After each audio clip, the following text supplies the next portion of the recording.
Hello everyone, welcome to the channel. Before we begin the zombie apocalypse, I want to ask for your support by subscribing to the channel. Your subscription is very important to me and helps me a lot, so please subscribe to support me. Maybe that way I can stay alive a little longer. Now let's go to day 0, how it all began. The drive into the mountains was treacherous. The logging road the old man had described was barely passable, washed out in places by decades of monsoon rains, blocked by fallen trees and rock slides. My truck crawled up the switchbacks while the engine whined in low gear. The desert gave way to pine forests, and the air grew cooler as I climbed. I passed more abandoned vehicles along the way. Some of them recent crashed or simply stopped in the middle of the road with their doors hanging open. I didn't stop to investigate.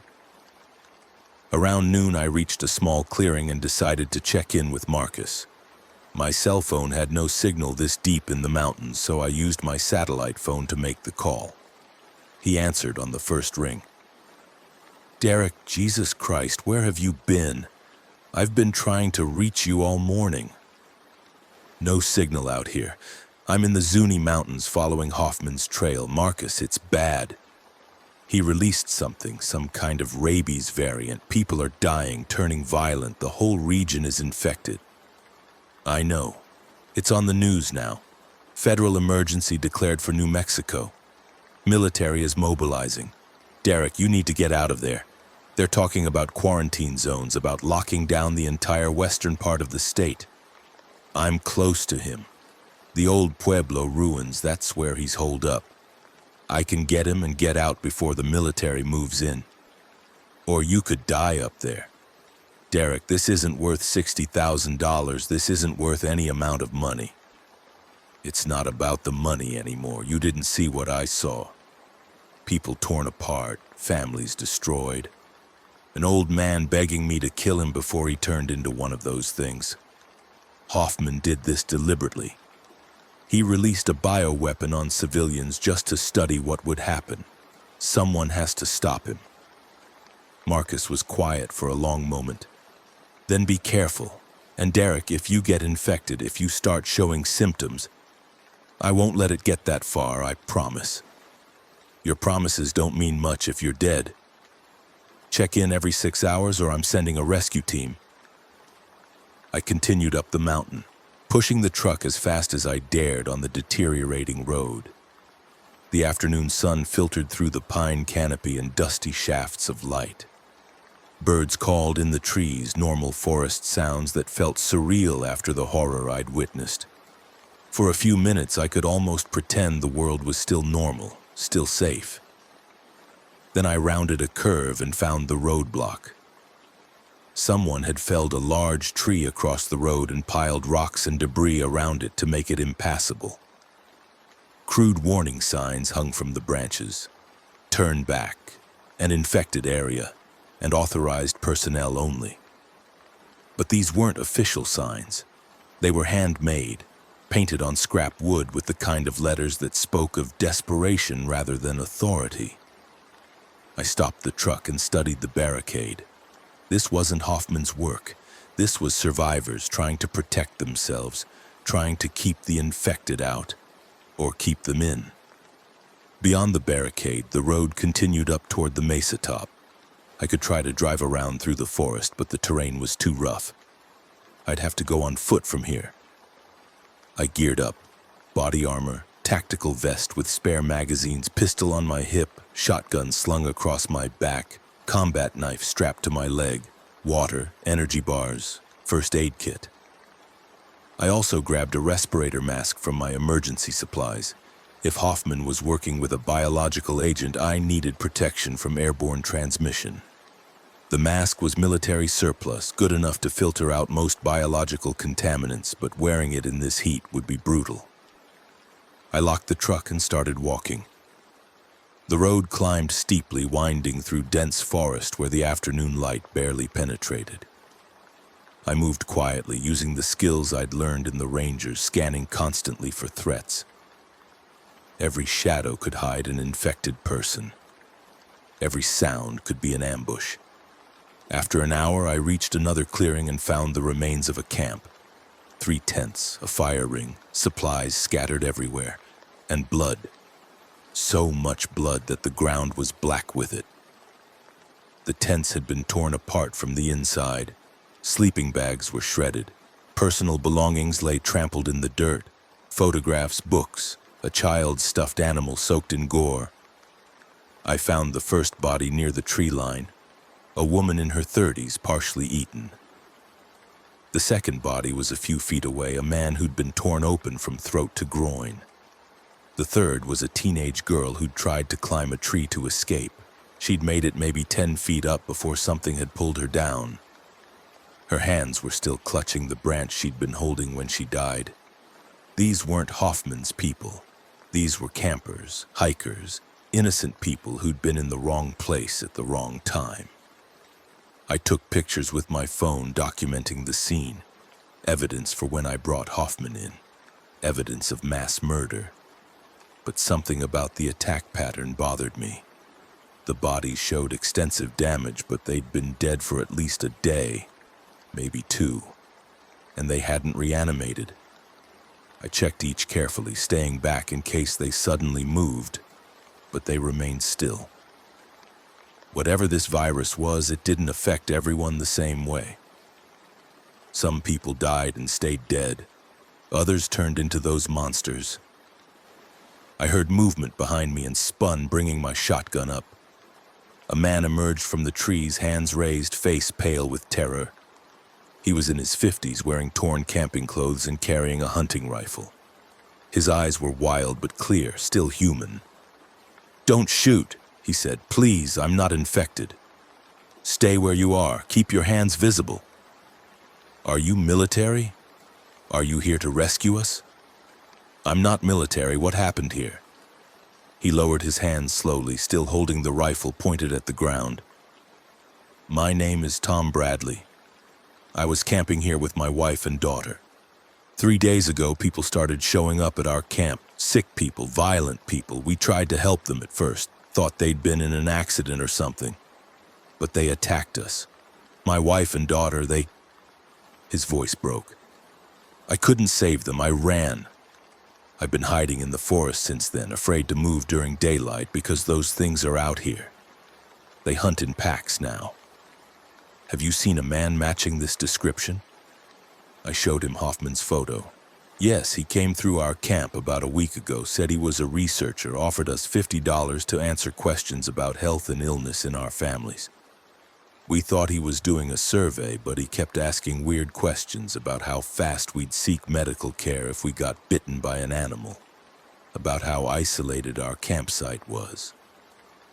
After he left, my wife said something felt wrong about him.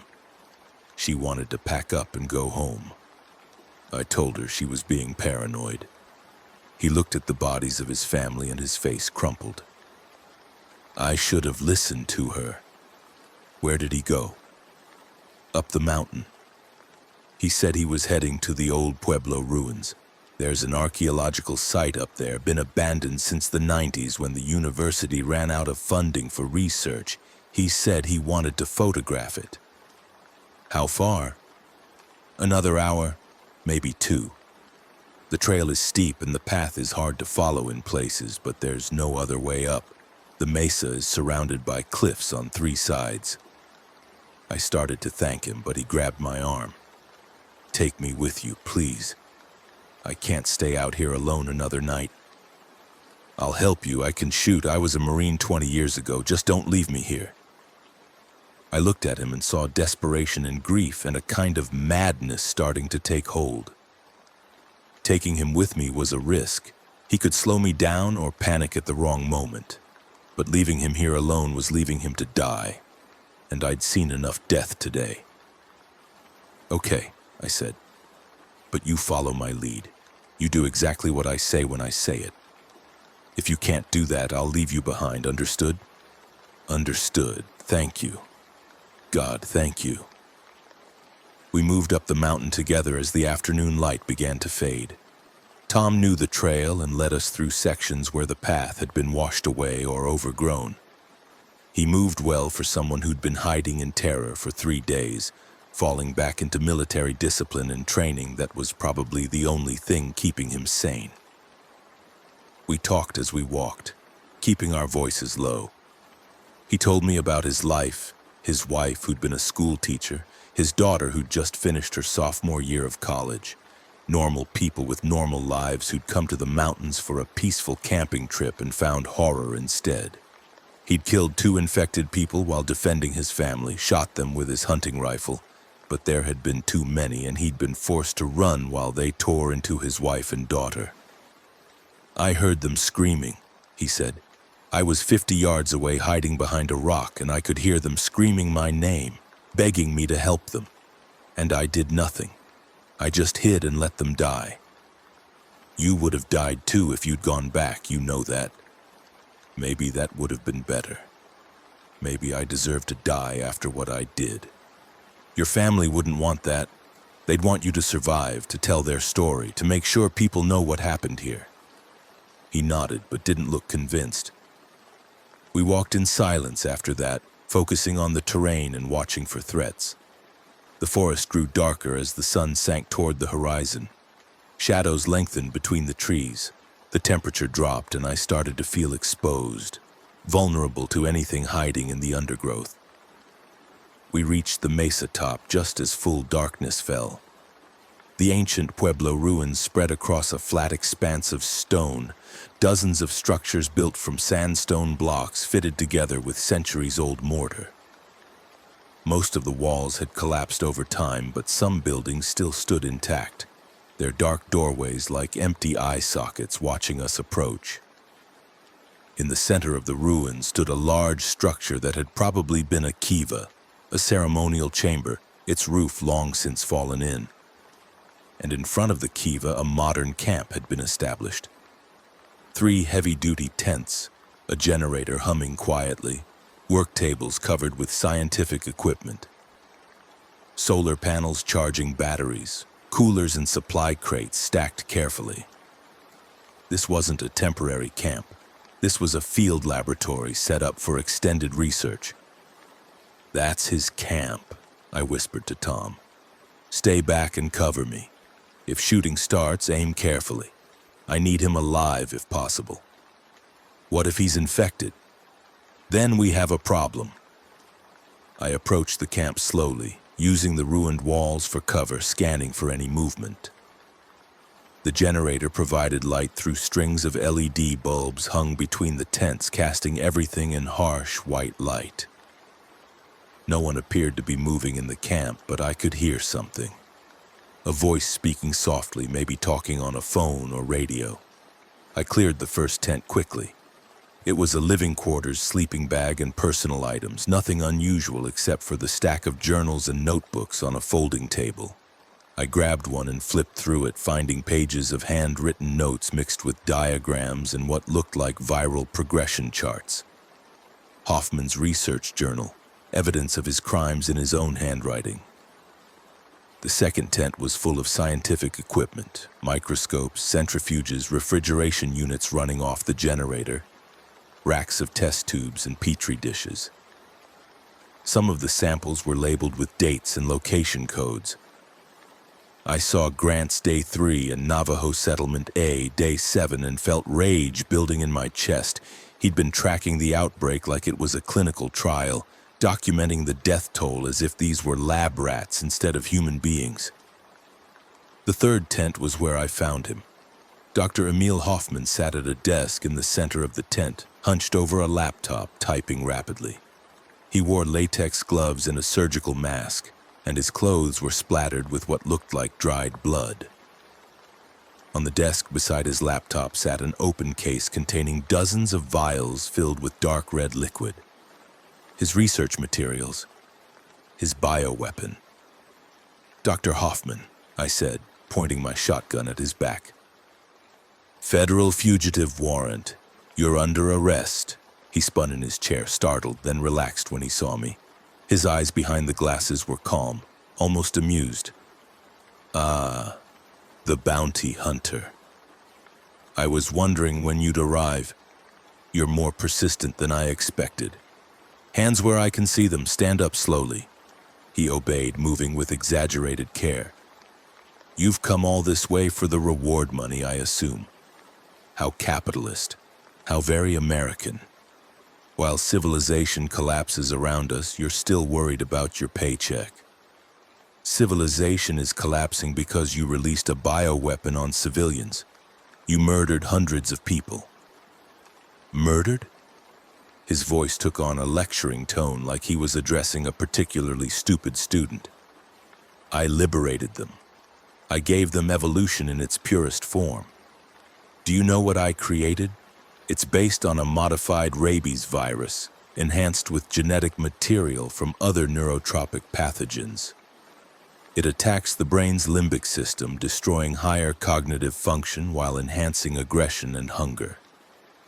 The infected become predators, perfect killing machines stripped of conscience or fear. And the transmission rate is extraordinary. A single bite can infect someone within hours. This is the next stage of human evolution, Mr. Washington. The strong survive, the weak become food. Natural selection accelerated to its inevitable conclusion. You're insane. I'm a visionary. The government wanted me to develop weapons for their wars. They gave me resources, facilities, test subjects from black site prisons. They encouraged my research as long as it remained theoretical, as long as the killing happened in foreign countries to foreign people. But when I proposed real-world testing, when I suggested we needed to understand how the virus would spread in actual American communities, they called me a monster. They shut down my lab. They tried to destroy my work. So I took my research and came here to this remote area where I could conduct proper experiments with minimal interference. The Navajo reservations were perfect, isolated, underserved by medical infrastructure, culturally resistant to outside help. I could observe the spread pattern without significant intervention for weeks. I wanted to shoot him right then. Every word out of his mouth made me want to put a bullet through his head. But I needed him alive. I needed him to face justice, to stand trial for what he'd done, to have the world see what kind of monster he was. You're coming with me, I said. We're going back to Albuquerque. You're going to tell the authorities everything about this virus, and then you're going to spend the rest of your life in a maximum security prison. Hoffman smiled. I don't think so. You see, you've made a crucial error in coming here. You're already infected. You've been exposed to the virus multiple times today.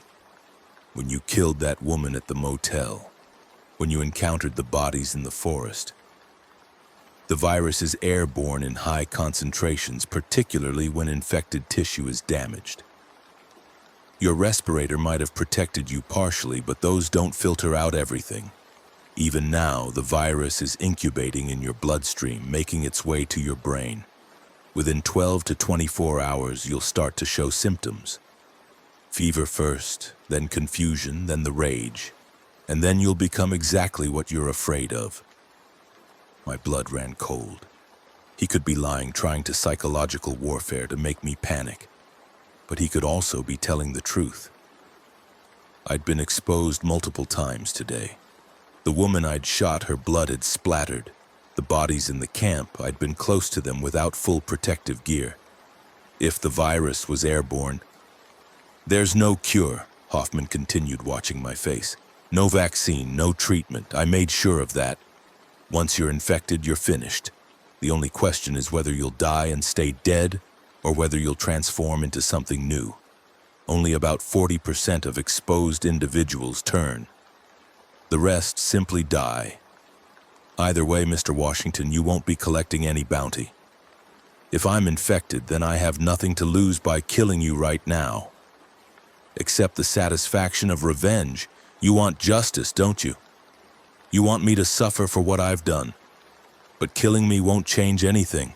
The virus is out there now, spreading across the reservation into the towns, carried by refugees fleeing the outbreak. By tomorrow, it will be in Albuquerque. By next week, Phoenix and Denver. Within a month, the entire American Southwest will be infected. My work is complete. I've released evolution itself. You can kill me, but you can't stop what I've started. Behind me, I heard Tom's voice, strained and panicked. Derek, we have company. I glanced back and saw movement in the ruins.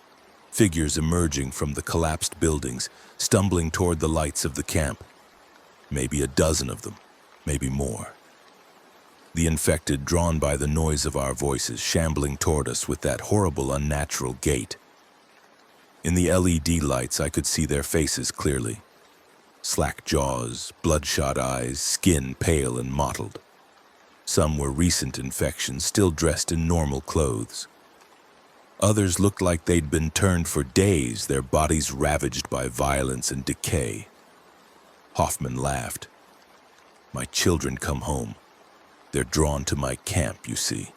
Some residual memory of the source, perhaps. Or maybe they just smell fresh meat. Either way, you're trapped. You can shoot me or you can try to escape, but you can't do both. So what will it be, Mr. Washington? Justice or survival?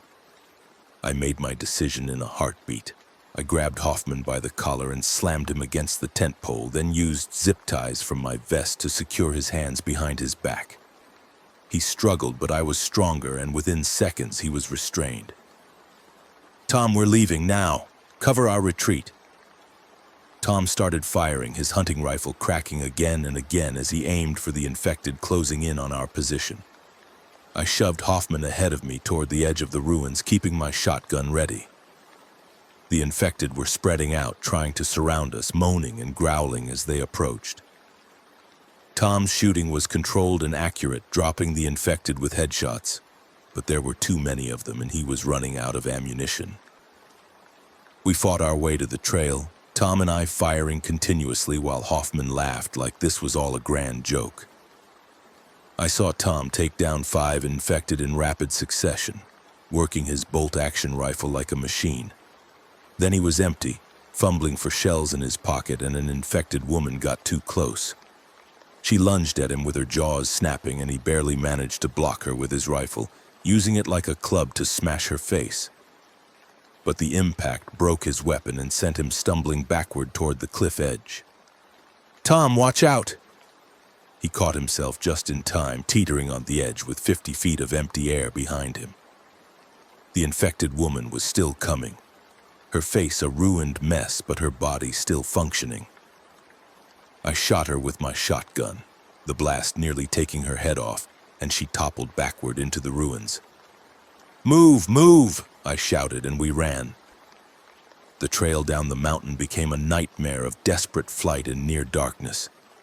I had a flashlight, but using it would make us visible to every infected thing for miles around.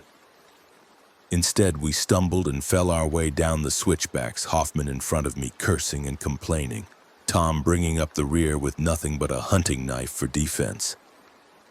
Behind us, we could hear the infected following, their moans echoing through the forest. Halfway down the mountain, Tom grabbed my arm. Derek, stop. I need to tell you something. Not now. We need to keep moving. I was bitten. When that woman attacked me, she bit my hand before you shot her. He held up his left hand and I saw the wound by flashlight, deep tooth marks on his palm, already turning dark and infected looking. I can feel it starting, the fever. My hand is burning and the heat is spreading up my arm. We'll get you to a hospital. They can treat it. You heard what he said, there's no cure. And even if there was, we're hours from any hospital through infected territory. I'm not going to make it, Derek. But you can. You can get him out. Make him face justice. Tom, I was a Marine. I know what needs to be done. I'm going to stay here, buy you some time. I've still got my knife and I can hold this trail for a few minutes at least. Enough for you to get to your truck. I'm not leaving you here. Yes, you are. Because I'm ordering you to. His voice took on the command presence of someone who'd led men in combat. Get him out. Make him pay. Tell people what happened here. Tell them about my wife and daughter. Make sure someone remembers their names. I wanted to argue, but I knew he was right. He was infected and dying. Staying with him wouldn't save him, it would only get us both killed. So I did the hardest thing I'd ever done. I gripped his shoulder, looked him in the eyes, and said, "Semper Fi, Marine.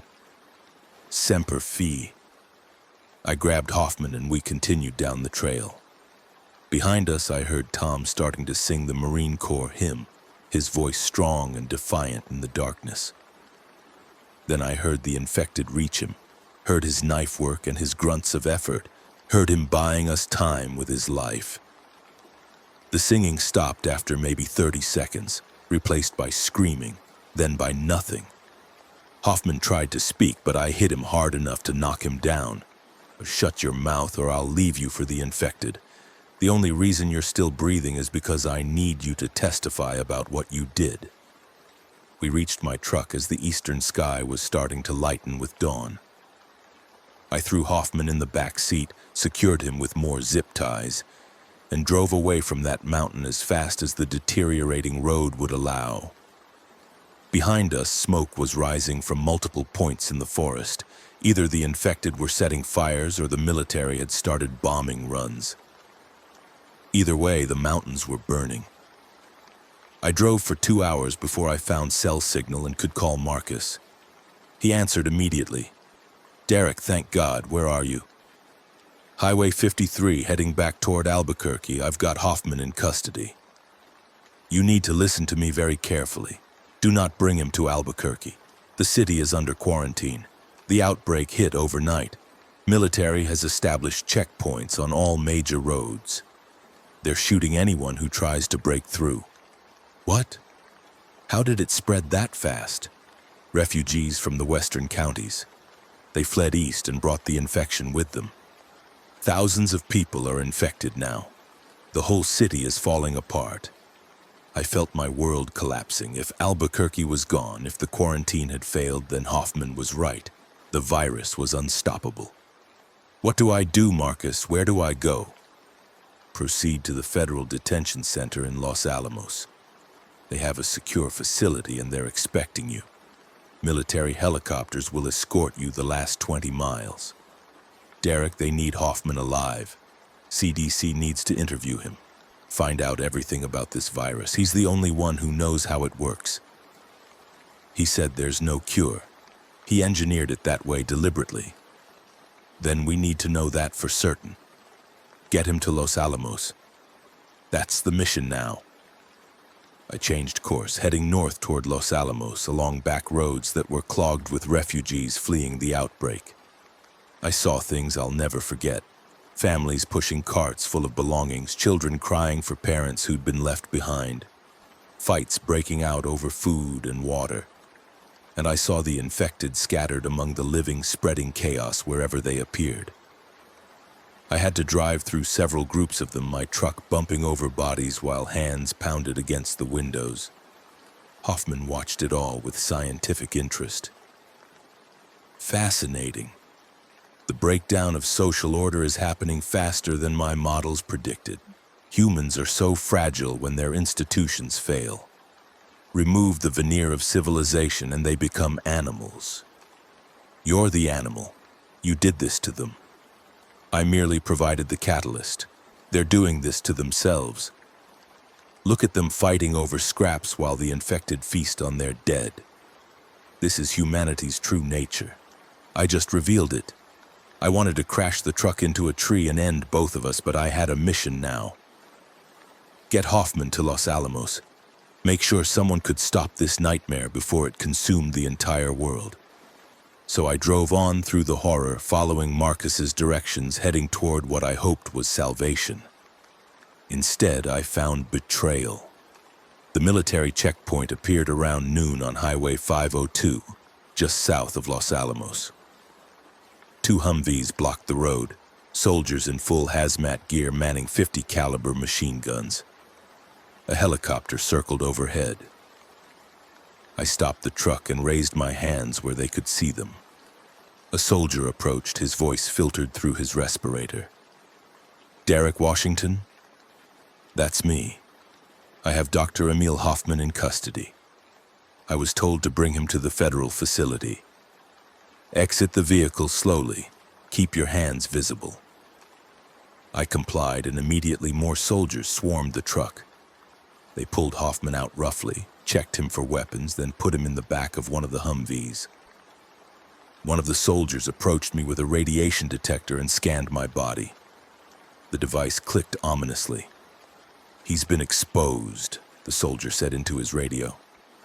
"Significant viral load. Recommend immediate quarantine." "Wait, what? I'm not infected. I feel fine." The detector measures specific proteins the virus produces. You're carrying it whether you show symptoms yet or not. "Sir, I need you to come with us. We have a quarantine facility where you'll be evaluated and monitored." I was promised I could hand off Hoffman and leave. I have a life, people counting on me. The soldier's eyes were sympathetic behind his face shield. "Sir, no one is leaving this region. The entire state of New Mexico is under federal quarantine as of 6 a.m. this morning. By order of the President, anyone infected or potentially infected must be detained indefinitely. I'm sorry, but you're not going home." They took me to a facility that had once been a school, now converted into a quarantine center. Hundreds of people filled the gymnasium, sleeping on cots, waiting for symptoms to develop. Medical staff in hazmat suits moved among them, taking vitals, drawing blood, marking files. I was processed like livestock. Blood draw, physical exam, decontamination shower, issued a wristband with a number instead of a name. I spent 3 days in that gym watching people around me get sick. The symptoms Hoffman had described were accurate. First came the fever, spiking rapidly until the infected were burning up. Then confusion and aggression, growing worse by the hour. When someone reached that stage, the medical staff would sedate them and take them away. We never saw them again. No one talked about where they went, but we could hear the gunshots from somewhere outside the building. Single shots, precise and regular, like an execution. A mercy killing for those who'd passed the point of no return. On the 3rd day, a CDC researcher came to interview me. Dr. Sarah Chen was in her 40s, exhausted but determined. Her eyes bloodshot from long hours and too much coffee. She sat across from me in a cordoned-off area of the gym and asked me to tell her everything about finding Hoffman. I did, holding nothing back. I told her about the settlements he'd infected, the people he'd murdered, the journals documenting his experiments. I told her about Tom Bradley and the old Navajo man and the campers whose lives Hoffman had stolen for his research. When I finished, Dr. Chen closed her notepad and looked at me with a strange expression. "We've been interrogating Hoffman. He's been cooperative, surprisingly, telling us everything about the virus, how it spreads, how it attacks the nervous system. And Mr. Washington, I need to tell you something. You're not infected." I stared at her. The detector said, "The detector was wrong. Or rather, it detected proteins you were carrying on your clothes and skin from exposure to infected individuals. But your blood work is clean. You haven't contracted the virus. Some people appear to have natural immunity, something in their genetic makeup that prevents infection. You're one of them." I felt relief wash over me like a wave. "So I can leave? I can go home?" "No, the quarantine is still in effect and will remain so indefinitely. But Mr. Washington, I'm here to offer you a choice. We need people like you. People with immunity, combat experience, tracking skills. We're forming teams to go into infected zones and rescue survivors, gather intelligence, eliminate high-risk infected individuals. It's dangerous work. The mortality rate for these teams is extremely high, even with immunity. Because the infected will still tear you apart if you're not careful. But we need people willing to do it. Would you be interested?" "What about Hoffman? What happens to him?" Her face darkened. "Dr. Hoffman has been relocated to a secure research facility where he'll assist with cure development. He'll be kept alive as long as he's useful. He should be executed for what he did. Perhaps. But we need his expertise more than we need justice right now. The outbreak is spreading faster than our containment efforts. We have confirmed cases in Arizona, Colorado, and Texas now. If we don't develop a treatment soon, this could go global. So yes, we're keeping a mass murderer alive because he might be able to save millions of lives. I'm not happy about it either. I thought about Tom Bradley dying on that mountain to buy me time. I thought about the old Navajo man begging me to kill him. I thought about the campers in the settlements and all the innocent people Hoffman had sacrificed for his insane experiment. And I knew what I had to do. "I'll join your team," I said, "but on one condition. When this is over, when we have a cure or treatment or whatever we're going to get, Hoffman faces justice. He stands trial for murder. He pays for what he did. I can't promise that, but I'll do everything in my power to make it happen. Is that enough?" "It'll have to be." They trained us for 2 weeks in urban combat tactics and infected containment procedures. Our team consisted of 12 people, 8 former military like me, 3 CDC researchers, and 1 demolitions expert. We were given specialized equipment, full-body protective suits that were somehow still light enough to move in, weapons with custom ammunition designed to destroy infected neural tissue, tracking devices to monitor infected movement patterns. And we were given one primary mission: enter Albuquerque and rescue as many survivors as possible before the city was sterilized. Sterilized was their word for it. What they meant was nuked. I learned this from Dr. Chen 2 days before our mission was scheduled to launch. She pulled me aside after a training exercise and told me the truth. The president has authorized tactical nuclear strikes on areas with infection rates above 60%. Albuquerque qualifies. So do Grants, Gallup, and most of the reservation lands. The strikes will happen in 72 hours. Your mission is to extract any survivors you can find in that window. You're going to kill everyone in the city, infected and healthy alike. We're containing an outbreak that could extinct the human species. Sometimes there are no good choices, only less terrible ones. I'm sorry, Mr. Washington. I know you have friends in Albuquerque. If you have names and addresses, we'll do our best to find them. I gave her a list of people: Marcus Chen and his family, neighbors from my apartment building, colleagues from my bounty hunting days. I knew most of them were probably already dead or infected, but I had to try. I had to believe some of them had survived. Our team flew into Albuquerque 2 nights later in a Black Hawk helicopter, fast and low to avoid infected attracted by the sound. The city below us was a vision of hell. Fires burned in every neighborhood. The interstate was clogged with abandoned vehicles, most of them crashed or overturned. Streetlights were out across entire districts, and the infected swarmed everywhere, hundreds of thousands of them filling the streets like a living tide. We landed on the roof of the DoubleTree Hotel downtown, one of the few tall buildings that hadn't been completely overrun. From that position, we could see the full extent of the disaster. Albuquerque was finished. Whatever had been here before was gone, replaced by a nightmare city where the dead hunted the living and civilization had collapsed into chaos. Our first rescue was a family trapped on the 3rd floor of an apartment building near Old Town. 7 people, including 3 children, holed up in a unit with furniture piled against the door while infected pounded on it from the hallway. We came in through the window using ropes from the roof, extracted them one by one, and got them back to the helicopter. The children were traumatized but alive. The parents cried with relief and thanked us over and over. We sent them to the evacuation staging area at Kirtland Air Force Base, one of the few secure zones left in the state. The second rescue was harder. A group of survivors had barricaded themselves in the basement of a hospital on the west side. When we arrived, we found the hospital overrun with infected. They'd been hospital staff and patients before they turned, still wearing blood-stained scrubs and hospital gowns.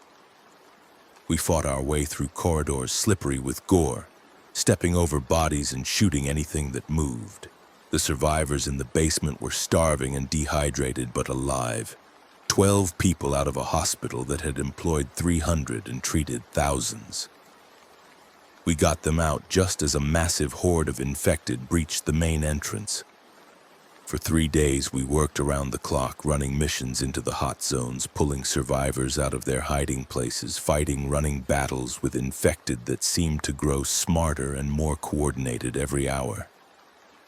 We saved maybe 200 people total out of a city of 500,000.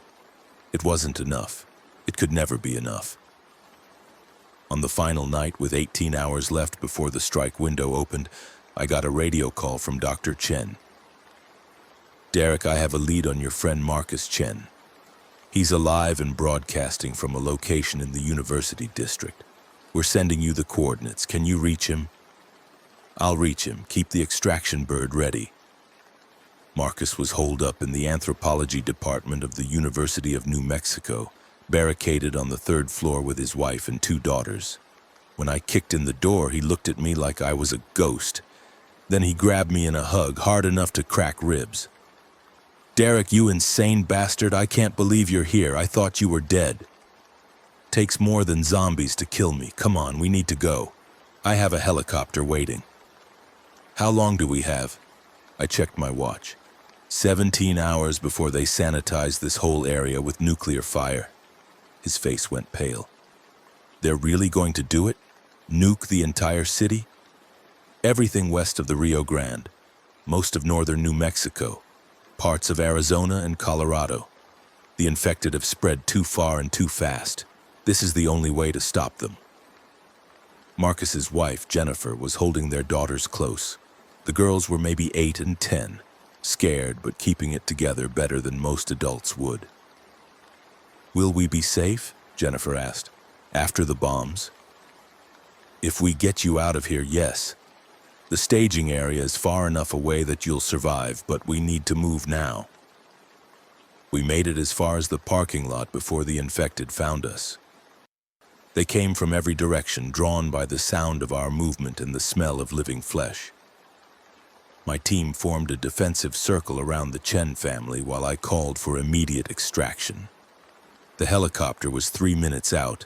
We just had to hold for 3 minutes. It was the longest 3 minutes of my life.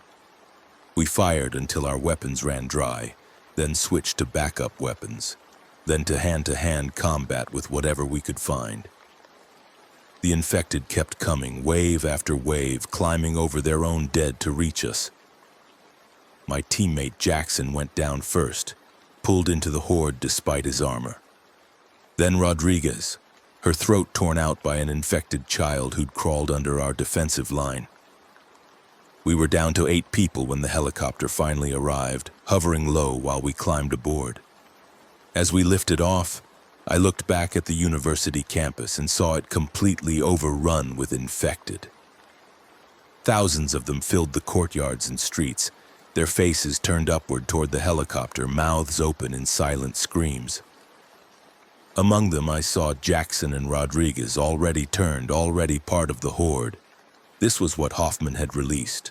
This was his legacy. We made it to Kirtland Air Force Base with 4 hours to spare. The Chen family was processed and evacuated to a secure zone in Wyoming. Marcus shook my hand one last time. "Thank you for not giving up on us. I'll never forget what you did. Take care of your family. And Marcus, tell people what happened here. Tell them about the outbreak, about Hoffman, about all of it. Don't let them forget." "I will. And Derek, what about you? What happens next?" "I have unfinished business. I'll see you when it's done." I didn't tell him that my mission wasn't over. I didn't tell him that while the rest of my team was being evacuated, I'd received new orders from Dr. Chen. Hoffman had escaped.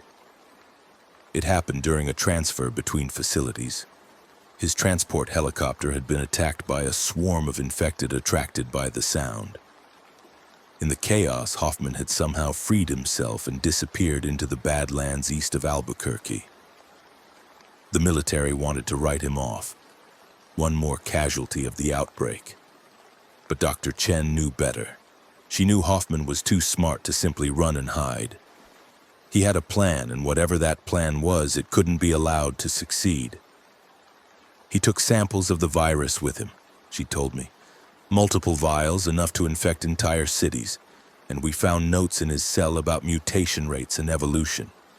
Derek, I think he's trying to accelerate the virus, make it even more lethal. We need him stopped before he can release a second wave. Where would he go? The last we knew, he was heading northeast into the Sangre de Cristo Mountains. There are old mining tunnels up there, abandoned facilities from the Manhattan Project, places that are off the grid and easily defensible. If I were him, that's where I'd set up a new laboratory.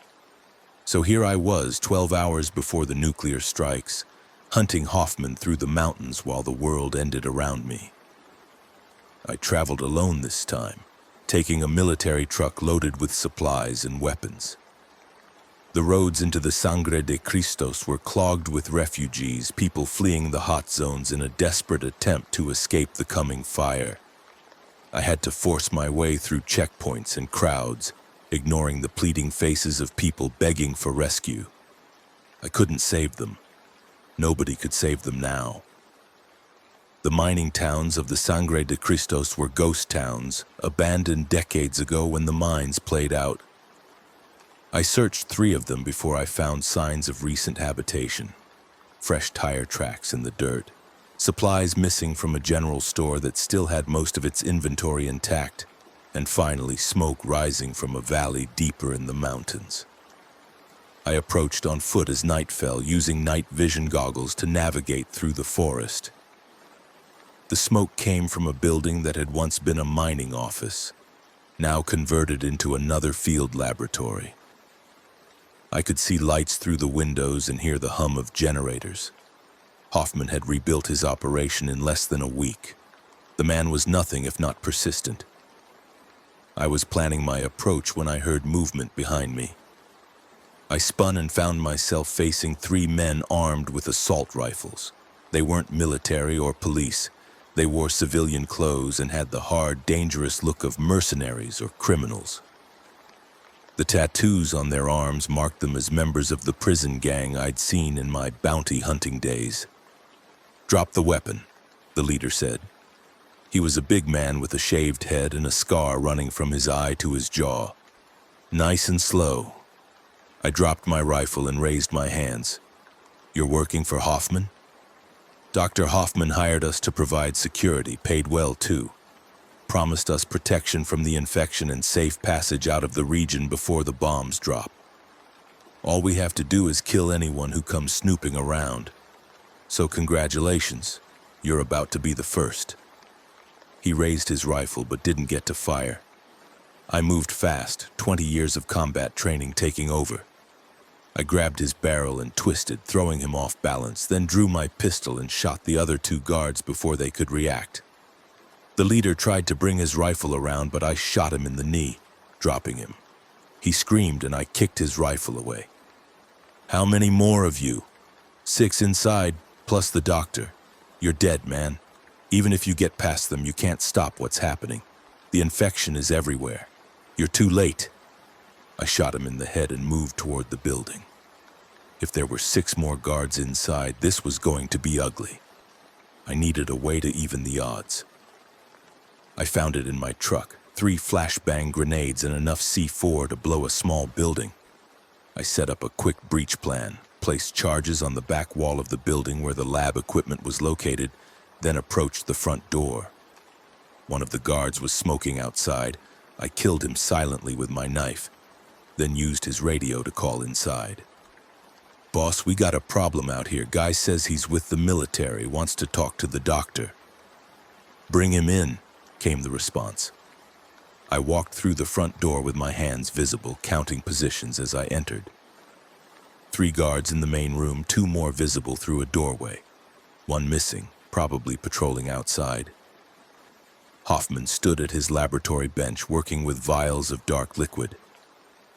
"Dr. Washington," Hoffman said without looking up. "Still persistent, I see. You should have accepted your infection and died with dignity. Instead, you're going to die here uselessly, while my work continues. Your work ends tonight. The military is bombing this entire region in less than 12 hours. Everything you've done, everything you've released, it's going to be burned away. Is it? He turned to face me and I saw he was holding a vial of the virus. This single vial contains enough concentrated virus to infect 1 million people. I have dozens more hidden in locations across the country, safe houses, storage units, places the authorities will never find. And I have followers, believers in my vision of human evolution, who will release them when I give the order. You can kill me, Mr. Washington, but you can't stop the second wave. The infection will continue to spread and eventually humanity will be replaced by something better. I triggered the detonator for the C4. The explosion ripped through the back wall of the building, destroying the laboratory and everything in it. The guards turned toward the sound, distracted, and I drew my pistol and started firing. I killed 3 of them before they could react, then dove for cover as the others returned fire. Bullets chewed through the walls and furniture. I moved between positions, using suppressive fire to keep them pinned while I worked my way to Hoffman. The firefight lasted maybe 30 seconds. When it was over, 4 guards were dead and 1 was badly wounded. The missing guard came running from outside and I shot him as he came through the door. Then it was just me and Hoffman in the burning laboratory. Hoffman still held the vial. If you shoot me, I drop this. The vial breaks. You're infected. You turn. My followers release the virus in your name. Either way, I win. No. Either way, you die. I shot him in the hand holding the vial. He screamed and dropped it, but I caught it before it hit the ground. The liquid sloshed inside the glass, dark and viscous. This was it. This was the bioweapon that had killed hundreds of thousands, maybe millions. This was the end of civilization in a bottle. Hoffman clutched his bleeding hand and glared at me with pure hatred. You think you've won? You think stopping me stops anything? The virus is loose. It's in the wild now. It will adapt and evolve and spread until every last human is infected or dead. I gave birth to the apocalypse. I'm its father. Then consider this an abortion. I shot him 5 more times, once in each limb and once in the gut. He collapsed, still conscious but in agony.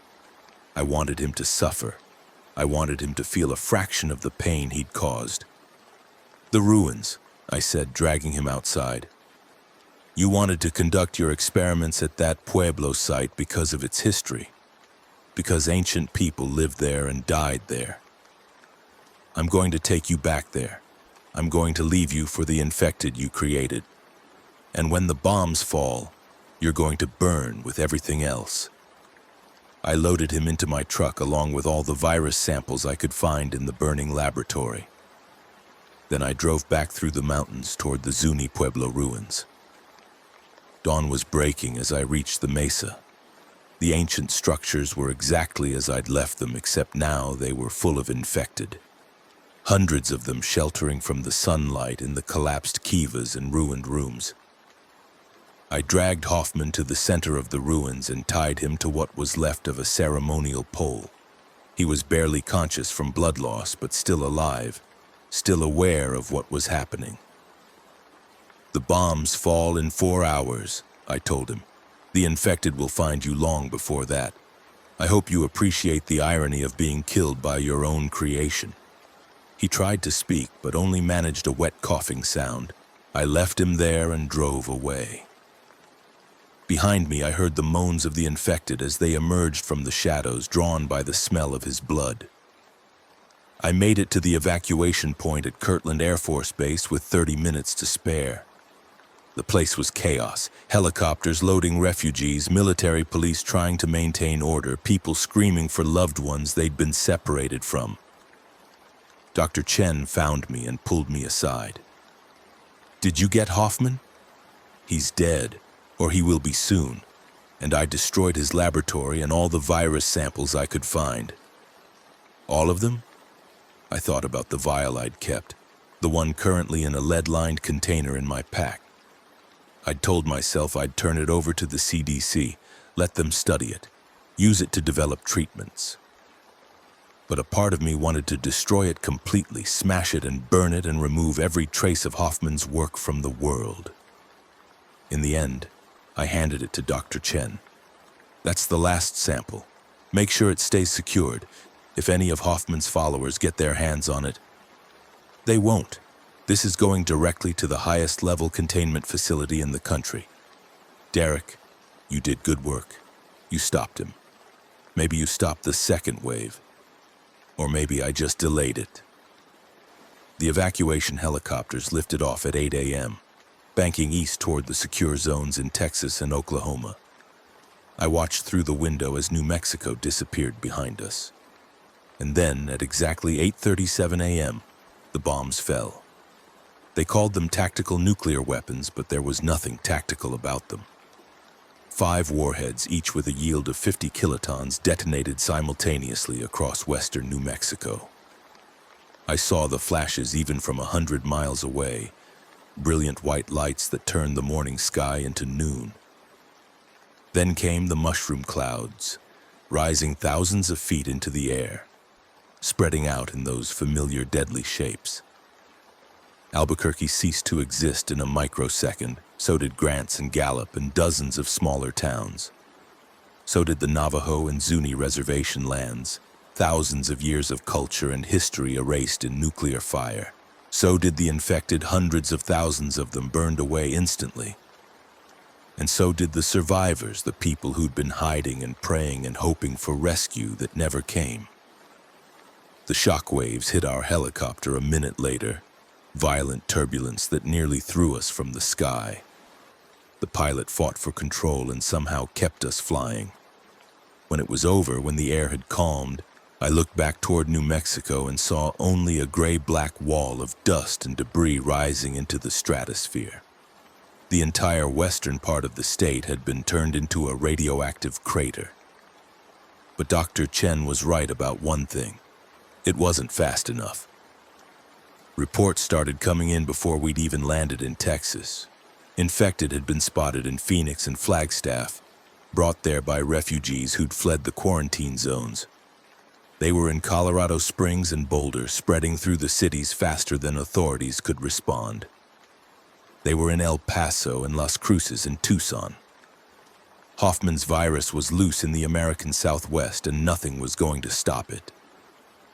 The military tried. For 3 weeks, they fought to contain the outbreak with checkpoints and quarantine zones and tactical strikes. For 3 weeks, they failed. The infected adapted to every strategy, every defense. They learned to avoid light and attack in coordinated groups. They developed what looked like pack behavior, with larger and stronger infected acting as leaders. The virus was evolving in real time, becoming more efficient at spreading and killing. By the end of the month, Arizona had fallen. Colorado followed a week later. Texas held out longer, the state's size and sparse population slowing the spread, but even Texas couldn't hold forever. The infection crossed state lines into Oklahoma and New Mexico and Louisiana. Military units that had been fighting the infected found themselves overrun and transformed into infected themselves. Entire bases fell in single nights. I watched it all from the secure research facility in Montana where Dr. Chen's team had relocated. We'd become a combination military unit and scientific research group, one of dozens across the country trying to find a cure while also fighting to protect survivors. Every day we went out into the infected zones to rescue people. Every day we lost team members to the virus or to simple exhaustion. Every night we came back to the facility and logged our failures. Dr. Chen worked 20-hour days trying to develop a treatment. She was brilliant and dedicated and absolutely certain she could find a way to stop the virus. But every experiment failed. Every approach hit a wall. Hoffman had designed his virus too well. It adapted faster than we could understand it, mutated faster than we could develop countermeasures. For every infected we killed, 10 more appeared. For every survivor we rescued, 100 died. 3 months after the bombing of New Mexico, the president authorized the use of strategic nuclear weapons. Not tactical strikes on cities, but massive thermonuclear bombs deployed across entire regions. The American Southwest was sacrificed entirely. Nevada, Arizona, New Mexico, and western Texas became a radioactive wasteland. Parts of California and Colorado and Oklahoma were bombed to create fire breaks, zones of total destruction that the infected couldn't cross. It worked, sort of. The infection was contained to the western half of the United States, but the cost was unspeakable. 100 million Americans dead or infected, the entire western economic base destroyed. Food production collapsed as agricultural regions fell to the outbreak. Power grids failed without maintenance. Communications networks went dark. The America I'd known was gone, replaced by a desperate struggle for survival. I was in Denver when that city fell. My team had been conducting rescue operations in the suburbs when the infected breached the defensive perimeter. We got trapped downtown, surrounded by thousands of them, fighting building to building for 3 days straight. We ran out of ammunition on the second day and switched to melee weapons. We lost half our team on the third day when they overran our position. I escaped by crawling through storm drains filled with infected corpses, eventually emerging on the eastern edge of the city as the military began shelling the entire downtown. That's when I learned about the nuclear strike planned for Colorado. The infected had spread too far and too fast. The only option left was total destruction. Denver would be hit in 48 hours. So would Colorado Springs and Boulder and Pueblo. The entire state would become uninhabitable for decades. Dr. Chen called me on the satellite phone as I was evacuating. "Derek, I need you to do something for me. It's important." "What do you need?" "Hoffman's followers, the ones he mentioned before you killed him. We've been tracking them and we've identified at least 3 cells operating in the Midwest. They have virus samples and they're planning coordinated releases in Chicago, Minneapolis, and Detroit. If they succeed, the infection goes nationwide. We lose everything. Send me their locations, I'll handle it. Derek, you don't have to do this. You've done enough. You deserve to rest. I'll rest when every last trace of Hoffman's virus is destroyed. Send me the coordinates." Izot. She sent me after the Chicago cell first. They'd been operating out of a warehouse on the south side, storing virus samples and recruiting members who believed Hoffman's insane vision of human evolution. When I hit them hard. Breached the building at 3 a.m. with flashbangs and incendiary grenades, killed everyone inside before they could react, and burned every sample I could find. The whole operation took 11 minutes. The Minneapolis cell was harder. They'd fortified their position and had lookouts. I had to approach during a winter storm, using the snow and darkness as cover and fight my way through their defenses.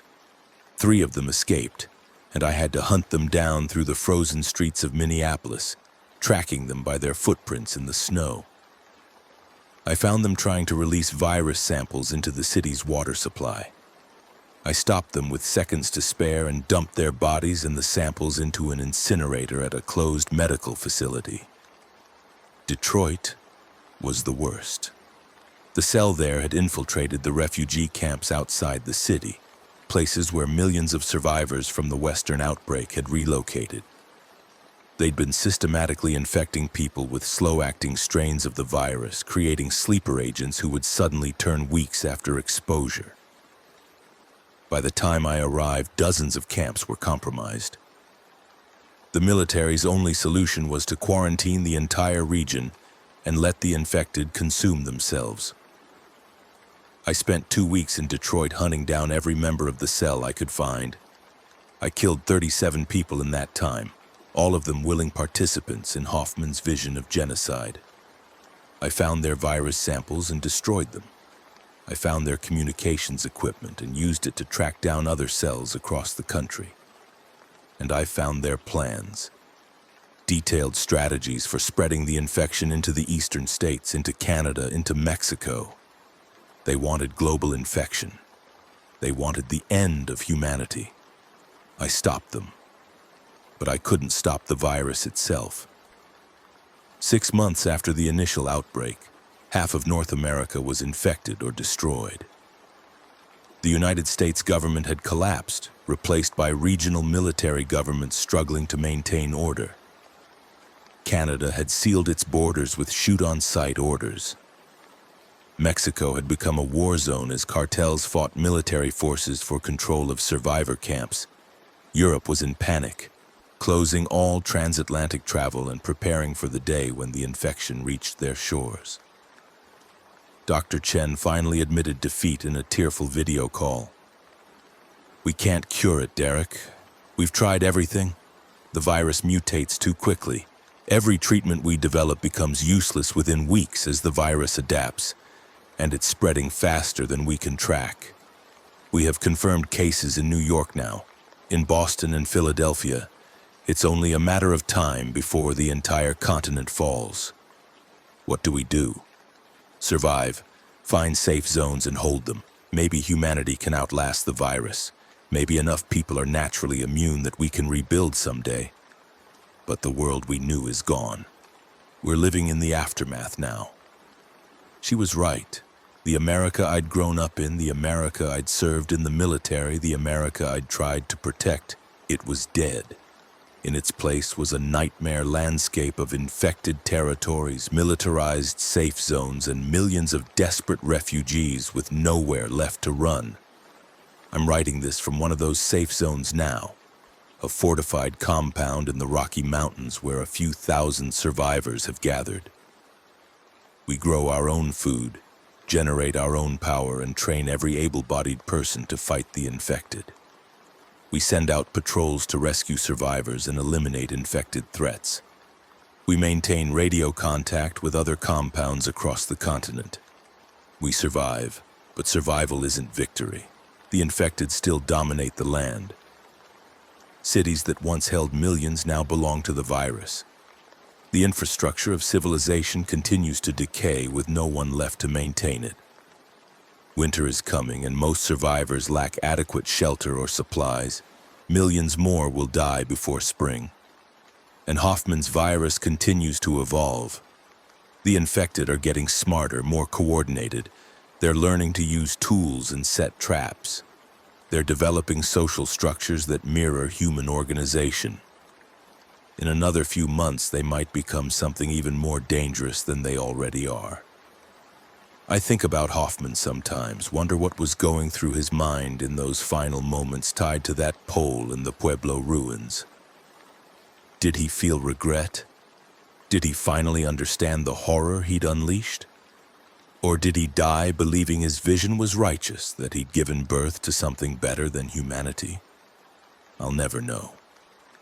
What I do know is that his legacy will outlive us all. The virus can't be stopped. It can't be cured.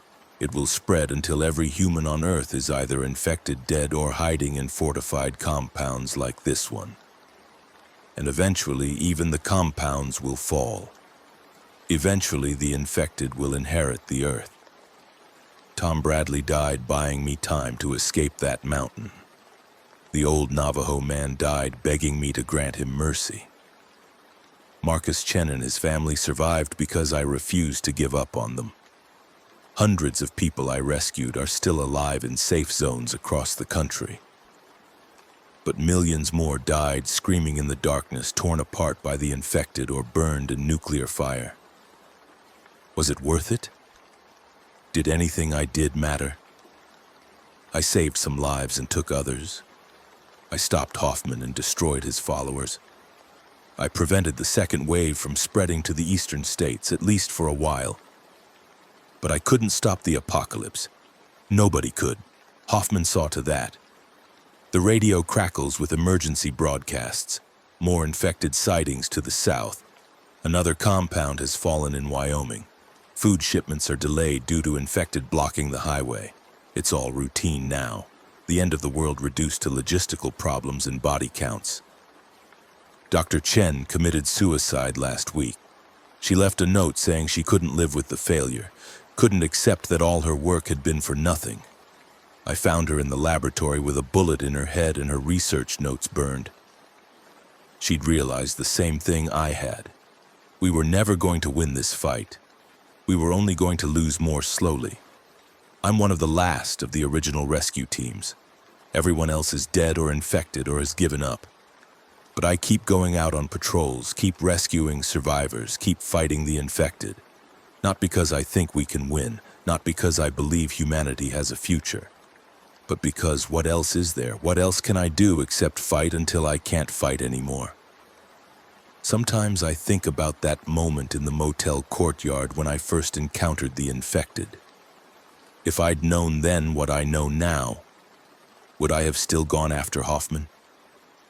Would I have let him disappear into the wilderness with his virus, avoided all this death and destruction? Or would I have made the same choices, followed the same path to the same ending? I'll never know. I can't go back and change anything. I can only move forward through the ruins of the world, one step at a time, one day at a time, until the infected finally catch me or I run out of reasons to keep living. The sun is setting now. In a few hours, we'll lock down the compound and prepare for another night of siege. The infected always attack at night, drawn by our lights and sounds, throwing themselves against our walls until dawn drives them back into the shadows. Some nights we lose people when they breach the perimeter. Some nights we barely hold them off.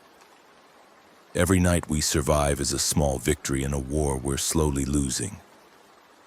Marcus sent me a message yesterday from his compound in Wyoming. His daughters are learning to shoot. His wife is teaching other survivors how to grow vegetables in greenhouses. They're alive and safe for now. That's something. That's more than most people got. He asked me when I was coming to visit, said they had room for me if I wanted to settle down and stop fighting. I told him soon. I told him I just had a few more things to take care of first. But we both know I'm lying. I'll never stop fighting. I can't. It's all I have left. There are rumors of a place in Alaska where the cold prevents infection, where survivors have built a new society free from the virus. There are rumors of islands in the Pacific where immunity rates are high and communities are thriving. There are rumors of a cure being developed in secret laboratories that will save us all. But they're just rumors, desperate stories people tell themselves to maintain hope. The truth is simpler and darker. The infected are winning and there's nothing we can do to stop them. Humanity had its chance and we failed. Hoffman made sure of that. 3 days ago, I led a patrol into infected territory to search for survivors. We found a family of 4 hiding in the basement of a church. The parents had been trying to protect their children, rationing food and water, praying for rescue. We got them out and brought them back to the compound. The kids are young, maybe 6 and 8 years old. They've never known a world without the infected. This nightmare is all they've ever experienced. I wonder what kind of future they'll have. Will they grow up to rebuild civilization? Or will they grow up to become the last generation of humanity before the infected finish what Hoffman started? I don't know. Nobody knows. We're living day to day now, survival to survival, with no plan beyond making it through another night. The military radio frequency is broadcasting its final message on loop. By order of the Joint Chiefs of Staff, all remaining U.S. forces are to withdraw to designated safe zones and cease offensive operations against infected territories. The war is over. We lost. What's left of the government is evacuating to offshore facilities where they hope to wait out the outbreak. They're leaving the mainland to the infected and the survivors who can't escape. I'm not evacuating. Neither are most of the people in this compound. We're staying to defend our home for as long as we can. Maybe we'll last another month. Maybe another year. Maybe we'll be the lucky ones who survive long enough to see if humanity has any chance of recovery. Or maybe we'll just be the last ones to die, the final casualties of Hoffman's war against the human race. Either way, I'll face it with my eyes open and my weapons ready. I'll fight until I can't fight anymore. And when my time comes, when the infected finally tear me down, I'll die knowing I did everything I could to stop them. It wasn't enough. Nothing could have been enough. But I tried. The sun has set completely now. The infected will be coming soon. I can hear them in the distance, their moans echoing across the mountains like a funeral dirge for civilization. I check my weapons one last time, make sure my ammunition is loaded, prepare for another night of defending the wall. Somewhere in the ruins of New Mexico, maybe buried under radioactive glass or scattered among the Pueblo ruins, Hoffman's body lies where I left it. The man who ended the world. The man who believed he was giving birth to something better. He was wrong. He didn't create evolution, he created extinction.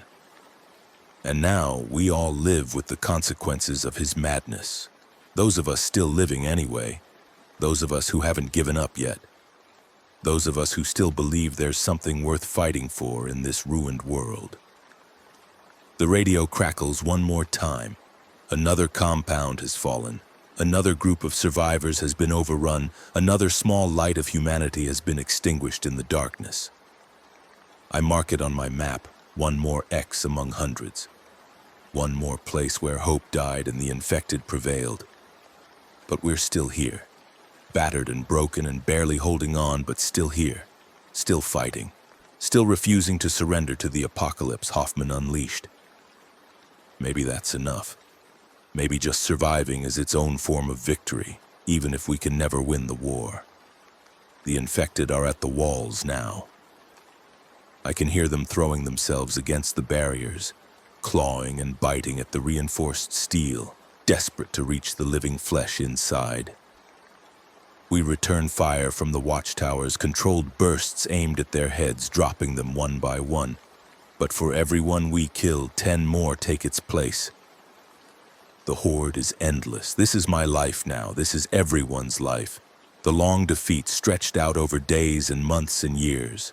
The slow extinction of humanity while the infected multiply and spread. Hoffman won. His virus won.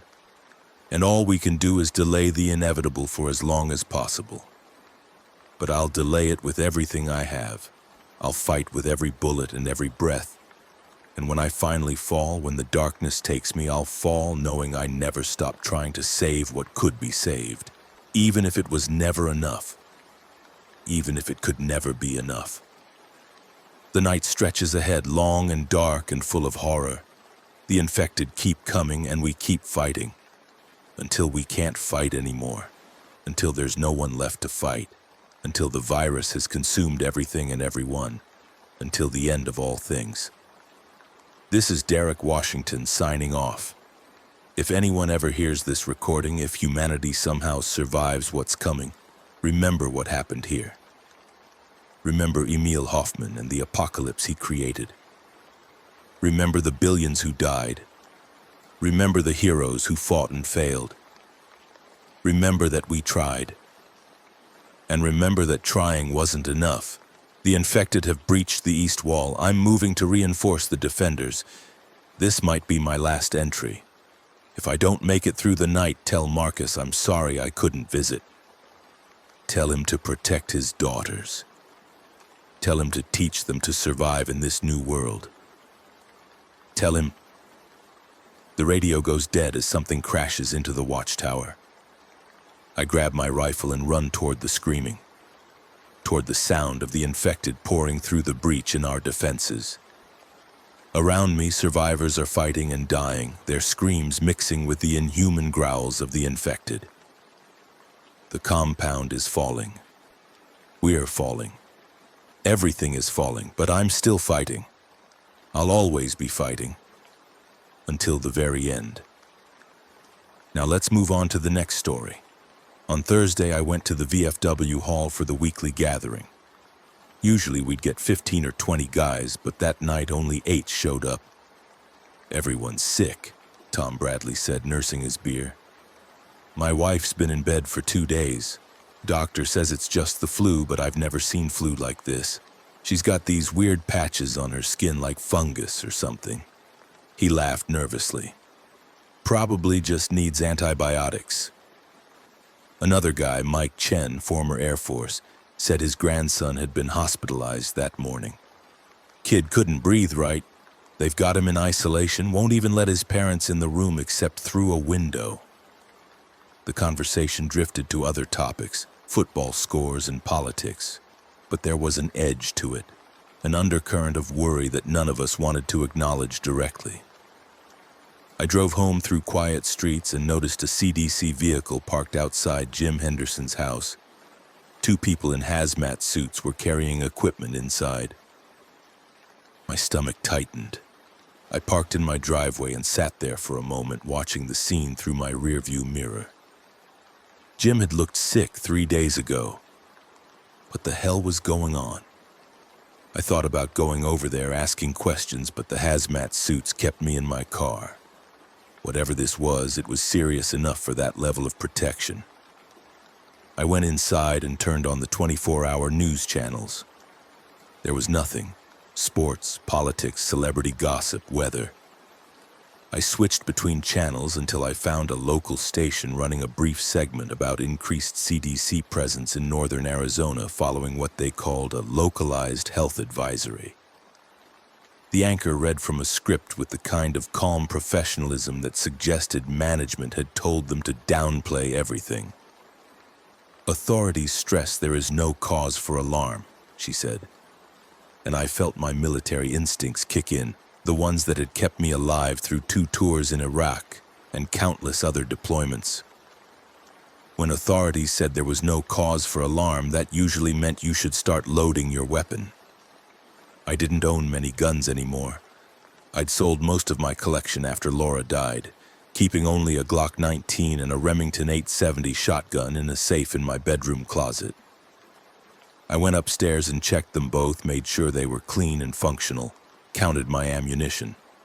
3 boxes of 9mm, 2 boxes of 12 gauge. Not much, but probably more than I'd ever need. This was Phoenix, Arizona, not Baghdad. I was being paranoid. Still, I loaded both weapons and kept them within reach. The weekend brought more news, harder to ignore. A hospital in Flagstaff had been quarantined. 50 patients, all showing similar symptoms. Respiratory failure, skin lesions, aggressive behavior. The CDC had established a perimeter. No one in or out. The governor appeared on television, reading a prepared statement about public health measures and asking everyone to remain calm. "We are working closely with federal authorities," he said, and I noticed he looked exhausted, like he hadn't slept in days. "If you or anyone in your household develops symptoms including fever, coughing, skin discoloration, or difficulty breathing, please call the dedicated hotline immediately. Do not go to your regular doctor. Do not go to a hospital emergency room unless directed." That's when I started to understand this was more than a flu outbreak. You don't quarantine hospitals for the flu. You don't establish perimeters. You don't tell people to avoid emergency rooms. I spent Sunday reinforcing my home security, checking window locks, making sure my doors had working deadbolts. My neighbors probably thought I was crazy. Maybe I was. But 38 years in the Army had taught me that when things started going wrong, they usually went wrong fast, and the people who survived were the ones who prepared. Monday morning, Jim Henderson's house was empty. No cars in the driveway, no lights, nothing. The CDC vehicle was gone too. I walked over and knocked on the door, waited, knocked again. Silence. I tried the handle, locked. I went around to the back and looked through the kitchen window. The place had been cleaned out professionally, everything scrubbed and sanitized. Whatever had been there was gone now, along with Jim and his wife. I felt cold despite the Arizona heat. By Monday afternoon, the news couldn't hide it anymore. The Flagstaff hospital quarantine had failed. Patients had escaped or broken out. The reports were confused, and now there were incidents throughout northern Arizona. Violent attacks. People biting other people. The footage was shaky, shot on cell phones, but it showed enough. Men and women with grotesque fungal growths erupting from their skin, moving with jerky, aggressive motions, attacking anyone they could reach. The anchors tried to maintain their professional composure, but you could hear the fear creeping into their voices. Authorities are asking everyone in Coconino County to shelter in place, one said. The National Guard has been activated. I called my son in California. He was a lawyer in San Diego, married with 2 kids. Dad, we're seeing the same reports here, he said. Are you safe? Do you need to come stay with us? I told him I was fine, told him to keep his family inside, told him I'd call him every day. I love you, Michael, I said, and I heard my voice crack a little. Take care of your family. After I hung up, I stood in my kitchen and looked at the framed photos on the wall. Laura smiling at our wedding. Michael as a kid in his Little League uniform. Graduations, holidays, a whole life captured in rectangles of paper and glass. I wondered if I'd ever see my grandchildren again. The television showed more footage, worse footage. Phoenix was 2 hours south of Flagstaff, but that distance suddenly felt very small. The infection was spreading. People were fleeing south, bringing it with them. The freeways were jammed with traffic. There were reports of accidents, violence at gas stations, fights over supplies. The governor ordered all schools closed. The mayor of Phoenix held a press conference and announced a curfew starting at 6 p.m. We will maintain order, he said, flanked by grim-faced police officers. Anyone caught looting or engaging in criminal activity will be arrested and prosecuted to the full extent of the law. It was the kind of thing officials said when they were losing control and desperately trying to pretend otherwise. Tuesday morning I woke to the sound of sirens, not 1 or 2, but a constant wail coming from every direction. I looked out my bedroom window and saw smoke rising from somewhere to the north, thick black columns that stained the sky. More sirens, helicopters overhead, military by the sound of them. I got dressed quickly, jeans and boots and a long-sleeved shirt, grabbed my Glock and tucked it into my waistband. The TV was showing chaos. A hospital in Scottsdale had been overrun. The footage was from a news helicopter and it showed infected people, dozens of them pouring out of the emergency room entrance, chasing staff and patients across the parking lot. The fungal growths were visible even from the aerial shot. White and gray masses sprouting from faces and arms and chests. Some of the infected moved slowly, shambling, while others ran with horrifying speed. They're not zombies, one anchor said, and I could hear the denial in his voice. These are sick people who need medical attention. But the footage showed something else. It showed people being pulled down and torn apart. It showed blood spreading across asphalt. It showed infection and death and the complete collapse of any pretense that this could be contained or managed or cured with medicine and quarantines. I filled my bathtub with water, every pot and container I owned. I dragged canned food from my pantry and stockpiled it in my bedroom along with the weapons and ammunition. I was operating on pure training now. The kind of emergency protocols that become muscle memory after enough years in uniform. Secure your position, inventory your resources, prepare for the worst. The phone rang and I grabbed it, hoping for Michael's voice, but it was a recorded message. This is an emergency notification from the Phoenix Police Department. All residents are ordered to remain in their homes. Do not attempt to travel. Stay away from windows and doors. Lock all entry points. If you encounter an infected individual, do not approach. Call 911 immediately. The message repeated 3 times and then the line went dead. I tried calling Michael back, but the networks were overloaded, no signal. I tried my laptop, thought maybe I could email him, but the internet was down too. Power was still on, though I didn't know for how long. I turned on every light in the house. Some primitive instinct that wanted to push back the darkness even though it was midday. Outside, I could hear screaming, distant at first, then closer. Car alarms, breaking glass, gunshots, sharp cracks that echoed through the suburban streets. I went to my front window and looked out through a gap in the curtains. Mrs. Patterson was in her front yard. I almost didn't recognize her because of the fungal growth covering half her face, a white mass that looked like bread mold magnified 1,000 times. She was on her knees, tearing into something on the ground. And it took me a moment to realize it was Mr. Patterson. She was eating him. Her hands were buried in his chest cavity, pulling out organs, stuffing them into her mouth. Blood covered the neat lawn, soaked into the grass. I stepped back from the window, my heart hammering. This was real. This was happening. 3 days ago, she'd been a sweet old lady who brought me cookies at Christmas. More screaming from down the street. I moved to the side window and saw people running, chased by infected neighbors. The fungal growths were everywhere, erupting from skin in grotesque patches, spreading with visible speed on some of the victims.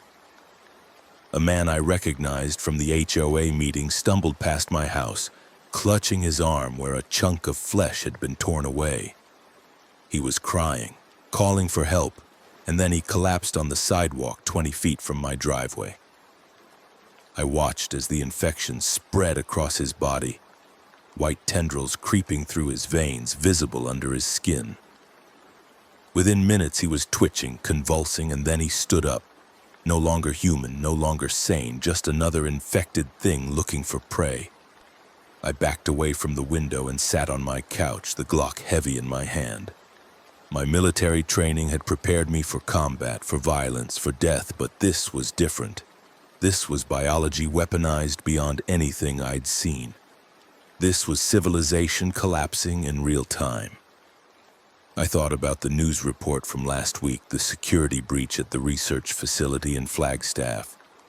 Cordyceps, I remembered reading about it years ago, a fungus that infected insects, took over their brains, turned them into mindless vectors. Someone had weaponized it, someone had made it work on humans, and someone had released it.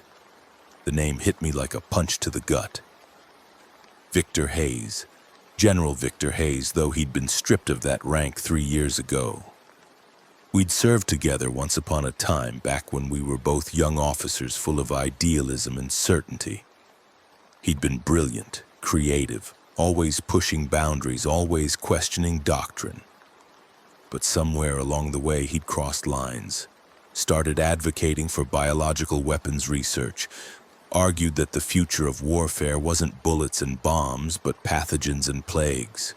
He'd written papers, given presentations to DoD officials, insisted that America needed to develop these capabilities before our enemies did. The brass had shut him down. They discharged him quietly with a pension and a gag order, hoping he'd fade away into obscurity. But Victor had never been the type to fade away. The last time I'd seen him was at his retirement ceremony, if you could call it that. More like a forced resignation dressed up with military pageantry. He'd looked at me across the room, and there had been hatred in his eyes, cold and pure. I'd been one of the officers who testified against him, who told the review board that his research was too dangerous, too unstable, too likely to cause exactly the kind of catastrophe we were now living through. He'd blamed me personally for his downfall. "You'll see," he'd said to me as he left the building. "You'll all see." I was right. Vision. Now Phoenix was burning and people were eating each other in the streets, and I knew with absolute certainty that Victor Hayes was responsible. He'd proven his theories. He'd shown them all. And he'd destroyed everything in the process. The power went out at 3 p.m. One moment the lights were on, the TV was showing emergency broadcasts, and then everything went dark and silent except for the screams outside. I had flashlights, batteries, a camping lantern. I set up in my bedroom with a clear view of the stairs. the Glock on my lap, the shotgun leaning against the wall within easy reach. Night was coming, and I didn't want to think about what night would bring. The infected came after dark. I heard them first, moving through the neighborhood, breaking into houses, dragging people out. The screams were worse at night, seemed to carry farther in the darkness. I sat in the corner of my bedroom, perfectly still, lights off, hardly breathing. Something rattled my front door, testing it, pulling at the handle. Then at the windows, hands slapping against glass. I could hear the wet, labored breathing of the infected, the sounds they made that weren't quite human anymore. Growls and clicks and strange whistles as air moved through fungal-choked throats. A window broke downstairs.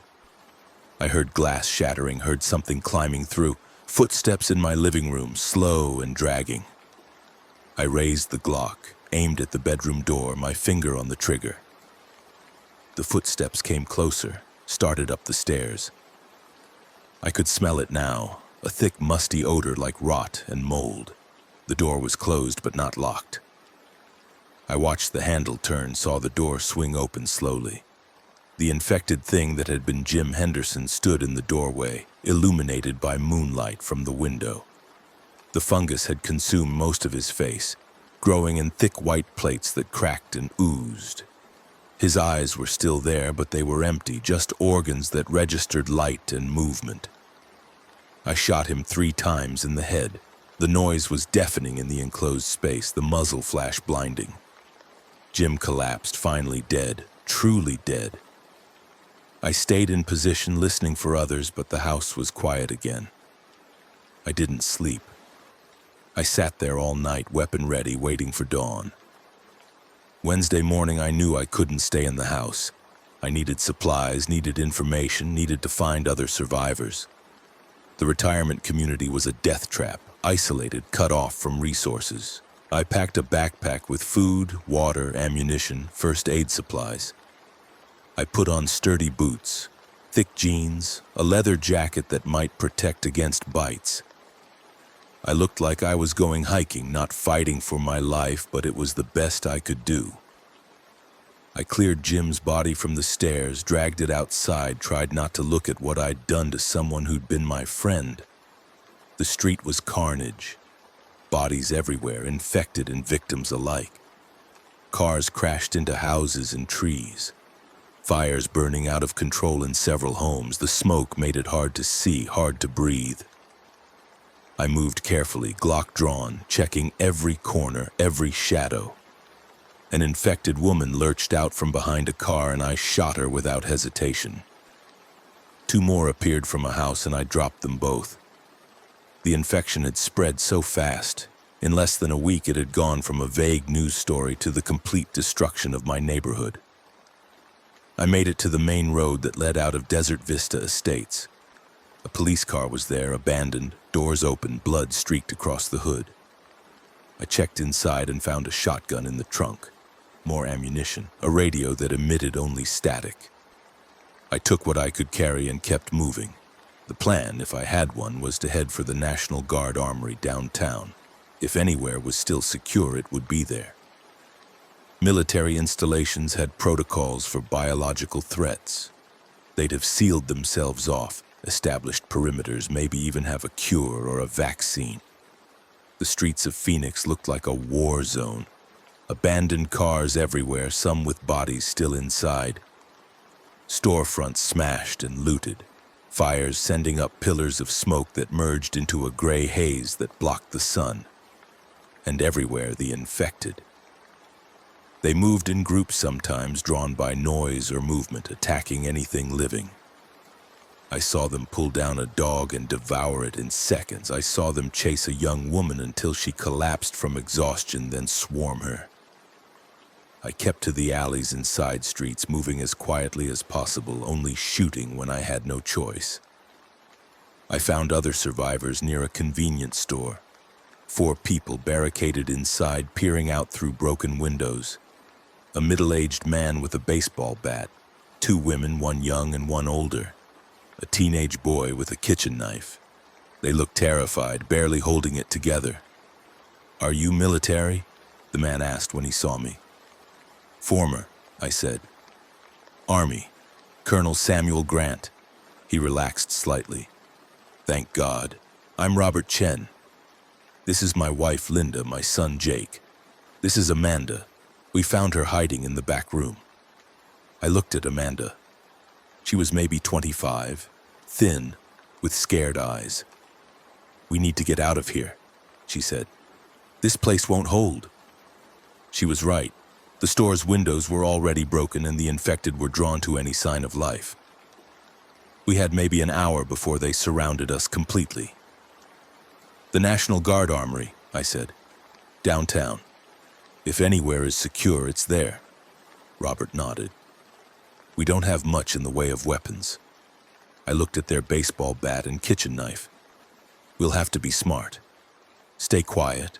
Avoid the infected when possible. Only fight if we have to. We move as a group. No one gets left behind." It was the kind of speech I'd given to young soldiers 100 times. Keep it simple, give them a goal, make them believe survival was possible even when the odds said otherwise. We left the store through the back exit, moved through a parking lot littered with bodies. Jake stayed close to his parents, the knife gripped so hard his knuckles were white. Amanda followed me, stepping where I stepped, trusting my military experience to keep her alive. We made it 3 blocks before we hit trouble. A group of infected, maybe 15 or 20, feeding on something in the middle of the street. We couldn't go around them without making noise, couldn't backtrack without losing time. "Stay behind me," I whispered, and I raised the Glock. The first shot brought their heads up. They saw us. They charged. I fired methodically, 1 shot per target, headshots when I could manage it. Robert swung his bat, crushed a skull. Linda had picked up a tire iron from somewhere, and she used it like she was born to it, cracking bones and caving in faces. Jake and Amanda stayed in the center of our formation, watching for infected coming from other directions. The fight lasted maybe 30 seconds, and then we were running, leaving bodies behind, not stopping until we were several streets away. "You okay?" I asked everyone. They nodded, breathing hard, covered in blood that wasn't theirs. "That was just the beginning," I said. "It's going to get worse before it gets better." Amanda looked at me. "Is it going to get better?" I didn't answer because I didn't want to lie. We made it to a residential area and took shelter in a 2-story house that looked defensible. I posted watch rotations, 2 people awake at all times. We ate canned food from the previous owner's pantry and drank bottled water. Robert told me he'd been an accountant. Linda was a nurse, which was useful. Jake was a high school junior, smart kid, scared but holding it together. Amanda had been working at a coffee shop, studying graphic design at community college. Normal people living normal lives until the world ended. "What do you think caused this?" Linda asked. She was checking everyone for bites and scratches, making sure no one was infected. "Biological weapon," I said. "Someone engineered a cordyceps variant that could infect humans, released it deliberately." Robert stared at me. "Who would do that?" I thought about Victor Hayes, someone who wanted to prove a point. That night I took first watch with Amanda.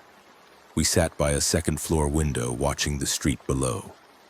Infected wandered past in 1s and 2s, drawn to sounds we couldn't hear, following instincts we couldn't understand. "Were you in a war?" Amanda asked quietly. "2 of them," I said. "Iraq twice. Other places I can't talk about." She was silent for a while. "Is this worse?"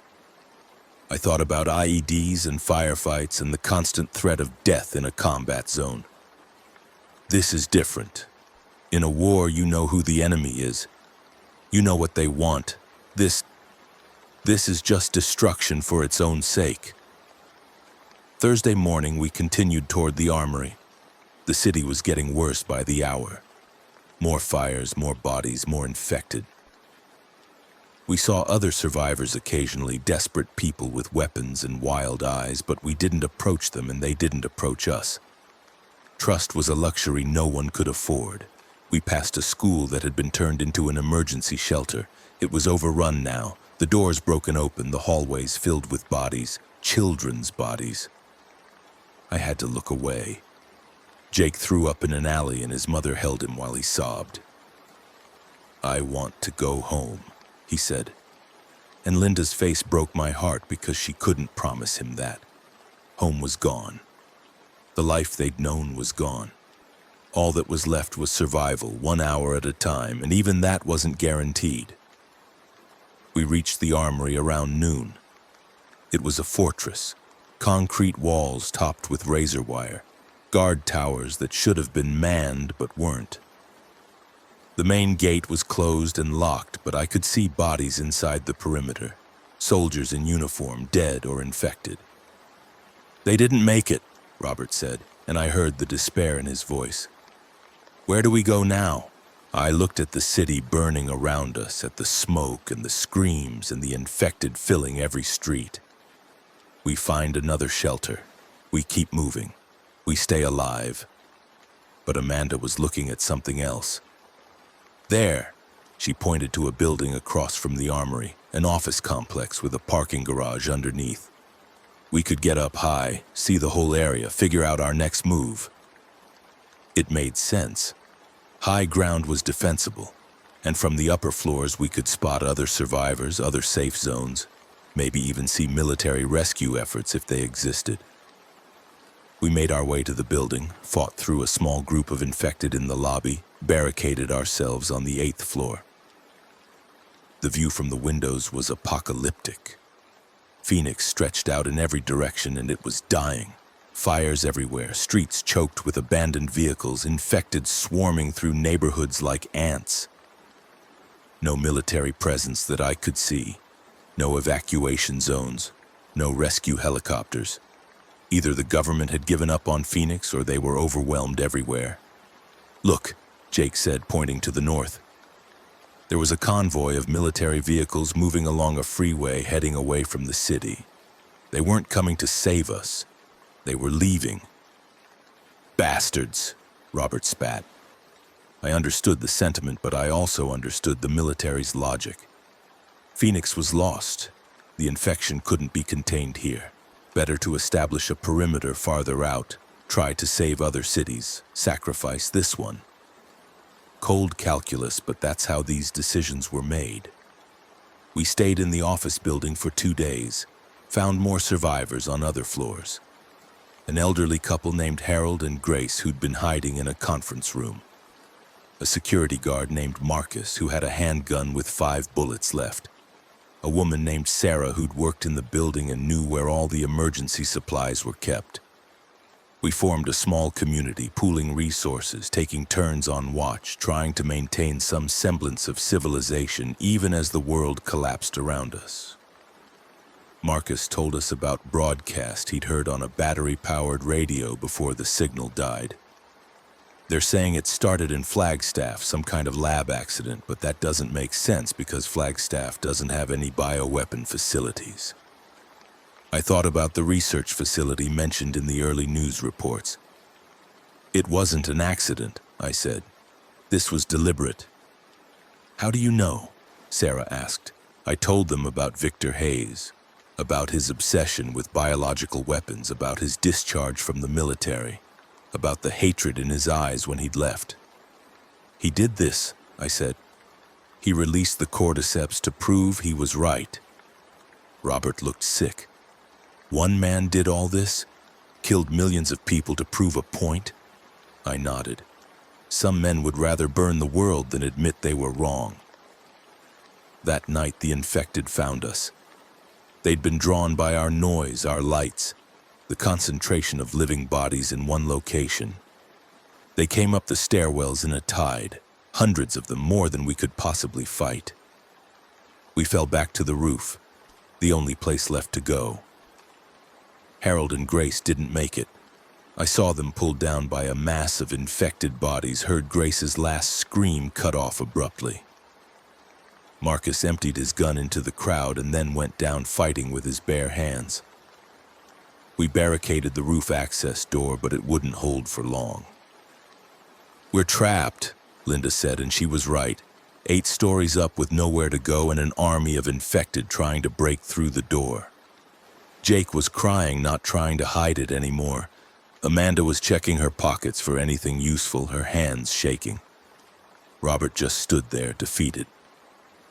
Sarah was praying quietly, and I was thinking about Victor Hayes, about how he'd won, how he'd proven his theories and destroyed the world in the process. The door buckled, wood splintered. I raised my Glock knowing it wouldn't be enough. Then I heard helicopter rotors. We all looked up. 2 Blackhawks appeared over the building, military markings clear even in the darkness. A spotlight hit us, blinding after the darkness. A loudspeaker crackled. "Survivors on the roof, we see you. We're coming in. Clear the landing zone." We moved to the edges of the roof as one of the helicopters descended. The door gunner opened fire on the infected pouring out of the stairwell. 50 caliber rounds tearing through bodies. A soldier dropped a rope ladder and we climbed one by one, Jake first, then Linda, then Robert, then Amanda, then Sarah. I went last, climbing as the infected grabbed at my feet, pulling at my boots. The door gunner kept firing, keeping them back long enough for me to reach the helicopter bay. Hands pulled me inside and we lifted off, leaving the office building and the horde behind. "Thank you," I gasped to the crew chief. He was young, maybe 25, with exhausted eyes. "Don't thank us yet," he said. "This is the last run. After this, we're pulling back to Luke Air Force Base. Phoenix is being evacuated." I looked down at the city, at the fires and the darkness and the infected filling every street. "What about everyone still down there?" The crew chief didn't answer. They took us to Luke Air Force Base on the western edge of the metropolitan area. It was chaos. Thousands of people crammed into hangars and temporary shelters, armed soldiers maintaining perimeter security, helicopters landing and taking off constantly. We were processed, checked for infection, given food and water and medical attention. Linda's nursing skills were immediately put to use. Robert and Jake stayed together, clinging to each other. Amanda and Sarah found spots in one of the refugee shelters. I was pulled aside by a major who'd seen my file. "Colonel Grant," he said, using my old rank, "we could use your experience. Will you help us organize the civilian population?" I spent the next week working with the military to establish order in the chaos. We set up schedules, distributed supplies, trained civilian volunteers to help with basic security. But even as we worked, the situation deteriorated. The cordyceps was spreading faster than anyone had predicted. More cities were falling. More refugees were arriving, and not all of them were uninfected. We had screening protocols, but the fungus was adapting, hiding, showing symptoms later. 3 outbreaks happened inside the base perimeter.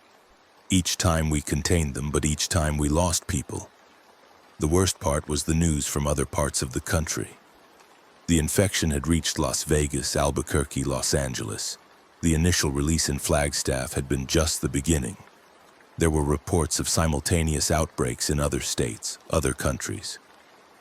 This wasn't one man acting alone. This was coordinated. Victor Hayes hadn't just released the cordyceps in Arizona. He'd distributed it globally, or he'd had help from others who shared his twisted vision. I tried to call Michael, but the phone networks were down nationwide. I had no idea if California was still standing, if my son and his family were alive. The not knowing was worse than anything I'd experienced in combat. At least in a war, you saw your enemies. You knew if your brothers in arms were alive or dead. This was just silence and uncertainty and the slow, crushing weight of probable loss. 2 weeks after we'd arrived at Luke Air Force Base, I was summoned to a briefing. A colonel I didn't know stood before a room full of officers and senior NCOs. "Gentlemen," he said, "I'm going to be direct. We're losing. The cordyceps infection has reached 43 states and 17 countries. Our containment efforts have failed. The civilian government has collapsed at the federal level. The military is operating on standing orders to preserve what we can and establish safe zones. He paused. Let that sink in. Phoenix and the surrounding areas are being declared a lost zone. We will be evacuating all personnel to a secondary facility in Colorado. Civilians will be left behind with supplies and weapons. We cannot take them with us. The room erupted in protests, but the colonel raised his hand. This isn't a debate. This is reality. We don't have the transport capacity. We don't have the resources. Our priority is maintaining military readiness to defend the remaining safe zones. That's the mission now. I stood up. You're condemning these people to death. The colonel met my eyes. They're already dead, Grant. We all are. We're just determining who dies first. After the briefing, I walked out into the Arizona heat and looked at the thousands of civilians who'd trusted us to protect them. Robert and Jake helping distribute food. Linda treating injured refugees. Amanda and Sarah working in the supply depot. Good people who'd survived against impossible odds, and now they were being abandoned. I couldn't do it. I couldn't leave them. I found the major who'd recruited me. I'm staying, I said. He nodded like he'd expected it.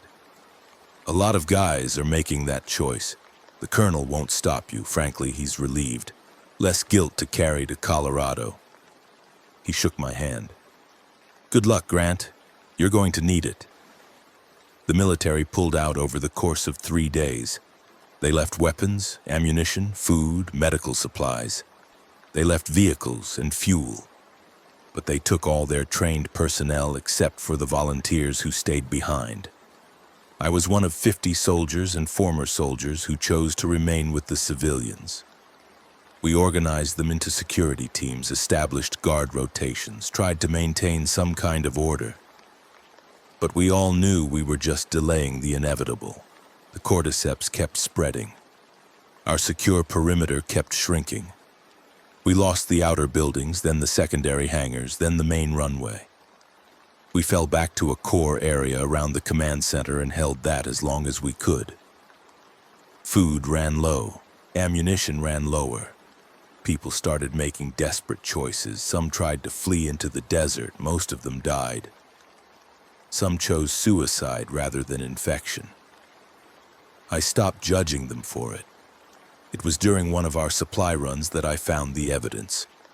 We'd gone into Phoenix proper, looking for medical supplies, and we'd stumbled across a bunker complex hidden beneath an industrial park. The entrance had been concealed, but an explosion had collapsed part of it, revealing stairs leading down. I took 2 men with me, Marcus, who'd somehow survived and joined our group, and a former Marine named David. We descended into the darkness with flashlights and weapons drawn. The bunker was extensive military-grade construction, clearly built before the outbreak. There were laboratories down there, research equipment, biological containment units. And there were documents, files and reports and communications that laid out the entire plan. Victor Hayes had been working on weaponized cordyceps for years, funded by dark money from sources I couldn't identify. He'd recruited scientists who shared his vision or who were willing to overlook ethics for the right price. He'd cultivated contacts within terrorist networks, promised them the ultimate weapon. The release in Flagstaff had been a test. The simultaneous global releases had been the actual operation. Victor had given the cordyceps to terrorist cells in 17 countries, provided them with detailed instructions on deployment, coordinated the timing to maximize impact and prevent containment.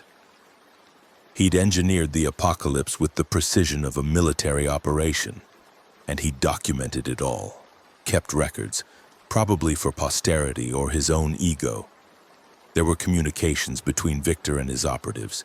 He was still out there, still alive, directing operations from somewhere. One message referenced a primary facility somewhere in the Phoenix area, hardened against biological threats. His command center. I read through more files and found references to Cave Creek, a small community north of Phoenix. Coordinates. "That's where he is," I said to Marcus and David. "That's where the son of a bitch is hiding while the world burns." We returned to Luke Air Force Base with the documents. I showed them to the leadership council we'd formed, explained what I'd found. "We need to take him out," I said. "He's still coordinating terror cells, still spreading the infection. As long as he's alive, he's a threat." A former sergeant named Williams shook his head.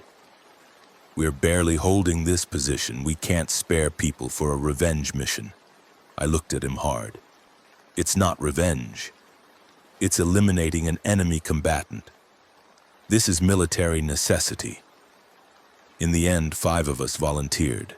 Me, Marcus, David, and 2 others, a former Army Ranger named Lopez and a woman named Chen who'd been Delta Force before the outbreak.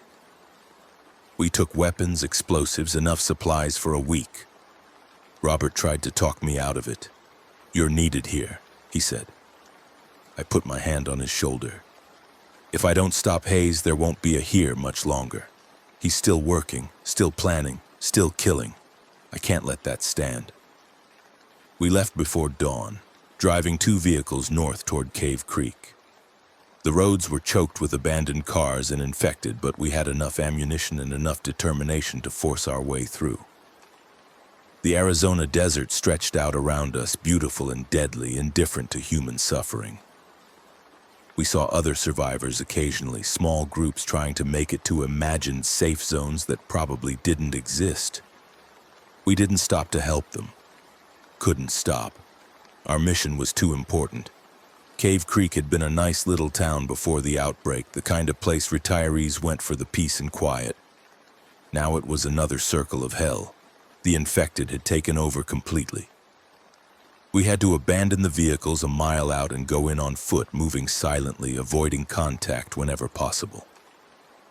The coordinates led us to a house on the edge of town, expensive looking, built into the side of a hill. But there was more to it than that. I could see the reinforcements, the disguised air filtration systems, the hidden cameras. "Bunker underneath," Lopez said, reading the terrain like I did.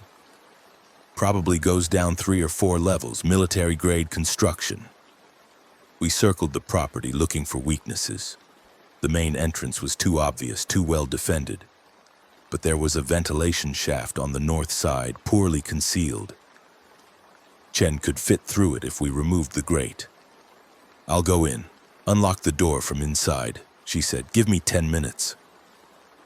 She disappeared down the shaft and we waited in tense silence, weapons ready, watching for infected.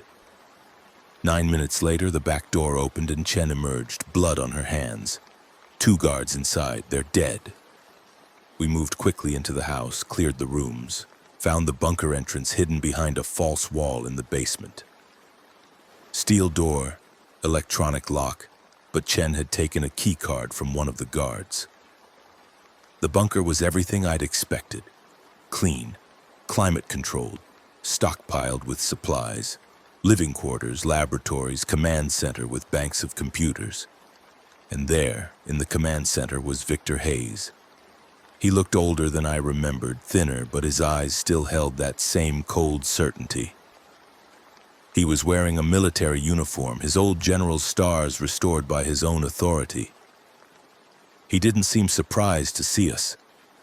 "Samuel," he said calmly, as if we were meeting for coffee, "I knew you'd survive.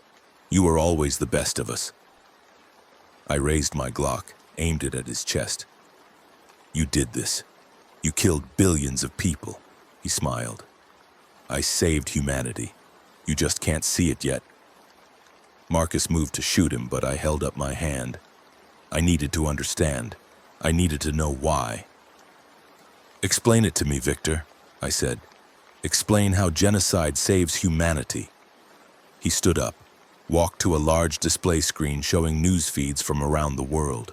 Cities burning, refugees fleeing, military units being overrun. "Humanity was weak," he said. soft. We'd forgotten how to survive, how to fight, how to be strong. I gave us a crucible. Those who survive will be harder, smarter, better adapted to the realities of existence. Natural selection accelerated. Evolution forced at gunpoint. "You're insane," David said. Victor turned to him. "I'm realistic. The old world was dying anyway. Climate change, resource depletion, overpopulation. I just hastened the inevitable and gave us a chance to build something new from the ashes." He looked back at me. "You understand, Samuel. You were a soldier. You know that sometimes you have to destroy in order to create. Sometimes the only way forward is through the fire." I thought about Laura, dead from cancer before any of this started. I thought about Michael and his family in California, probably dead now. I thought about the thousands of people at Luke Air Force Base waiting for a miracle that would never come. I thought about all the innocent people who died screaming in the streets while Victor watched from his bunker and called it salvation. "You're not insane," I said quietly. "You're worse. You're a monster who thinks he's a savior." I shot him in the kneecap. He went down screaming, clutching his shattered leg. "That's for everyone you killed with your theories." I walked toward him, gun steady. "You could have been great, Victor. You were brilliant. But you were so desperate to be right that you destroyed the world to prove it." He was gasping, pale but still defiant. "You can't stop it. The cordyceps is everywhere. It's adapting, evolving, spreading. You can kill me, but the work continues.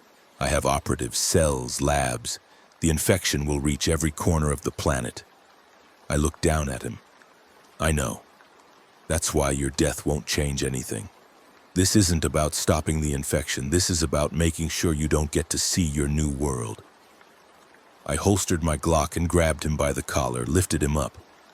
He tried to fight, tried to strike at me, but I was stronger and I was angrier than I'd ever been in my life. I could have shot him, could have made it quick. But he'd orchestrated the deaths of billions, had watched it all from safety while people died in agony, while families were torn apart, while civilization crumbled. He didn't deserve quick. I got my hands around his throat, felt his pulse hammering under my fingers. He clawed at my arms, tried to break my grip, but I held on. His face turned red, then purple, his eyes bulged. I leaned close so he could see my face, so he could see the judgment in my eyes. "This is for Laura," I said, "or for Michael, for every person who died because of you." I increased the pressure, felt his windpipe collapse, felt him go limp, but I didn't stop. I kept squeezing, channeling every bit of rage and grief and hatred into my hands. There was a crack. His neck broke. Victor Hayes died with his eyes open, staring at nothing, his grand vision of a purified humanity dying with him. I let his body drop to the floor and stood there, breathing hard, my hands shaking. Marcus put a hand on my shoulder. "He had it coming," he said quietly. I nodded. "Yeah, he did." We rigged the bunker with explosives, used everything we'd brought and added Victor's own stockpiles. Set timers for 30 minutes and got out. We were 2 miles away when the bunker went up. A massive explosion that sent a column of fire and smoke into the desert sky. Everything Victor had built, all his research, all his backups and records and communications, destroyed in an instant. It wouldn't stop the cordyceps, but it would cut the head off the snake, disrupt whatever coordination remained. The drive back to Luke Air Force Base took longer than expected. The infected were everywhere now, drawn by the explosion or just following their endless search for prey. We lost Lopez to a swarm that came out of nowhere, pulled him from the vehicle before we could react. David took a bite to his shoulder during a roadblock fight, and Chen put a bullet in his head before the infection could spread. By the time we reached the base, it was just me, Marcus, and Chen, 3 survivors out of 5. Robert met us at the gate. "You're back," he said, relief obvious. "Did you find Hayes?" I nodded. "He's dead. His bunker's destroyed. Won't stop the outbreak, but at least he won't be coordinating it anymore. Robert looked at the smoke visible in the distance. Might not matter much longer. We've got problems here. The base was being overrun. Thousands of infected pressing against the perimeter, overwhelming our defenses through sheer numbers. We'd held for weeks, but we were out of time. The military had left us weapons, but not enough ammunition for this. People were making final preparations, saying goodbyes, writing last letters that would never be delivered. The end was coming. That night I sat with Amanda and Sarah and Robert and Linda and Jake. We shared what was left of the good food, told stories about our lives before, tried to pretend we had a future.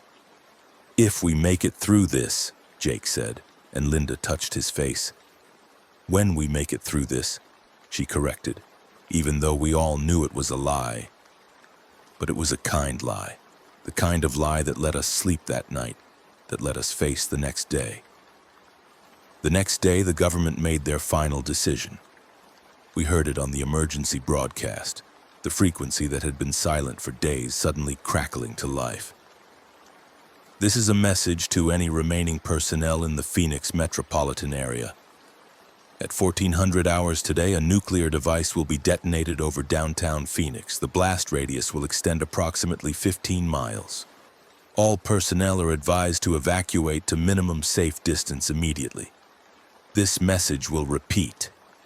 It repeated, over and over, clinical, final. They're going to nuke us, Sarah said, her voice hollow. I checked my watch. We had 3 hours.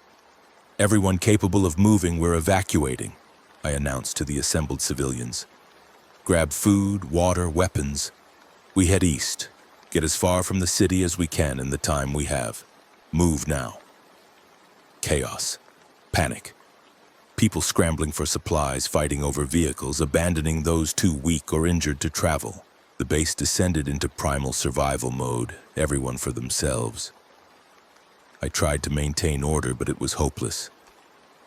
Robert and his family stayed with me, as did Amanda and Sarah and Chen and Marcus and a few others. We took 2 trucks and started driving east, fighting through infected and desperate refugees racing against the clock. We made it maybe 20 miles when I saw the flash behind us. Bright enough to light up the desert even through the cab of the truck.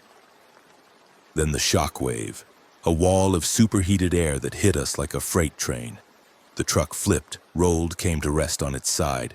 My head slammed against something hard and the world went dark. I woke up to pain and the smell of burning. The truck was a wreck, windshield shattered, engine smoking. I crawled out through the broken window, my body one massive bruise. Marcus was dead, his neck broken in the crash. Chen was unconscious but breathing. Amanda and Sarah were in the other truck, which had stayed upright but taken damage. Robert and Linda and Jake were alive, cut and bleeding, but alive. I stood and looked back toward Phoenix. The mushroom cloud was rising, massive and terrible. A pillar of destruction that reached the stratosphere. The city was gone. Luke Air Force Base was gone. Everyone who hadn't evacuated in time was gone. The blast had killed the infected in the immediate area, but I could see more coming, drawn by the noise and the light, shambling across the desert toward us. We need to keep moving, I said, my voice rough. We salvaged what we could from the wrecked vehicles, found another car abandoned on the highway, packed in. Drove east toward New Mexico, toward mountains that might provide shelter, toward a future that probably didn't exist. The sky behind us was dark with ash and smoke, radioactive particles spreading on the wind. Over the next few days, we learned the truth. Phoenix hadn't been the only city nuked. Los Angeles, San Francisco, Denver, Houston, Atlanta. The government had made the same calculation everywhere. Sacrifice the major population centers to slow the cordyceps spread, kill millions to maybe save thousands. It didn't work. The infection was already beyond those cities, already spreading through rural areas, small towns, everywhere humans existed. We found a small ranch in the mountains of New Mexico abandoned by its owners. fortified it as best we could, planted crops, rationed supplies, tried to survive. But the cordyceps kept spreading. We saw it in the wildlife now. Deer and coyotes with fungal growths, acting with the same aggressive hunger as infected humans. The spores were everywhere, carried on the wind, spreading through the ecosystem. This wasn't just a human plague anymore. It was consuming all life. Robert died of an infection from a cut that wouldn't heal. Linda died trying to save him. Jake orphaned, stopped eating, stopped caring, walked out into the desert one day and never came back. Sarah got sick, coughing up fungal spores, and we had to put her down before she turned. Amanda lasted longer, stayed with me, but eventually the cordyceps found her too. I held her hand as she died, watched the fungus consume her from within, and then I did what had to be done. Chen left to find other survivors, never came back. I was alone in the ranch, 63 years old, surrounded by the dead, waiting for the fungus to find me too. I went outside at night and looked at the stars, still shining indifferent above a dying world. Somewhere out there, the cordyceps was spreading, spores drifting on winds that crossed state lines and national borders, infecting new hosts, new ecosystems, transforming the planet into something alien and hostile. Phoenix was a crater of radioactive glass. Victor Hayes was dead, but his vision lived on, written in fungal networks that spanned continents. The military had retreated to hardened bunkers, trying to wait out an apocalypse that would never end. There would be no rebuilding, no recovery, no cure. The old world was dead and the new world belonged to the cordyceps. I think about Michael sometimes, about my grandchildren I'll never see again. I think about Laura and how lucky she was to die before seeing what the world became. I think about all the small moments of normal life that seem impossibly precious now. Coffee in the morning, a good book, the sound of rain, all gone, replaced by the endless hunger of the infected and the slow, patient consumption of the fungus. The spores are in my lungs now. I can feel them sometimes, a tickle in my throat, a pressure in my chest. It won't be long. I've written this account in the hope that someone somewhere might read it and understand what happened. How one man's arrogance destroyed a species. How the worst monsters wear human faces and speak in the language of progress and necessity. How the end came not with a bang but with a whisper of spores on the wind. If you're reading this, you're probably already infected. The cordyceps is everywhere now. There's nowhere left to run, nowhere left that's safe. The best you can hope for is a quick death before the transformation, before you lose yourself to the hunger and the instinct to spread. That's what I'm hoping for anyway. I keep Victor's broken neck in my memory, the feeling of his life ending in my hands. It's not much comfort, but it's something. He didn't get to see his new world mature, didn't get to witness the fruits of his labor. He died knowing that his vision would continue without him, that he'd be forgotten, just another madman who destroyed what he couldn't control. There's some justice in that, even if it's small and petty and ultimately meaningless. The sun is setting over the mountains. The air tastes like ash. Somewhere in the distance I can hear the infected calling to each other, those strange whistling sounds they make. They'll find this ranch eventually, find me, add me to their numbers. Until then, I sit here with my weapons and my memories and my anger at a world that could let someone like Victor Hayes exist, let alone thrive. This is how it ends. Not with armies and heroes and last-minute salvation, not with humanity standing united against the darkness. It ends with an old soldier in an abandoned ranch coughing up fungal spores, waiting for the infection to take hold. It ends with the cordyceps spreading across the planet, patient and inexorable, turning Earth into a garden of flesh and fungus. It ends with the sure knowledge that we did this to ourselves, that our intelligence and our arrogance and our desperate need to be right led us straight into extinction. I was a good soldier once. served my country faithfully for 38 years, followed orders, made hard decisions, tried to make a difference. In the end, it didn't matter. All my training, all my experience, all my discipline couldn't stop this. Couldn't save anyone.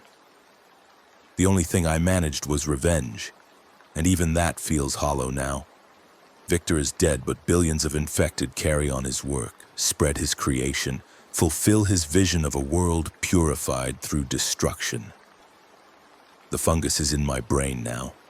I can feel it, subtle at first, but growing stronger. Thoughts that aren't quite mine, urges I don't want. The hunger starting to build, I won't let it take me completely. I've got one bullet left in the Glock, reserved for myself, for when the time comes. That's the last act of free will available to me. The choice of when to die, not how. Night falls and the infected gather outside the ranch. I can see their silhouettes against the stars, dozens of them, maybe hundreds, drawn by my presence, by the last traces of uninfected life in this area. They don't attack yet, just wait, patient. The cordyceps doesn't hurry. It has all the time in the world. I think about the people I couldn't save, Robert and Linda and Jake, Marcus and David and Lopez, Chen and Sarah and Amanda. All the civilians at Luke Air Force Base who trusted me to protect them. All the soldiers who stayed behind when the military evacuated. All the millions who died in Phoenix and the other cities, incinerated in nuclear fire or torn apart by the infected or consumed slowly by the fungus. Their deaths weigh on me, even though I know rationally that I couldn't have prevented them, couldn't have changed the outcome. The cordyceps was too fast, too aggressive, too perfectly designed for maximum lethality. That was Victor's genius, if you can call it that. He didn't just weaponize a fungus, he engineered an extinction event, created something that would spread faster than any response could contain it, adapt faster than any cure could be developed, persist longer than any quarantine could maintain. He succeeded beyond his wildest dreams, and it cost him nothing because he died before seeing the full consequences. Maybe that was mercy. Maybe he deserved to suffer longer. The coughing gets worse. Blood now, mixed with white spores that glow faintly in the moonlight. The fungus is fruiting inside me, preparing to spread to find new hosts. My time is running out. The hunger is stronger now, demanding that I go outside, join the others, hunt for fresh meat to consume and infect. I resist, but it's getting harder. The cordyceps is patient but insistent, wearing down my will with biological imperative. I put the Glock to my temple, feel the cold metal against my skin. My hand is shaking. Part of me wants to live even like this, even as a monster. The survival instinct is powerful, overrides reason and morality and everything that makes us human. But I'm still human enough, still Samuel Grant enough to make this choice, to end it on my terms. I think about Laura one last time, her smile, her laugh, the way she'd touch my face and tell me everything would be okay. She was wrong, but I loved her for trying. I think about Michael and hope he died quickly, hope his family didn't suffer. Hope somewhere in whatever comes after this, they're together and safe and free from the hunger and the fear. The infected outside start moving toward the ranch. They know it's time. The cordyceps knows it's time. I'm either going to join them or I'm going to die, and either way, this ends the same. The world continues without me, consumed by the fungus, transformed into something that will eventually spread to other species, other continents, until there's nothing left but the endless cycle of infection and consumption and death. My finger tightens on the trigger. This is the last act of resistance available to me. The last time I get to say no to Victor Hayes and his vision and the cordyceps and everything it represents. One bullet, one choice. One final moment of being human before the darkness takes everything. I served my country. I fought for what I believed in. I killed the man responsible for the apocalypse, even if it didn't change anything. I survived as long as I could, protected who I could, did my duty to the last.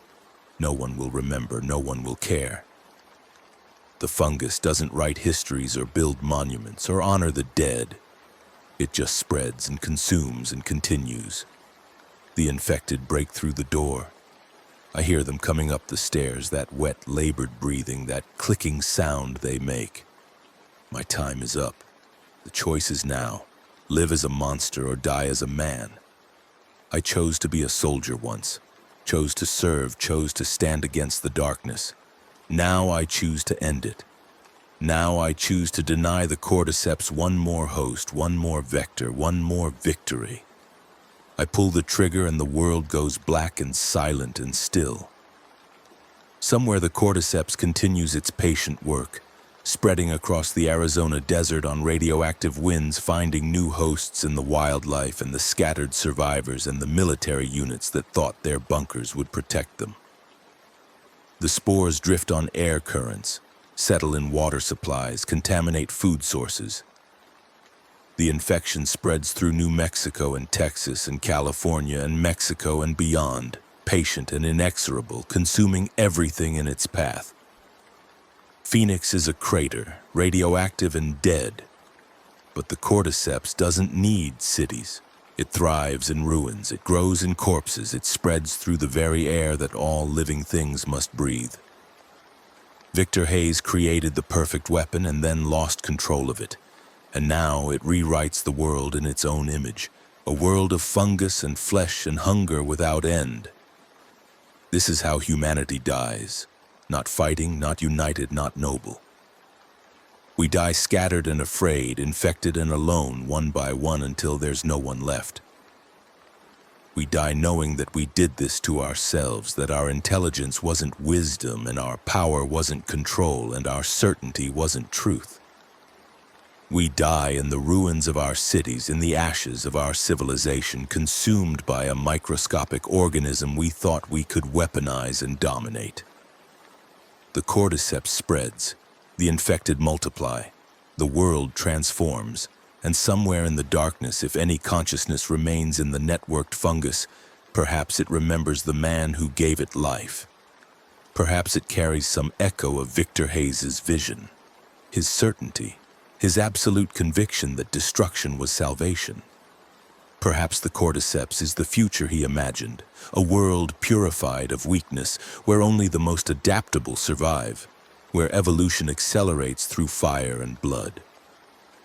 Or perhaps it's just a fungus doing what fungi do, spreading and consuming without purpose or meaning, an accident of biology given terrible power by human arrogance. Perhaps there's no deeper meaning, no grand design, no post-human future. Just the end of one species and the rise of another, written in spores and screams. The cordyceps doesn't care. It spreads across state lines, national borders, continents. It adapts to new environments, new hosts, new challenges. The nuclear strikes slow it but don't stop it. The quarantines fail, the military retreats, the government collapses. Humanity's last bastions fall one by one, consumed from within by an enemy too small to see and too pervasive to fight. Years pass, or maybe months. Time loses meaning in the ruins. The infected roam in massive herds, following pheromone trails and fungal networks that span thousands of miles. They've stopped looking human, the growth having consumed most of their original features, turning them into mobile gardens of cordyceps fruiting bodies. They hunt the few remaining uninfected with perfect coordination, guided by the hive mind of the fungus itself. The planet transforms. Forests die and are replaced by fungal growths that tower hundreds of feet high. The oceans begin to change, spores settling on the surface, finding new vectors in marine life. The cordyceps evolves, adapts, spreads into every ecological niche, every environment, every remaining pocket of life. It's patient. It has all the time in the world. Somewhere in a bunker in Colorado, the last military units watch their supplies dwindle and their air filters fail and the spores seep in despite all their precautions. They understand finally that there's no waiting this out, no rebuilding, no future for humanity as it was. They understand that Victor Hayes won, that his vision of purification through destruction was complete. They understand that the end is here and there's nothing left but to choose how to meet it. Some choose to fight, to go out shooting, taking as many infected as they can before they fall. Some choose suicide, quick and clean. Some choose to simply open the doors and let the cordyceps take them, surrender to the inevitable. Their choices don't matter. The outcome is the same. The fungus claims them all. The satellites in orbit, still functioning, still watching, record the transformation of Earth. The green and blue planet turns white and gray, consumed by fungal growth that spreads across every continent, every island, every remaining fragment of land. The cameras capture the end of human civilization, the last cities going dark, the last lights going out, the last fires burning down to ashes. No one is left to watch the feed.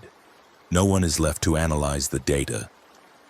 The satellites continue their lonely vigil over a dead world, recording for archives that will never be read. In the ruins of Phoenix, radioactive ash settles over fungal growth that glows faintly in the darkness. The cordyceps thrives here, adapted to the radiation, using it perhaps, incorporating it into new mutations. The city that was home to millions is now a garden of flesh-hungry fungus, a monument to human hubris and the terrible power of biology unleashed without restraint. Victor Hayes's bunker in Cave Creek is a crater now, glass and metal fused by the explosion buried under tons of rubble. His body is dust. His research is destroyed. His name will be forgotten when the last human dies and there's no one left to remember him. But his creation lives on, spreads on, transforms the world in ways he never imagined. The cordyceps is his legacy, his monument, his contribution to the universe. It will outlive humanity by millions of years perhaps, until some other event wipes it clean or it evolves into something else entirely. The last human thoughts are simple ones: hunger, pain, fear, loss. The complex consciousness that defined humanity collapses into base survival instinct, then into fungal imperative, then into nothing as the individual dissolves into the network. The last human dies somewhere in isolation, alone with their memories and their regrets, and the cordyceps claims them like it claimed all the others. Earth belongs to the fungus now. The cordyceps spreads across the continents, adapts to every climate, consumes every available biomass. The infected herds roam in numbers too vast to count, guided by chemical signals and fungal networks that span the globe. They've stopped being human in any recognizable sense, transformed into mobile fruiting bodies that exist only to spread spores and find new hosts.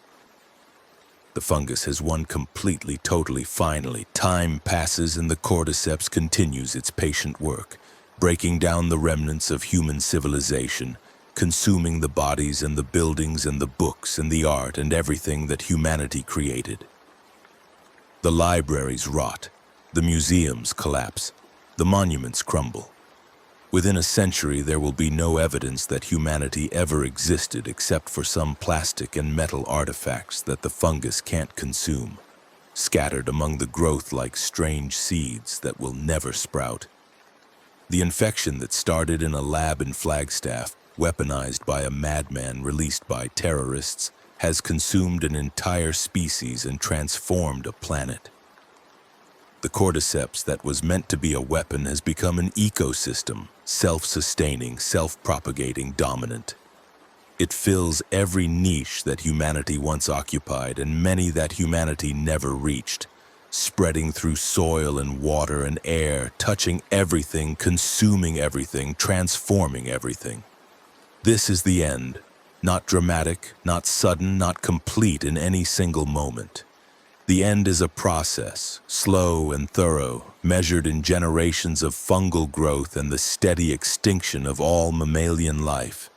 The end is spores on the wind and infected herds roaming through ruins and the patient, inexorable spread of cordyceps across every surface, every environment, every remaining fragment of the world that was.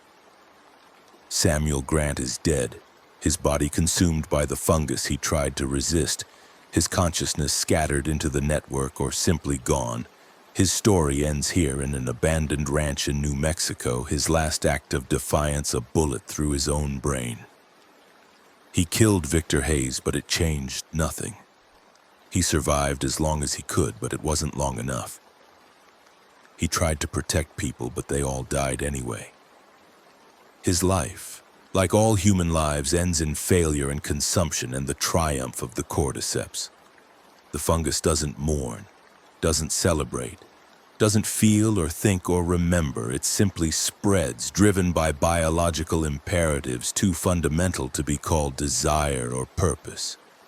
It does what fungi have always done, breaking down complex organic matter into simpler forms, recycling nutrients, transforming death into life. That it killed humanity in the process is irrelevant to the cordyceps. That it was engineered as a weapon is meaningless. It exists. It spreads. It continues.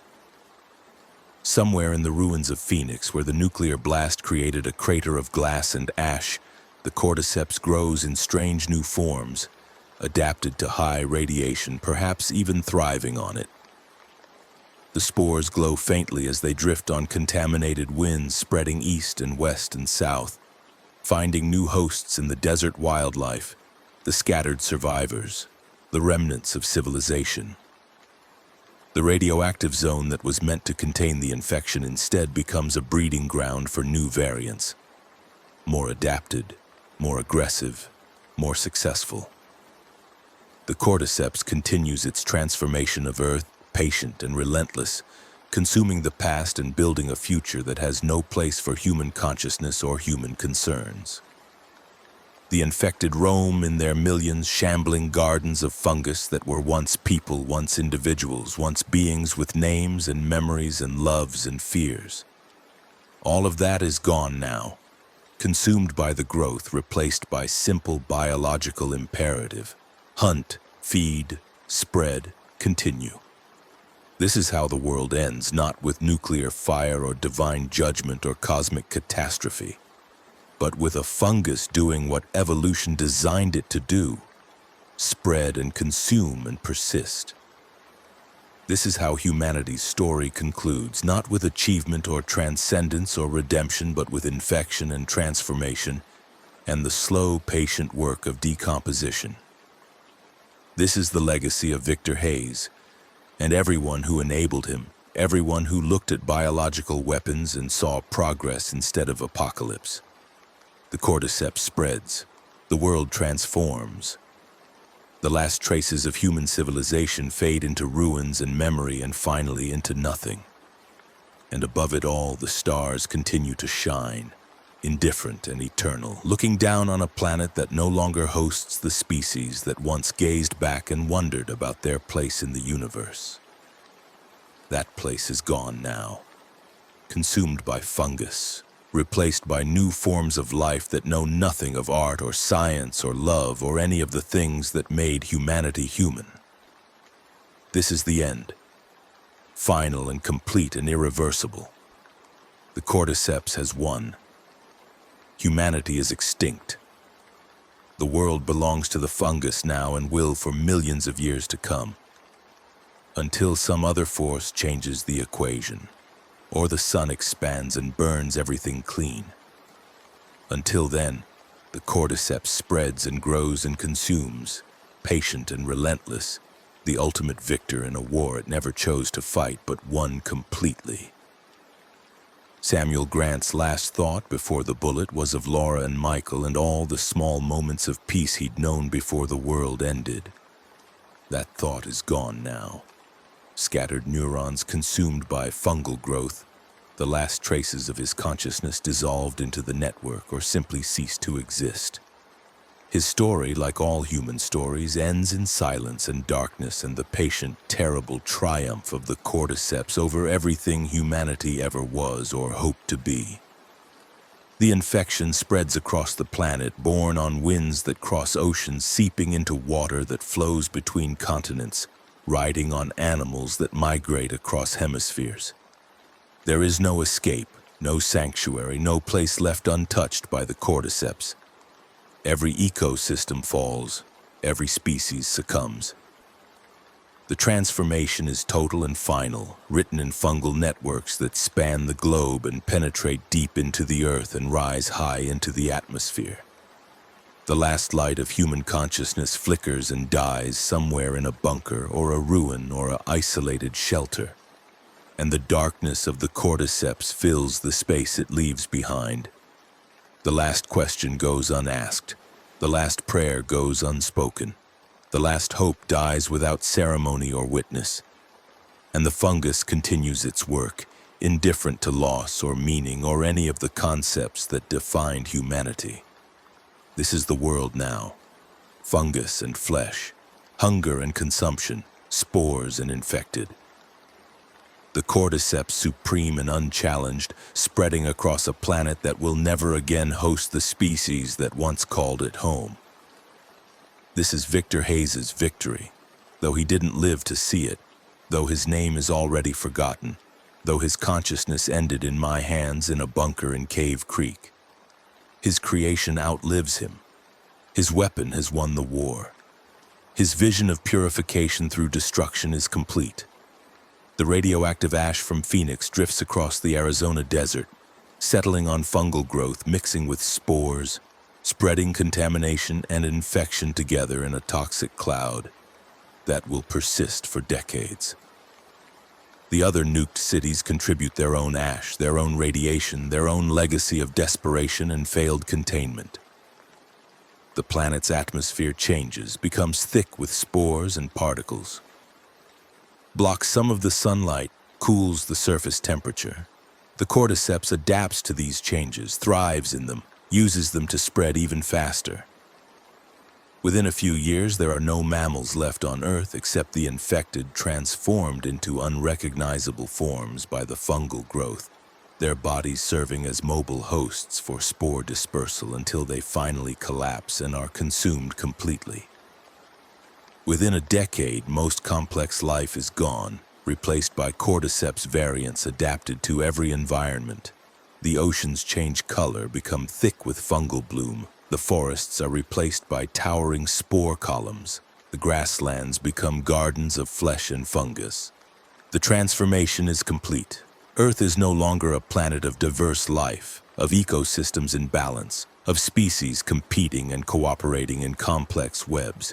It is a monoculture, dominated utterly by the cordyceps, a single organism that has consumed all others and now spreads across every surface, every environment, every remaining fragment of biological potential. This is the new world, simplified, unified, reduced to its base components and rebuilt in the image of the fungus. Humanity is extinct. Our cities are ruins. Our knowledge is lost. Our art is decayed. Our stories are forgotten. Our consciousness is dissolved. Everything we built, everything we achieved, everything we hoped for and dreamed of and worked toward is gone. Consumed by a weaponized fungus that we created and could not control. This is our legacy. This is our contribution to the universe. We destroyed ourselves and took most of the planet with us, leaving behind only the cordyceps and the contaminated ruins of our civilization. Samuel Grant's story ends here. In the ruins of a ranch in New Mexico, his body consumed, his consciousness ended. His last act of defiance meaningless in the face of the cordyceps's patient, relentless spread. He fought and killed and survived as long as he could, but in the end it changed nothing, saved no one, prevented nothing. The apocalypse came anyway. The infection spread anyway. Humanity died anyway. And the cordyceps continues its transformation of Earth, patient and thorough and utterly indifferent to human concerns. This is how it ends. This is how humanity's story concludes. Not with hope or salvation or last-minute rescue, but with infection and death and the slow consumption of everything we were. The cordyceps spreads, the world transforms, the last lights go out, and in the darkness that follows there is only the fungus growing and spreading and consuming, patient and relentless and supreme. The ultimate victor in a war that humanity lost the moment Victor Hayes released the first spore into the wild. The end is complete, final, irreversible. Humanity is gone. Earth belongs to the cordyceps now, and will for millions of years until some cosmic event resets the equation or the fungus itself evolves into something new. Until then, the infected roam, the spores drift, the fungal networks spread, and the patient, terrible work of consumption continues without pause, without mercy, without end. Now let's move on to the next story. The briefing ended with assignments, and I drew the short straw along with my partner, Agent Lisa Rodriguez, a tough-as-nails former Miami-Dade detective who'd made the jump to federal service 5 years back and had never looked back. Lisa and I had been working together for 3 years, and we'd developed the kind of rapport that made the job easier, the kind of unspoken understanding that came from backing each other up in tight situations, and trusting each other to do the work without bullshit or ego getting in the way. Our assignment was straightforward on paper, but potentially explosive in practice. We were to locate and surveil known associates of the Final Testament in the Miami area, identify their meeting places and communication patterns, and try to get a handle on what they might be planning. Webb made it clear that this was a monitoring operation only. No raids, no arrests, no aggressive moves that might spook them into doing something stupid before we understood the full scope of the threat. We spent the next 2 weeks running down leads that mostly went nowhere, sitting in unmarked cars outside strip mall churches and run-down apartment buildings, watching people who looked like they could barely organize a church bake sale, let alone a bioterror attack. But Lisa had good instincts, and she kept pushing me to look at a property in Homestead, an old warehouse complex that had been purchased 6 months earlier by a shell company with ties to Brother Solomon's inner circle. The property was registered as a storage facility, but there was almost no commercial activity, no customers coming and going, just a handful of the same vehicles showing up at odd hours, always at night, always driven by people who matched the profiles of known Testament members. We set up a long-term surveillance position in an abandoned office building across the street, taking shifts with a couple of other agents, documenting everyone who came and went, building a pattern of life analysis that might give us leverage when the time came to move. It was during one of those long, boring surveillance shifts that I first noticed something was wrong in the city, something subtle but pervasive, like a note played slightly off-key in a familiar song. I was sitting in the observation post with Lisa, both of us nursing thermoses of coffee and watching the warehouse through binoculars and a telephoto camera rig, when my phone started buzzing with alerts from the local news.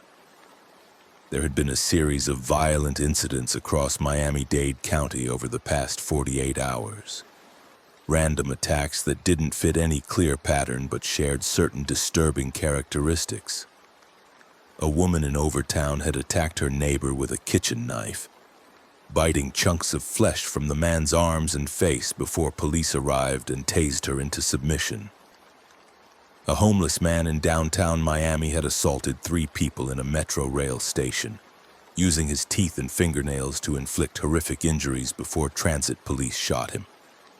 A dental hygienist in Kendall had locked herself in an examination room with a patient and savagely attacked the elderly woman, again using primarily her teeth, before other staff members managed to restrain her and call 911. The attacks were being covered as isolated incidents of mental illness or drug-induced psychosis, the usual explanations trotted out whenever someone did something incomprehensibly violent. But there was something about the details that nagged at me. something about the consistency of the behavior across different attackers in different parts of the city. Lisa saw me scrolling through the news on my phone and asked what was so interesting, and I showed her the articles, watched her expression shift from casual interest to focused concern as she read through the descriptions. She said it was probably nothing, just the usual urban violence that came with a major city in the middle of summer heat. But I could tell she was thinking the same thing I was thinking, that maybe this was connected to whatever the Final Testament was planning, that maybe Project Trixie was already underway and we'd missed the starting gun. I called Webb and briefed him on the attacks, suggested that we might want to pull in the local PD and see if there were any other unusual incidents they were tracking, anything that might indicate a pattern. Webb told me I was probably overthinking it, that correlation wasn't causation and we needed to stay focused on the surveillance operation. But he agreed to have someone reach out to Miami-Dade PD and see what they could learn. In the meantime, he said we should keep our eyes on the warehouse and try not to let our imaginations run wild. I wanted to push back, wanted to insist that we take this seriously. But Webb was my superior, and I'd learned a long time ago that you didn't win arguments with him by being confrontational. So I swallowed my frustration and went back to watching the warehouse, watching the same vehicles come and go, watching the minutes and hours crawl by with nothing to show for our efforts except sore backs and exhaustion. 2 days later, the situation escalated in a way that made it impossible to ignore. I was at home trying to catch a few hours of sleep after a long surveillance shift when my phone started ringing with an emergency call from the Bureau's operations center. There had been an explosion at Miami General Hospital. Not a bomb, but some kind of industrial accident in the basement level where they kept the mechanical systems in storage areas, and initial reports suggested multiple casualties and a possible chemical release. I threw on clothes and raced to the scene, blue lights flashing on my dashboard as I weaved through traffic on I-95, my mind already running through scenarios and protocols for hazmat incidents and mass casualty events. When I arrived at the hospital, the scene was chaos incarnate, ambulances and fire trucks blocking the street, police setting up barricades to keep back the growing crowd of onlookers and panicked family members trying to get inside to check on loved ones. I badged my way through the perimeter and found the incident commander, a grizzled fire captain named Rodriguez who looked like he'd aged 10 years in the past hour.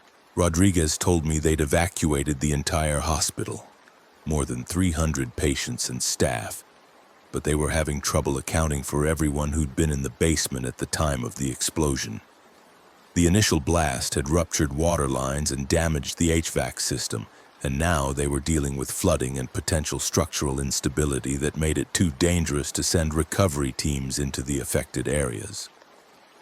But the real problem, Rodriguez said, lowering his voice so the nearby reporters couldn't hear, was that several of the people they'd pulled out of the basement weren't injured by the explosion at all. They were injured by other people, by what looked like vicious animal attacks or maybe some kind of mass hysteria event. 4 hospital employees, 2 nurses, and 2 maintenance workers had been found in a stairwell on the ground floor, all of them covered in bite marks and lacerations, all of them barely coherent and babbling about being attacked by patients who'd been in the basement for some kind of treatment. I felt ice water flood my veins as Rodriguez described the injuries, the pattern of wounds that matched exactly what I'd read in those news reports about the random attacks across the city. I asked if any of the attackers had been apprehended, and Rodriguez said they'd managed to restrain 2 of them, both patients who'd been receiving treatment in the hospital's infectious disease ward before the explosion, and both were now sedated and under guard in one of the ambulances parked behind the command post. I walked over to the ambulance, showed my credentials to the uniformed officer standing watch, and climbed inside to get a look at the restrained patients. What I saw made my stomach turn and my training scream warnings I didn't want to acknowledge. Both patients were middle-aged men, one white and one Hispanic, both secured to gurneys with leather restraints and both covered in blood that clearly wasn't their own. But it was their eyes that struck me, or rather the complete absence of recognition or awareness in those eyes. Just a flat, predatory stare that followed my movements with unsettling intensity. Their skin had taken on a grayish pallor, and there was something wrong with their movements, a kind of jerky, uncoordinated quality that reminded me of footage I'd seen of people in the late stages of rabies or prion diseases. One of them, the Hispanic man, suddenly lunged against his restraints with shocking violence, teeth gnashing together with an audible click, and I instinctively stepped back, my hand dropping to my service weapon before I caught myself and forced my breathing to slow. The paramedic in the ambulance, a young woman with tired eyes and blood on her uniform, told me they'd sedated both patients with enough benzos to knock out a horse. But the drugs didn't seem to be having much effect beyond slowing them down slightly. She'd never seen anything like it in 15 years of EMS work, she said, never seen people resist sedation like this or display such single-minded aggression without any apparent trigger or goal beyond violence itself. I asked if the hospital had run any blood work or diagnostics before the evacuation, and she shook her head, said everything had happened too fast, the explosion and the attacks and the evacuation order all happening within a span of maybe 20 minutes, leaving no time for anything except getting people out and trying to keep the injured alive long enough to get them to other facilities. I stepped out of the ambulance and immediately called Webb, briefed him on what I'd seen and what Rodriguez had told me about the basement explosion and the attacks. Webb listened without interrupting, and when I finished, there was a long silence on the other end of the line before he spoke. He said he was pulling everyone off the warehouse surveillance and redeploying resources to investigate the hospital incident.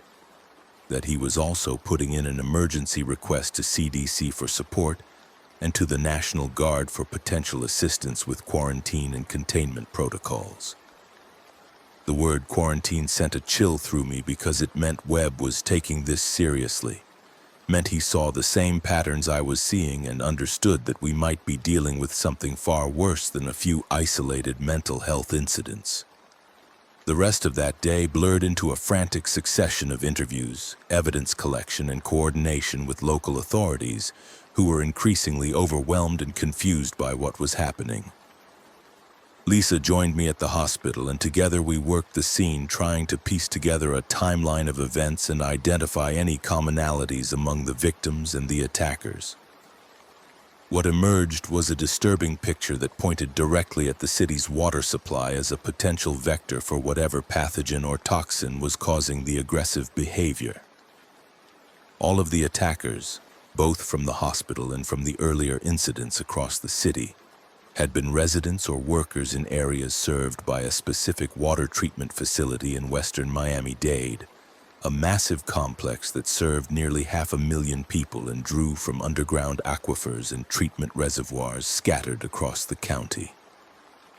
I pulled up satellite imagery of the water treatment facility on my laptop, studied the layout and security features, and felt my chest tighten as I recognized the pattern of vehicle access points and perimeter fencing that matched exactly with intelligence we'd gathered about potential targets the Final Testament had been researching. I called Torres and shared what I'd found, suggested we needed to get people to that facility immediately and secure it before whatever contamination had occurred could spread further. Torres agreed and said she was already working on getting authorization for a joint task force operation, but that it would take time to coordinate with local utilities and get the necessary personnel in place. Time was exactly what we didn't have, I told her, because every hour we waited was another hour for contaminated water to flow through miles of pipes into homes and businesses across half the city. As evening fell and the Miami skyline began to glow with artificial light, I stood outside the hospital watching ambulances ferry the injured to other facilities across the region, and I knew with absolute certainty that we were already too late.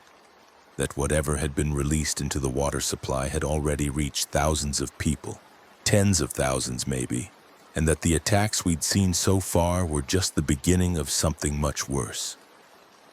My phone buzzed with a message from Lisa telling me to turn on the news, and I pulled up a live feed on my phone to see breaking coverage of what was being described as a mass shooting at a shopping center in Hialeah.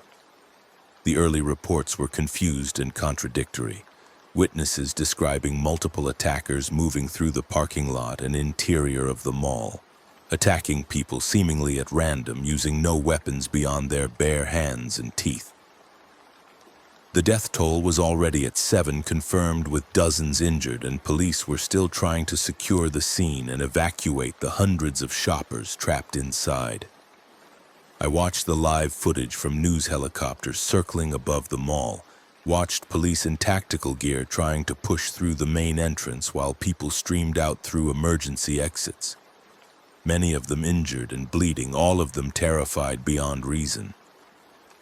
And then I saw something that made my blood freeze. A figure stumbling out of the main entrance directly toward a line of police officers who were shouting commands to stop and get on the ground. The figure was a woman, middle-aged, wearing what looked like a business suit torn and soaked with blood, and she moved with that same jerky, uncoordinated gait I'd seen in the restrained patients at the hospital. The police kept shouting at her to stop, to show her hands, and she kept coming, kept moving toward them with single-minded purpose despite the dozen weapons trained on her center mass. When she was maybe 10 feet away, she suddenly lunged forward with shocking speed, and I heard the crack of gunfire even through my phone's speaker as multiple officers opened fire simultaneously. The woman went down hard, hit multiple times in the torso and head, and I expected her to stay down, expected the threat to be neutralized the way it always was when someone took that many rounds from trained officers. But she didn't stay down. She pushed herself back to her feet, slower now, damaged but somehow still moving, still trying to reach the officers despite the catastrophic injuries that should have killed her instantly. It took another full magazine from the closest officer, rounds deliberately placed into her head and spine before she finally stopped moving, before her body collapsed into the kind of stillness that came only with death. The news anchors were struggling to make sense of what they'd just broadcast, talking about PCP or bath salts or some new synthetic drug that gave people superhuman strength and resistance to pain. But I knew better. Knew this wasn't drugs or mental illness, but something far more sinister and far more dangerous. I called Webb again, and this time I didn't wait for him to speak. Didn't give him a chance to tell me to calm down or stick to protocol. I told him what I'd just witnessed. Told him we needed to declare a public health emergency immediately and get people off the streets before this spread beyond our ability to contain it. Webb's response was measured and bureaucratic, saying he understood my concerns, but that we needed to gather more evidence before making such a dramatic move, that declaring an emergency would cause panic and potentially make the situation worse. I wanted to reach through the phone and shake him, wanted to make him understand that the situation was already worse, that people were dying and more would die every minute we delayed. But I forced myself to stay professional, to make my case with facts and logic rather than emotion and fear. The compromise Webb offered was limited and inadequate, but better than nothing. He would authorize a joint operation with Miami-Dade PD and the county health department to investigate the water treatment facility and test for contaminants. And he would also request that CDC send a rapid response team to assess the situation and provide recommendations for containment and treatment protocols. In the meantime, I was to continue coordinating with local law enforcement and try to establish a pattern for the attacks that might give us actionable intelligence on the Final Testament's plans and capabilities. It was bureaucratic ass-covering at its finest, designed to let Webb say he'd taken appropriate action while avoiding any decision that might come back to haunt him if things went sideways. but I accepted it because arguing further would accomplish nothing except wasting more precious time. Lisa and I spent the night working out of a temporary command post set up in a conference room at Miami-Dade Police Headquarters, surrounded by detectives and crime analysts all trying to make sense of a situation that defied conventional explanation. The reports kept coming in, a steady stream of violent incidents across the city. Attacks in grocery stores and gas stations and residential neighborhoods, always following the same pattern. Seemingly normal people suddenly turning violent without warning or provocation, attacking anyone within reach with a feral intensity that suggested something had broken in their brains. Some fundamental circuit that controlled impulse and aggression. The attacks weren't random in distribution, though. When we mapped them, they clustered heavily in the areas served by that Western water treatment facility, creating a heat map of violence that made the connection impossible to deny. By 3 in the morning, the official count was 47 dead and more than 200 injured, numbers that would have been unthinkable in a single night in Miami under normal circumstances, but that barely registered against the scale of what I feared was coming. The hospitals were overflowing with victims, both injured civilians and restrained attackers who were being held in makeshift isolation areas under heavy guard. I reviewed the incident reports from those hospitals and found the same disturbing pattern. The attackers showed no response to pain, no fear of injury or death, and displayed strength and determination far beyond what should have been possible given their physical condition and the injuries they'd sustained. Several had broken bones and continued trying to attack anyone within reach, moving despite fractures that should have made movement excruciating if not impossible. The sun rose on a city that felt different, felt wrong in ways I couldn't fully articulate but could sense in every interaction and every worried glance from the people around me. I stepped outside police headquarters for a few minutes of fresh air and a chance to clear my head, and the streets of downtown Miami looked almost normal at first glance. The usual early morning traffic and pedestrians heading to work or breakfast. But there was a tension in the air that I'd only felt a few times before in my career. Always before something terrible happened.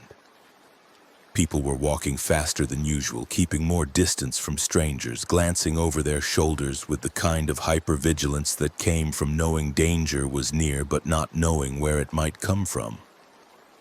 I was about to head back inside when I noticed a commotion down the street near the entrance to the Metro Mover station at Government Center. A small crowd had gathered in a loose circle around something on the sidewalk, and I could hear raised voices and what sounded like someone crying or screaming. I jogged toward the scene, my hand instinctively checking that my badge was visible on my belt and my weapon was secure in its holster. And as I got closer, I could see what had drawn the crowd's attention. A man was lying on the concrete, his body jerking and spasming in what looked like a severe seizure. White foam bubbling from his mouth and his eyes rolled back so only the whites were visible. A couple of bystanders were on their phones calling 911 while others just stood and watched with that peculiar mixture of horror and fascination that seems to grip people when confronted with medical emergencies in public spaces. I pushed through the crowd and knelt beside the seizing man, automatically going through the mental checklist of first aid protocols, even as I knew there was probably nothing I could do beyond keeping him from injuring himself and waiting for paramedics to arrive. But as I reached out to stabilize his head and prevent him from hitting it against the concrete, his eyes suddenly snapped forward and locked onto mine, and I saw intelligence there, a predatory awareness that had nothing to do with seizures or medical distress. Before I could react, before I could process what I was seeing, he lunged at me with shocking speed, his hands grasping for my throat and his teeth snapping inches from my face as I threw myself backward and scrambled away from him on my hands and knees. The crowd scattered with screams and shouts of alarm as the man pushed himself to his feet, no longer seizing, no longer incapacitated in any way, just moving with that terrible, jerky gait toward the nearest person, a young woman in business attire who'd been too slow to react when everyone else ran. I drew my Glock and shouted at him to stop, to get on the ground, all the standard commands that worked on rational human beings who understood consequences and wanted to avoid getting shot. He ignored me completely, his entire focus on the woman who was now backing away with her hands up in a futile gesture of surrender. And I knew I had maybe 2 seconds before he reached her and started tearing into her the way the others had torn into their victims. I fired twice, center mass. The double tap drilled into muscle memory through thousands of hours at the range and dozens of real-world encounters over my career. The man staggered but didn't go down, didn't stop moving toward the woman despite the 2 holes I'd just punched through his chest. I fired again, this time aiming for his head, and the shot took him in the left temple and dropped him like a puppet with cut strings, his body collapsing to the sidewalk in a heap of limbs and leaking blood. The woman was screaming, everyone was screaming, and I stood there with my weapon still pointed at the corpse on the ground. My hands steady despite the adrenaline flooding my system and my mind trying to process what had just happened, and what it meant for everything I thought I understood about this situation. Miami-Dade PD officers arrived within minutes, drawn by the gunfire and the emergency calls from witnesses, and I showed them my credentials and gave a brief statement about what had happened, about the attempted attack and my use of deadly force to stop it. The ranking officer on scene, a sergeant I didn't recognize, looked at the body and then at me and asked if I was okay, if I needed medical attention or someone to talk to about the shooting. I told him I was fine, that I needed to get back to the command post and report this incident to my superiors, but what I really needed was to understand what the hell was happening to people in this city, why they were turning into mindless killers who didn't respond to pain or fear or the most basic survival instincts. I called Lisa as I walked back to headquarters and told her what had happened, described the attack and the way the man had kept coming despite being shot multiple times. She was quiet for a moment, and then she said that similar incidents were being reported across the city, that patrol units were encountering people who matched the same profile and who were demonstrating the same resistance to pain and fear.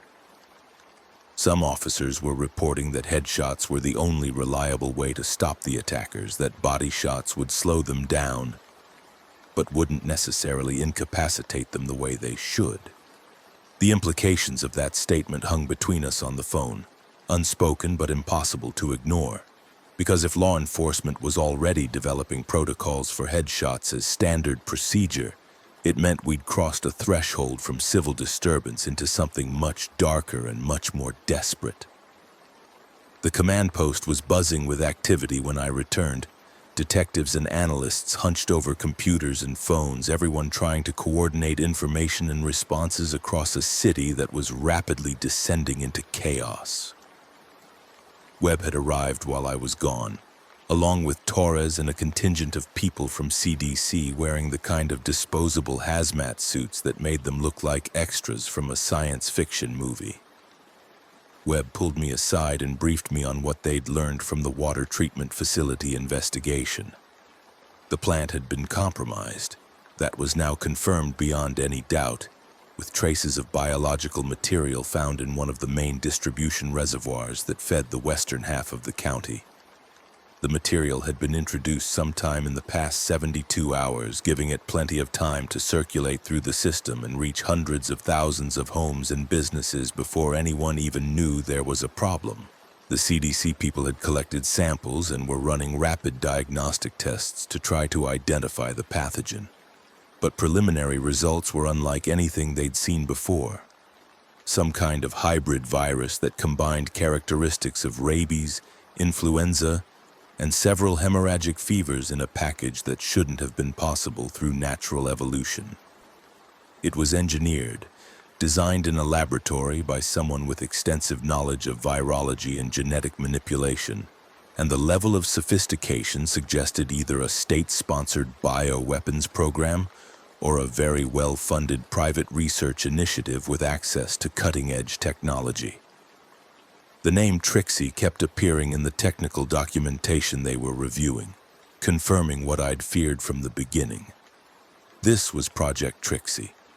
This was what the Final Testament had stolen from Helix Dynamics, and they'd released it into Miami's water supply as the opening salvo of their apocalyptic vision.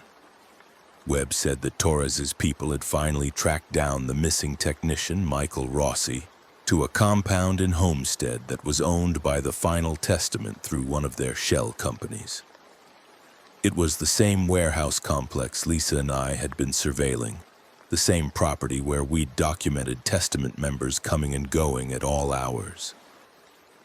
FBI hostage rescue team was mobilizing to hit the compound within the next few hours, with the goal of recovering Rossi and capturing Brother Solomon and his inner circle before they could release more of the virus or escape to continue their campaign elsewhere. I volunteered immediately to be part of the operation, argued that I knew the property layout better than anyone else because of the surveillance work Lisa and I had done, and that I had a personal stake in bringing these people to justice after what they'd unleashed on my city. Webb initially refused, said my place was at the command post coordinating intelligence and supporting the tactical teams from there, but I pushed back hard, reminded him that I was a trained operator with more tactical experience than half the HRT guys who'd be going through the door, and that sitting on my ass while other people risked their lives wasn't why I'd joined the Bureau. Torres backed me up, said she wanted someone with investigative knowledge on the ground during the raid in case they found evidence that needed immediate analysis or follow-up, and eventually Webb relented with obvious reluctance, making me promise to stay out of the way of the primary assault team and focus on gathering intelligence rather than playing cowboy. The tactical briefing was held in a secure conference room with the HRT team leader, a hard-eyed operator named Frank Cassidy who'd done multiple tours in Iraq and Afghanistan before joining the Bureau. Cassidy walked us through the assault plan using satellite imagery and the surveillance photos Lisa and I had collected over the past 2 weeks, designating entry points and fields of fire and contingency plans for various resistance scenarios. The expectation was that the Final Testament members would be armed and potentially willing to fight to the death rather than face capture, which meant we needed to be prepared for a protracted gun battle and possible hostage situations if they'd taken any captives or were holding Rossi against his will. We geared up in the basement armory, pulling on tactical vests and helmets and checking weapons with the methodical precision that came from years of training and operational experience.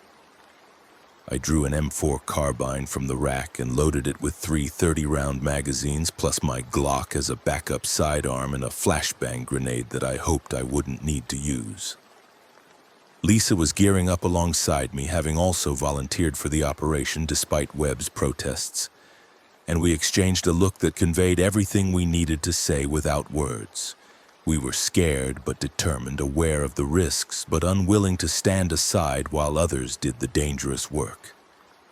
The drive to Homestead felt surreal, traveling south on the turnpike through a city that looked almost normal on the surface, but that I knew was rotting from within, infected with a virus that was spreading exponentially with every hour that passed.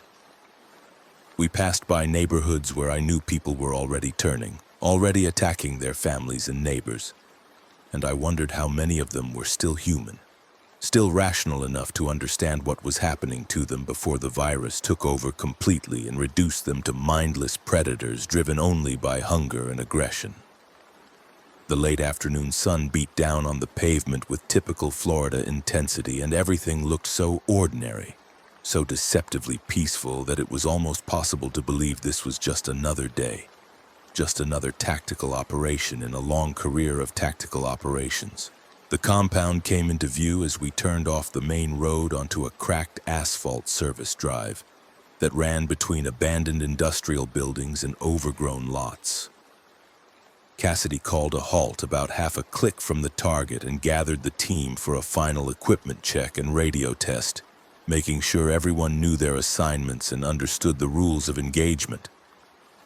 Deadly force was authorized against anyone who presented a threat, but we were to attempt to take Brother Solomon alive if possible, along with anyone who might have knowledge of additional virus stockpiles or planned attacks. The secondary objective was to secure any computers or documents that might contain intelligence on the Final Testament's network and capabilities. Information that could prevent future attacks and help us roll up the rest of the organization. We moved in on foot, spreading out in a tactical formation that covered all approaches to the main warehouse building while maintaining mutual support in fields of fire. The compound was quiet.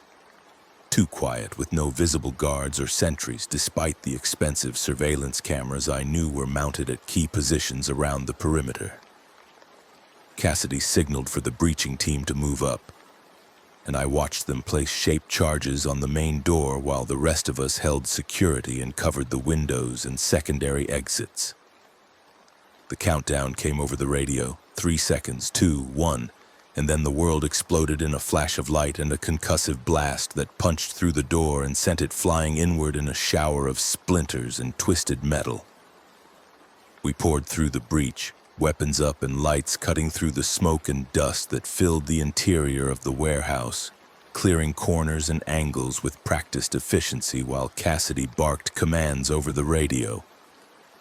The main floor was largely empty except for some crude living quarters and what looked like a makeshift chapel with religious iconography covering every surface, crosses and biblical passages and disturbing paintings that depicted plague and death in vivid, nightmarish detail.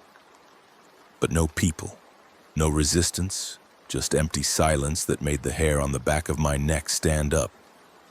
Because it meant we'd either hit the wrong location or the Testament members had known we were coming and cleared out ahead of our arrival. Lisa called out from a doorway at the rear of the warehouse, her voice tight with tension, and I moved to her position with my M4 up and ready. She'd found stairs leading down into what looked like a basement or underground level, and from below came the unmistakable sounds of movement, multiple people shuffling and bumping into things in the darkness. Cassidy brought up the breach team again and we prepared to descend, knowing that fighting in confined underground spaces was about as dangerous as tactical operations got, with limited room to maneuver and nowhere to escape if things went wrong. But we didn't have a choice, didn't have the luxury of calling for reinforcements or waiting for better conditions because every minute we delayed was another minute for Brother Solomon to escape, or activate whatever contingencies he'd planned for exactly this scenario. The descent into the basement felt like descending into hell itself, each step taking us deeper into darkness and stale air and the smell of unwashed bodies and something else, something organic and wrong that I couldn't quite identify. Our weapon lights cut narrow beams through the blackness, illuminating concrete walls covered in more religious graffiti and passages from Revelation describing the end times in lurid, apocalyptic language. The sounds of movement grew louder as we reached the bottom of the stairs, and then we rounded a corner and our lights fell across a scene that would haunt me for whatever remained of my life. The basement had been converted into a laboratory, crude but functional, with stainless steel tables and refrigeration units and centrifuges that looked like they'd been stolen from legitimate medical facilities. And chained to the walls around the perimeter of the room were people, maybe 20 of them, all in various stages of transformation from human to something else, their skin gray and mottled, their eyes empty of thought or recognition, their mouths working constantly in that terrible gnashing motion I'd come to associate with the infected. They were test subjects, I realized, with mounting horror, people the Final Testament had infected deliberately to study the progression of the virus and refine their deployment methods, treating human beings like laboratory rats in the service of their twisted religious vision. And standing in the center of the room, surrounded by his infected congregation like a dark parody of a shepherd with his flock, was Brother Solomon himself, unmistakable from the surveillance photos and video we'd collected. He was in his mid-50s, tall and gaunt with shoulder-length gray hair and the kind of intense, charismatic presence that you could feel even across the length of the room. He smiled when he saw us. Actually smiled like we'd arrived right on schedule for some performance he'd been planning, and he spread his arms in a gesture of welcome that made me want to put a bullet through his brainstem. Cassidy ordered him to get on the ground with his hands behind his head, standard commands delivered in a tone that brooked no argument or negotiation, but Brother Solomon just kept smiling and started speaking in a deep, resonant voice that carried easily over the shuffling and moaning of his chained victims. He said we were too late, that the cleansing had already begun and nothing we did here would change what was coming, that the Trixie virus was God's answer to a fallen world and would separate the righteous from the wicked with holy fire. He said the water supply was just the beginning, that his people had prepared multiple vectors for release, and that even if we killed him right now, the apocalypse would continue until the entire world was purified and remade in the image of divine judgment. I wanted to shoot him. Wanted it more than I'd wanted almost anything in my entire life, but training and discipline held me in check as Cassidy attempted to negotiate a surrender. Solomon wasn't interested in surrendering, though. He was interested in martyrdom and going out in a blaze of glory that would cement his legacy among whatever faithful survived the coming plague. He reached into his robe and pulled out what looked like a remote detonator.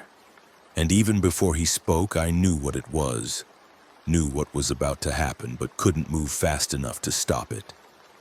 He pressed the button and said something about joining his congregation in paradise.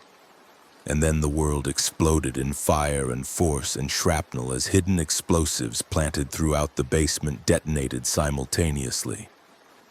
The blast wave threw me backward into the wall, hard enough to crack my helmet and drive the air from my lungs in a painful whoosh. And I hit the concrete floor in a tangle of limbs and gear, my ears ringing and my vision swimming with bright spots and shadows.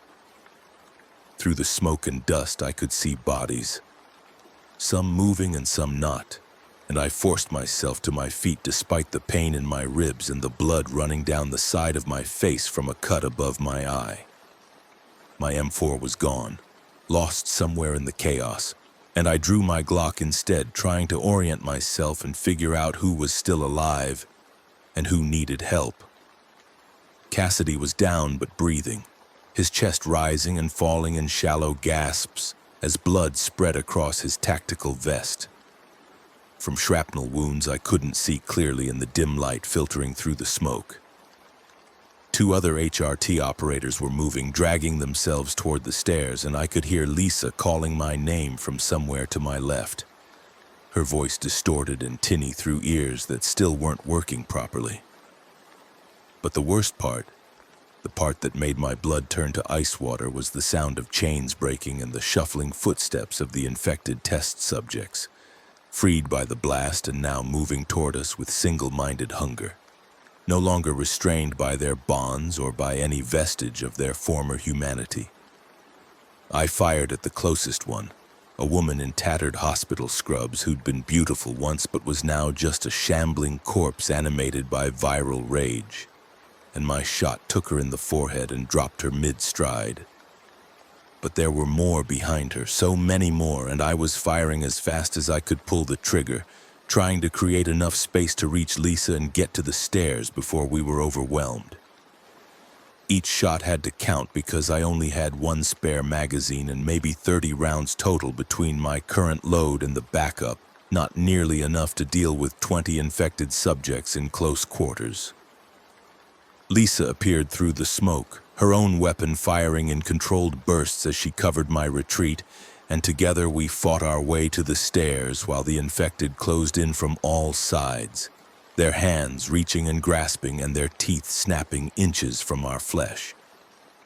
We made it to the stairs and started climbing, firing down into the mass of bodies that followed us up from the basement, and I felt something grab my ankle and yank me off balance, sending me crashing down onto the concrete steps hard enough to knock my weapon from my grip.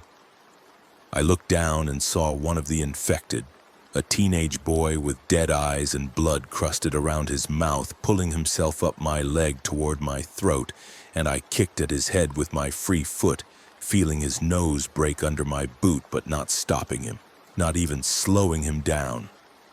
Lisa shot him, point-blank range through the top of his skull, and his grip went slack as his body tumbled back down the stairs into the press of infected still trying to reach us.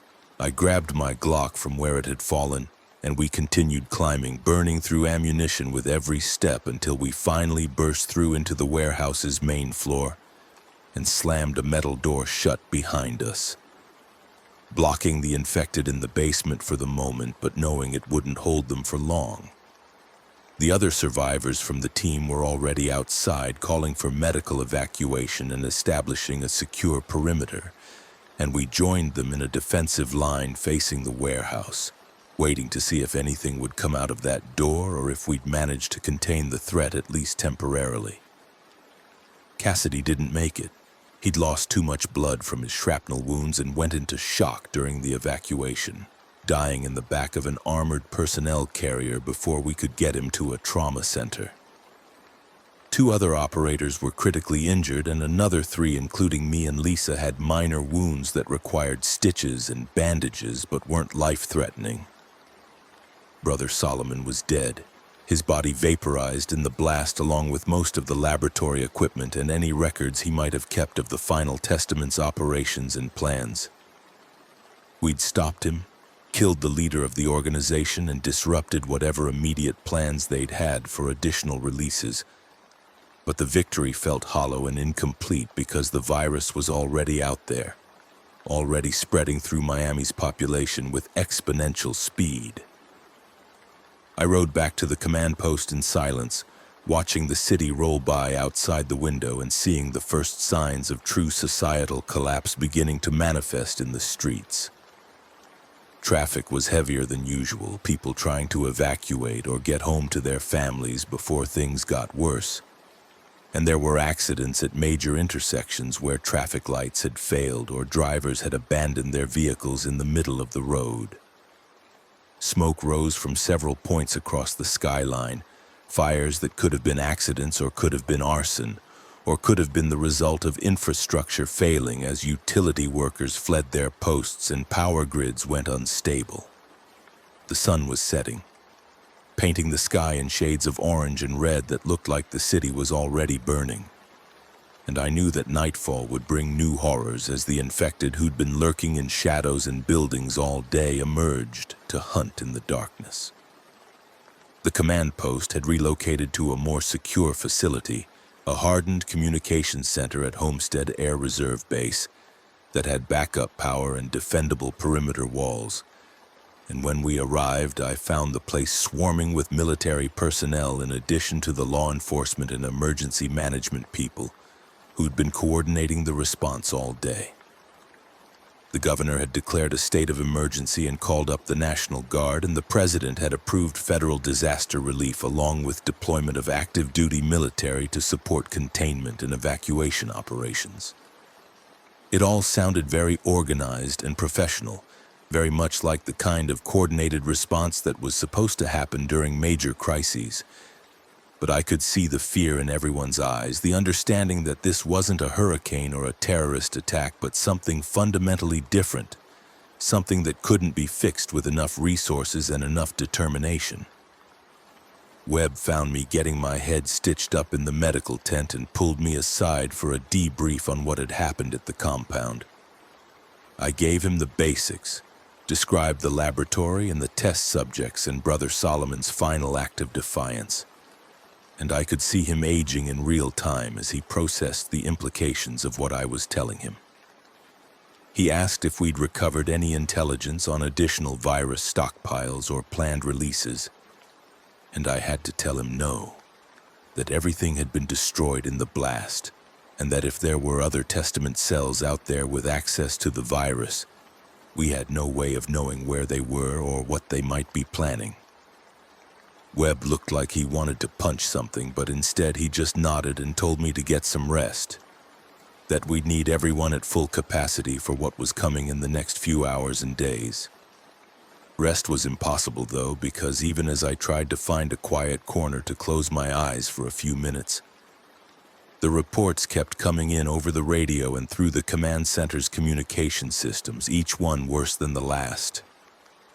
Miami-Dade Fire Rescue was reporting that they could no longer respond to calls in certain neighborhoods because of active threats from infected individuals, and multiple fire stations had been overrun by attacking crowds and forced to evacuate their personnel. Hospitals across the region were shutting their doors to new patients because they couldn't maintain security against infected individuals who were being brought in by well-meaning family members, or who were transforming in the emergency rooms and attacking staff and other patients. Miami-Dade PD had lost contact with several patrol units, last known positions in neighborhoods that were now effectively no-go zones where the infection rate had reached critical mass and overwhelmed whatever thin blue line had been trying to maintain order. The infection progression was faster than anything the CDC people had predicted based on their limited lab analysis, with people going from first exposure to full symptomatic transformation in as little as 6 to 8 hours under certain conditions. The virus appeared to be transmitted primarily through bodily fluids, especially saliva introduced through bites or scratches. But there was also evidence of airborne transmission in enclosed spaces with high concentrations of infected individuals. The infected themselves demonstrated all the characteristics that were becoming horrifyingly familiar. Loss of higher cognitive function, extreme aggression directed at non-infected humans, resistance to pain and injury, and that terrible single-minded hunger that drove them to attack and consume flesh regardless of the danger to themselves. I found Lisa in the command center staring at the massive digital map display that showed the spread of confirmed infections and violent incidents across Miami-Dade County. The red dots representing attacks and confirmed cases had multiplied exponentially since the last time I'd checked, covering entire neighborhoods in solid blocks of crimson that indicated complete loss of civil control. Lisa turned to me and said something that I'd been thinking but hadn't wanted to vocalize. We were watching the death of a major American city in real time, watching it happen despite everything we'd done to prevent it, despite the sacrifices of people like Cassidy who'd given their lives trying to stop the spread. The tricksy virus was winning, and short of extreme measures that no one wanted to contemplate, there was no realistic way to contain it or reverse the damage that had already been done. The extreme measure came faster than I expected, announced in a late-night emergency briefing that gathered everyone in the command center around a secure video feed from the Pentagon. A 4-star general whose name I didn't catch explained in calm, measured tones that the Joint Chiefs had recommended, and the President had authorized, the use of overwhelming conventional force to prevent the tricksy virus from spreading beyond the Miami-Dade County containment perimeter that was being established along the northern and western boundaries. The specific weapon being deployed was a series of massive fuel-air explosives, MOABs and their smaller cousins, that would be dropped across the urban core of Miami in a coordinated strike designed to create a firestorm that would consume everything within a roughly 20-mile radius of ground zero. The stated goal was complete sterilization of the infection zone, elimination of the virus through sustained high temperatures and destruction of all potential vectors, both infected and uninfected. The unstated goal, which everyone in the room understood without needing it spelled out, was to erase Miami from the map before what happened here could spread to other major population centers and trigger a national or even global pandemic. We had 6 hours, the general said, to evacuate all essential personnel and complete the withdrawal of military and law enforcement resources from the strike zone. After that, nothing and no one remaining in the city would survive. I felt numb as the briefing continued, detailing evacuation routes and rally points and coordination protocols that all seemed surreal and dreamlike in their precision and planning. 6 hours to abandon a city of 3 million people. 6 hours to write off everything and everyone who hadn't already made it out on their own. 6 hours until Miami became the largest deliberate act of destruction in American history. I thought about all the people still trapped in the city, hiding in their homes or fighting for survival in the streets. All the families huddled together and praying for rescue that wasn't coming. All the first responders and volunteers who'd stayed behind to help and who were about to pay for their courage with their lives. Webb pulled me aside after the briefing and told me that I didn't have to stay, that I'd done my part and more, that no one would think less of me if I took the offered evacuation and got out while I still could. But I couldn't do it, couldn't turn my back on the city even knowing there was nothing more I could accomplish by staying. I told Webb I was going back in, that I had some personal business to settle with the people who'd caused this catastrophe, and that I'd take my chances with the evacuation when and if I made it back to the perimeter. Webb tried to talk me out of it, tried to order me to stand down, but I wasn't in a mood to take orders anymore. Wasn't interested in being sensible or prudent when the world was ending around me. Lisa said she was coming with me, and I tried to talk her out of it the way Webb had tried with me, but she was just as stubborn and just as angry, just as unwilling to leave things unfinished. We geared up again, drawing fresh weapons and ammunition from the armory along with night vision equipment and as much water and protein bars as we could carry in our tactical vests and backpacks. One of the supply sergeants, a grizzled National Guard veteran who looked like he'd seen everything twice, asked where we were headed, and I told him we were going back into the city. He shook his head and said we were crazy, but handed us extra magazines and a couple of thermite grenades that he said might come in handy if we needed to destroy evidence or create a distraction. We took a Humvee from the motor pool, one of the armored variants with gun ports and reinforced doors, and drove north toward the city as everyone else was driving south, pushing against the flow of refugees and military vehicles evacuating the containment zone. The highway looked like something from an apocalypse movie. Thousands of cars crawling bumper to bumper while people walked alongside on the shoulders, some pushing shopping carts loaded with belongings and others just stumbling along in shock with nothing but the clothes on their backs. I saw National Guard troops at the checkpoints waving people through without even checking identification anymore, just trying to process as many evacuees as possible before the deadline ran out and the bombs started falling. The city itself was burning when we crossed back into the strike zone. Multiple fires raging out of control in the absence of any organized firefighting response, the flames painting the night sky in shades of orange and red that cast dancing shadows across abandoned streets and buildings. Power was out in large sections of the urban core, leaving whole neighborhoods in darkness broken only by the fires and by the occasional working streetlight running on emergency batteries. We drove slowly, navigating around abandoned vehicles and debris, our headlights cutting through smoke and darkness to reveal scenes of devastation and horror that seemed to grow worse with every block. Bodies littered the streets, some clearly dead and others moving with that terrible jerky gait that marked them as infected, wandering aimlessly until they spotted movement and then charging toward it with single-minded hunger. We drove past them rather than engaging, conserving ammunition and trying to avoid drawing attention from the larger groups that seemed to cluster around sources of light and sound. But sometimes engagement was unavoidable, when infected individuals threw themselves at the Humvee, or when we had to stop to clear debris from our path.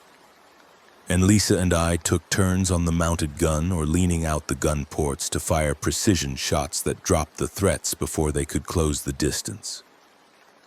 I'd entered the city with a specific destination in mind, one of the Final Testament safe houses that our surveillance had identified during the investigation.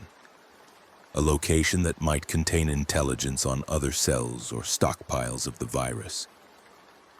It was a long shot, maybe even a suicide mission. But I needed to know that we'd done everything possible to prevent more outbreaks in other cities. that Miami's destruction wouldn't be in vain if we could stop this from happening somewhere else. The safe house was in Little Havana, a modest, single-family home on a residential street that looked like it had seen better days even before the outbreak, with overgrown yards and chain-link fences and cars that hadn't moved in years, slowly rusting in driveways. We parked the Humvee a block away and approached on foot, weapons up and night vision active, moving through yards and between houses to avoid the main street where infected individuals were wandering in groups of 3 and 4. The safe house looked dark and abandoned from the outside, no lights or movement visible through the windows, but I could see that the front door was slightly ajar, hanging open in a way that suggested either a hasty evacuation or forced entry. Lisa covered me while I approached, and I pushed the door fully open with my boot while staying behind the wall, watching for any response to the movement or sound. Nothing happened. No gunfire or rushing infected or any indication that anyone was home. So we moved inside in a standard clearing pattern, checking corners and angles as we progressed through the small house. The interior had been trashed, furniture overturned and drawers emptied onto the floor, either by fleeing Testament members or by looters or by infected individuals who'd blundered through looking for prey. But in a back bedroom, I found what I was looking for. A laptop computer still plugged into a wall outlet, its battery charging light glowing green in the darkness. I unplugged it and stuffed it into my backpack, along with a couple of external hard drives I found in the same room, hoping that whatever information they contained would be worth the risk we'd taken to recover them. We were about to leave when Lisa spotted something else. A false panel in the closet floor that revealed a small hidden compartment below. Inside were 3 glass vials, each about the size of my thumb, filled with clear liquid and labeled with handwritten tags that read Trixie Generation 2. My hands shook as I carefully lifted them out, my mind racing with the implications of what we'd found. Generation 2 meant they'd been working on refining the virus, making it more infectious or more lethal or more resistant to treatment, and these vials represented potential for more outbreaks, more cities destroyed, more millions of lives lost. I wanted to smash them right there, eliminate the threat permanently, but training and protocol demanded that I secure them for analysis. Let the experts determine exactly what we were dealing with and how to counter it. I wrapped the vials in bubble wrap I found in another room and placed them in a hard plastic case designed for camera equipment, cushioning them as best I could against the rough handling they'd inevitably face during our extraction. Lisa and I moved back to the Humvee, encountering only sporadic infected individuals who we either avoided or dealt with quickly and quietly. And we were back on the road, heading toward the evacuation perimeter when the first signs of the coming airstrike made themselves known.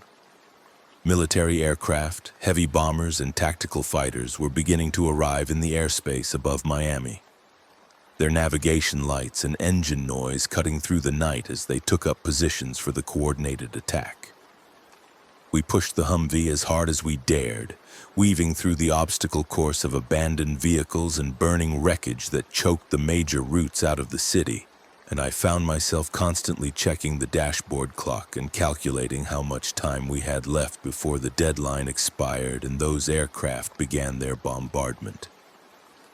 30 minutes, 20, 10, and still we were miles from the perimeter, stuck in gridlock on I-95 where thousands of vehicles had been abandoned when their drivers either ran out of gas or gave up hope of making it out alive. We had no choice but to abandon the Humvee and continue on foot, grabbing what gear we could carry and setting out at a run toward the distant checkpoint lights that marked the edge of the containment zone. The infected were everywhere now, drawn by the noise and movement of the evacuation, attacking anyone who lagged behind or got separated from the main group of refugees.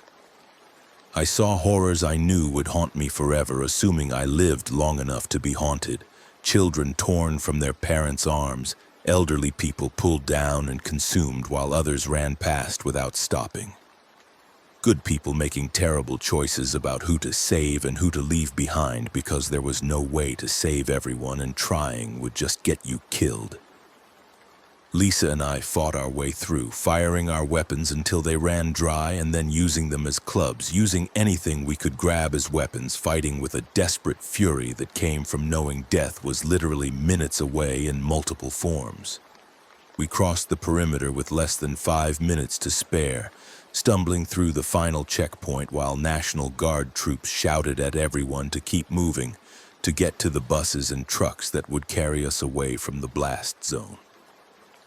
Behind us, Miami lay in darkness and flames, the city I'd lived in and protected for so many years now transformed into a tomb. For hundreds of thousands who hadn't made it out, who were huddled in their homes or running through the streets or already dead and walking, already infected and beyond any hope of salvation. I wanted to look back, wanted to see it one last time, but Lisa grabbed my arm and pulled me toward one of the buses, and we climbed aboard just as the driver was preparing to leave. The bus lurched into motion and joined the convoy heading west, putting distance between us and the strike zone. And through the rear window I could see the aircraft beginning their attack runs, their payloads falling like judgment from the sky in bright trails of fire. The first bombs hit with a flash that turned night into day, a wall of light that expanded outward from ground zero with terrible beauty. And then the sound reached us, a rolling thunder that shook the bus and made the windows rattle in their frames. More bombs followed, dozens of them, hundreds maybe, carpeting the city in overlapping fireballs that merged together into a single massive conflagration visible for miles in every direction.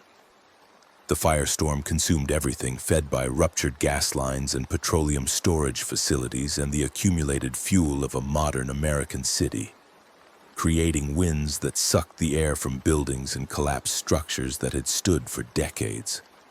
The heat was so intense that it created its own weather system, spawning tornadoes of fire that danced through the streets and incinerated everything they touched, sterilizing the infection zone with temperatures that no virus could survive and no infected individual could escape. I watched it burn and felt nothing, not relief or satisfaction or grief, just a kind of hollow numbness that came from witnessing destruction on a scale my mind couldn't fully process. The bus drove through the night, carrying us away from the inferno and toward temporary shelter facilities being set up at various locations across Central Florida, and I sat in silence with the vials of Trixie Generation 2 heavy in my backpack and the laptop whose secrets I hadn't yet uncovered pressing against my back.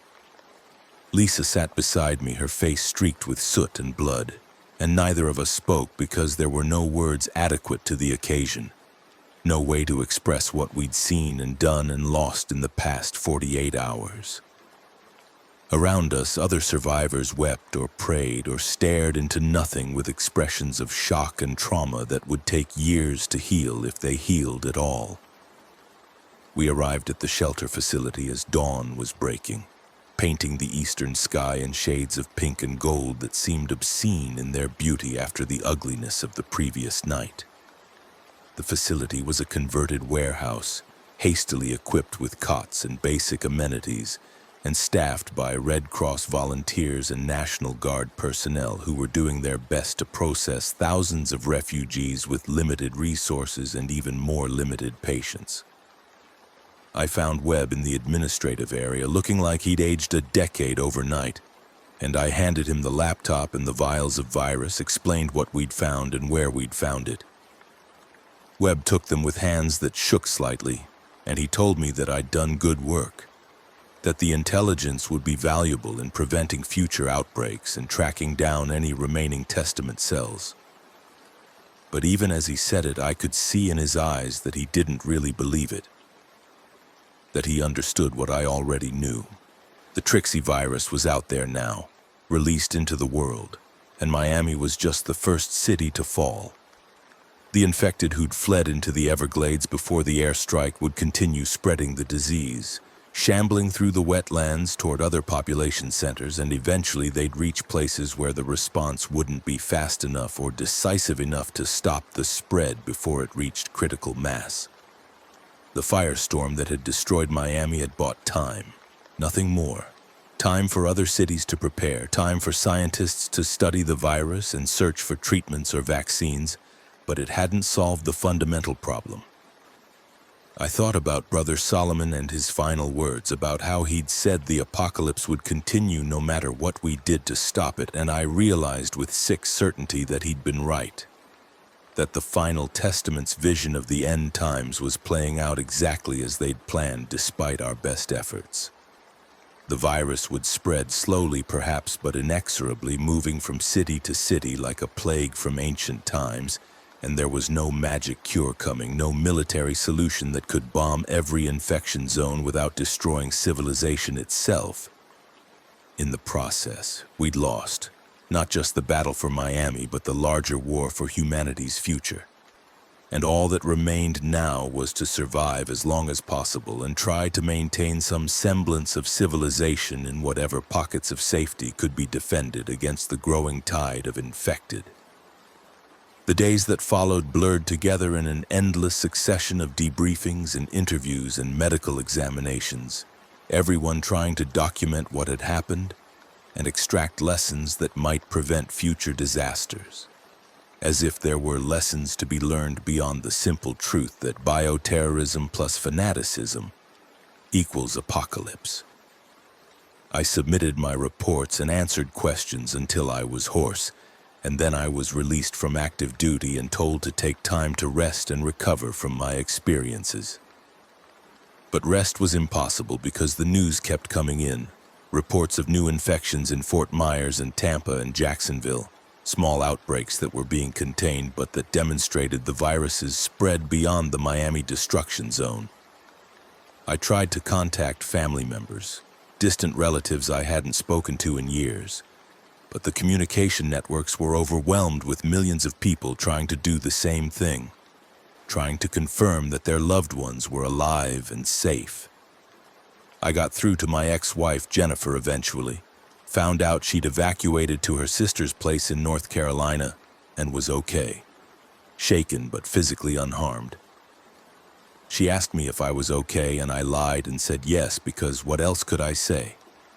That I was broken inside and that I saw infected faces every time I closed my eyes. That I heard their moans and screams in every quiet moment. She told me to take care of myself and to call if I needed anything, and we said goodbye with the understanding that we probably wouldn't speak again for a long time, if ever. Lisa and I stayed in touch, united by our shared experience in a way that made conversation with anyone else feel hollow and pointless. We'd grab coffee or meals at the refugee shelter and not talk about anything important. Just sit in companionable silence and take comfort from each other's presence, from knowing that someone else understood what we'd been through and didn't need explanations or reassurances. But I could see the strain taking its toll on her. The nightmares and the hypervigilance and the way she flinched at sudden movements or loud noises, and I knew she was seeing the same signs in me. The visible markers of trauma that no amount of rest or therapy would fully erase. 3 weeks after the Miami airstrike, I was reassigned to a new position at the Bureau's headquarters in Quantico, working in a specialized unit that had been created to track and combat bioterrorism threats in the wake of the Trixie outbreak. It was desk work mostly, analyzing intelligence and coordinating with other agencies, the kind of safe bureaucratic job that was supposed to help me decompress and transition back to normal life. But normal life felt like a fantasy from another world, something that had existed before the outbreak but that could never exist again, not while the virus was still out there spreading and killing and transforming human beings into monsters. The intelligence I'd recovered from the Little Havana safe house proved valuable in ways I hadn't anticipated, leading to the identification and arrest of several Testament cells across the Southeast, and the seizure of multiple stockpiles of the Trixie virus before they could be weaponized. But for every cell we rolled up, there seemed to be 2 more that slipped through our fingers, and the virus continued its inexorable spread despite our best efforts at containment and suppression. By midsummer, infections had been confirmed in more than 30 American cities, and international reports suggested that the virus had reached Europe and Asia, likely carried by infected individuals who'd fled the initial outbreak areas before proper screening protocols were in place. The government response evolved from containment to management, an acknowledgement that we couldn't stop the virus but might be able to slow its spread enough to prevent complete societal collapse. Quarantine zones were established around major infection areas, with military enforcement of travel restrictions and mandatory testing at all checkpoints. Life in the uninfected areas took on a paranoid quality, with people viewing anyone who coughed or seemed unwell as a potential threat, with voluntary social isolation becoming the norm as everyone tried to minimize their exposure to infection vectors. The economy was collapsing, supply chains were breaking down, and the thin veneer of civilization was wearing thinner with each passing week.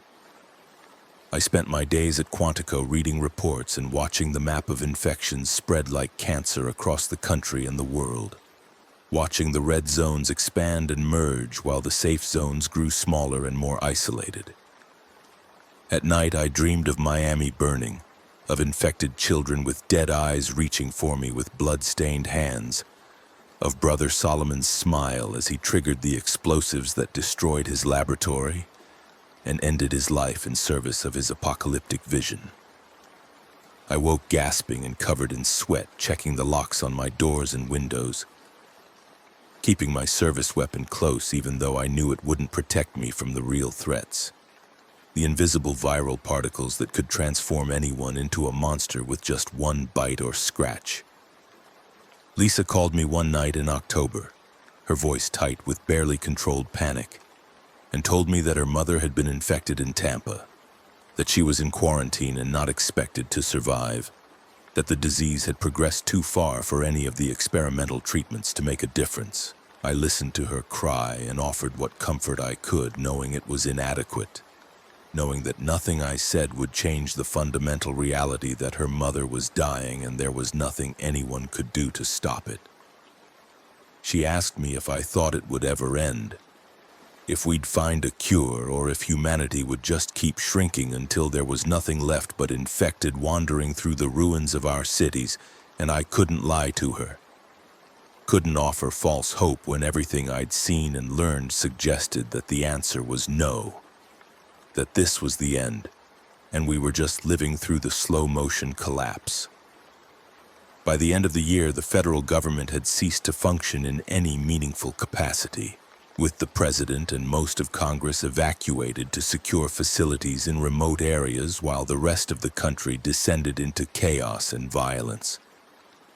The military had fragmented into regional commands that operated more or less independently, some still trying to maintain order and protect civilians, while others had devolved into warlords and strongmen who used their weapons and organization to carve out personal fiefdoms. The power grid had failed in most major cities, taking with it all the modern conveniences that we'd taken for granted, leaving survivors to cope with a world that looked increasingly like something from the 19th century, except with millions of infected corpses shambling through the darkness looking for flesh to consume. I left Quantico in January, after it became clear that the base couldn't maintain security against the growing infected populations in the surrounding areas, and I joined a convoy of survivors heading west toward the mountain states where population density was lower and the infection rates had been slower to develop.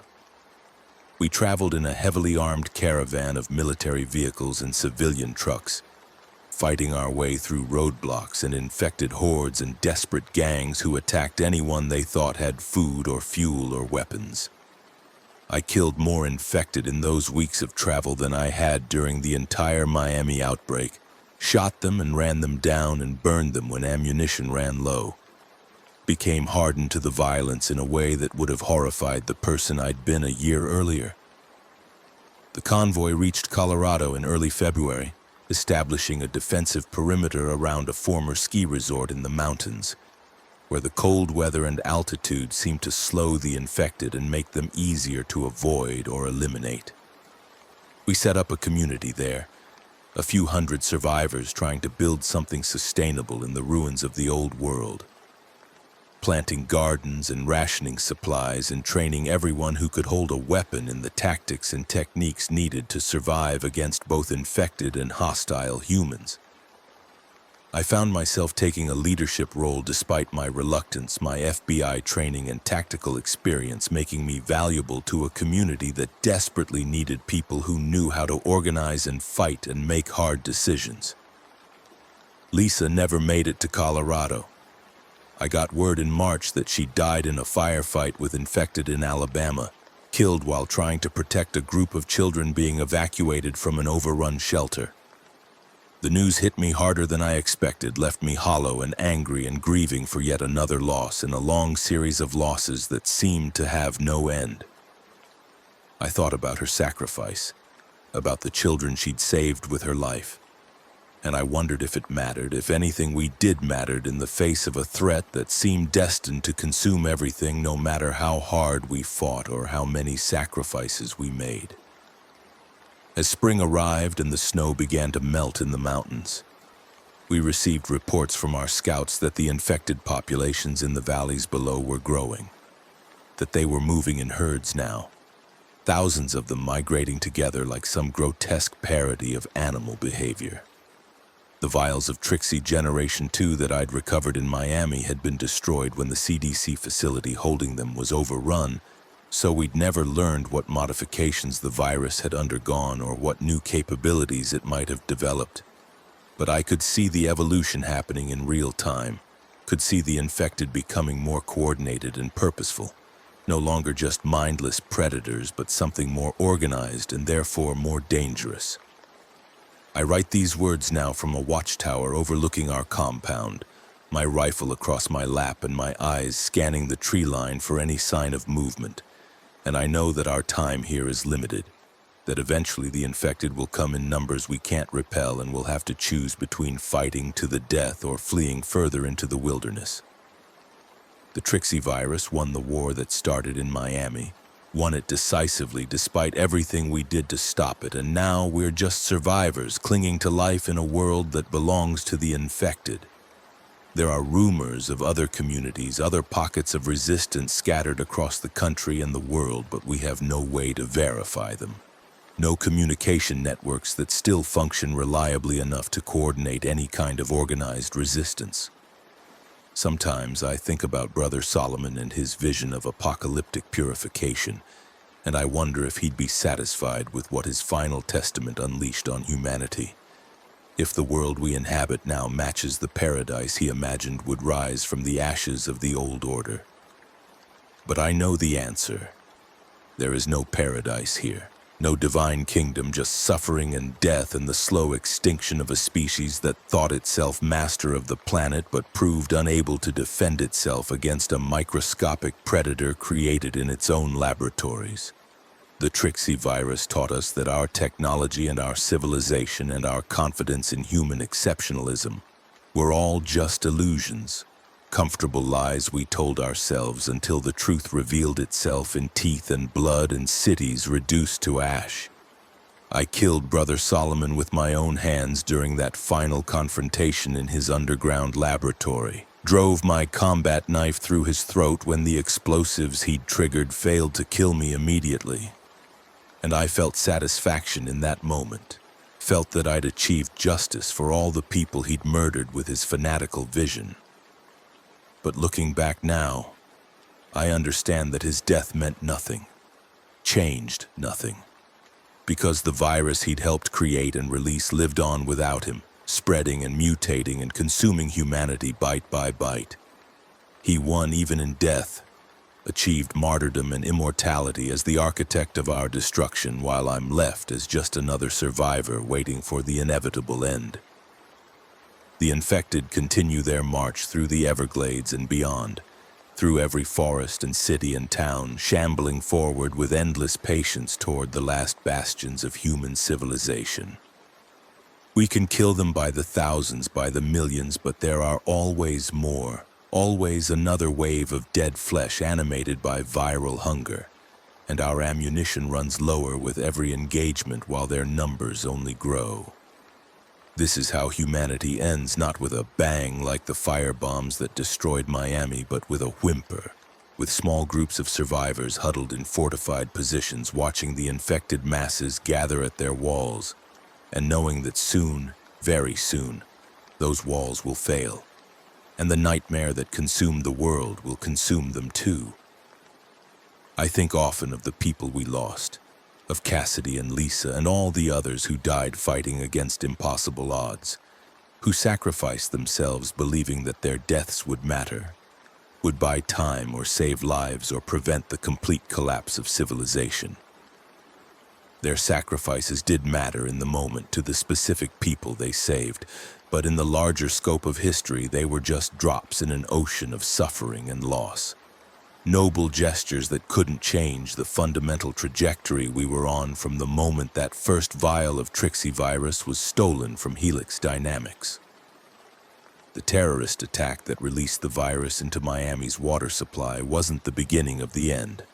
It was just the trigger that started a process that had been building for years, maybe decades, as our technology advanced faster than our wisdom, and our ability to engineer deadly pathogens outpaced our ability to control them. The laptop I recovered from that safe house in Little Havana revealed communications with testament cells across the country and internationally, showed a network far more extensive than we'd imagined, with access to resources and expertise that suggested either major funding from external sources or infiltration of legitimate research and pharmaceutical organizations. But by the time we understood the scope of the threat, it was too late to do anything beyond damage control, and even that proved impossible as the virus spread faster than our ability to track and contain it. The Bureau's counter-bioterrorism unit that I'd been assigned to disbanded after Quantico fell. Its members scattering to survive however they could, taking their knowledge and training with them, but no longer part of any coordinated response because there was no coordination left, no government structure capable of mounting such a response. In quiet moments when I'm not on watch or helping with the endless work of maintaining our compound's defenses and infrastructure, I allow myself to remember what Miami was like before the outbreak, the vibrant city full of life and culture and diversity. The warm ocean breeze and the Art Deco architecture and the sound of Spanish and Creole and a dozen other languages mixing together in the streets. All of that is gone now, consumed by the firestorm we unleashed to prevent the infection from spreading, reduced to radioactive ash that will remain dangerous for decades or centuries. The million people who lived there, worked there, loved there are gone too, either killed in the outbreak or transformed into infected or incinerated in the bombing that was supposed to save the rest of us. I mourn them all, even knowing that my grief changes nothing, that they would have died anyway whether we'd bombed the city or let the infection spread naturally. The ethical calculations that justified the bombing seemed clear at the time. Sacrifice hundreds of thousands to potentially save millions or billions, accept horrific losses in one location to prevent even worse losses everywhere else.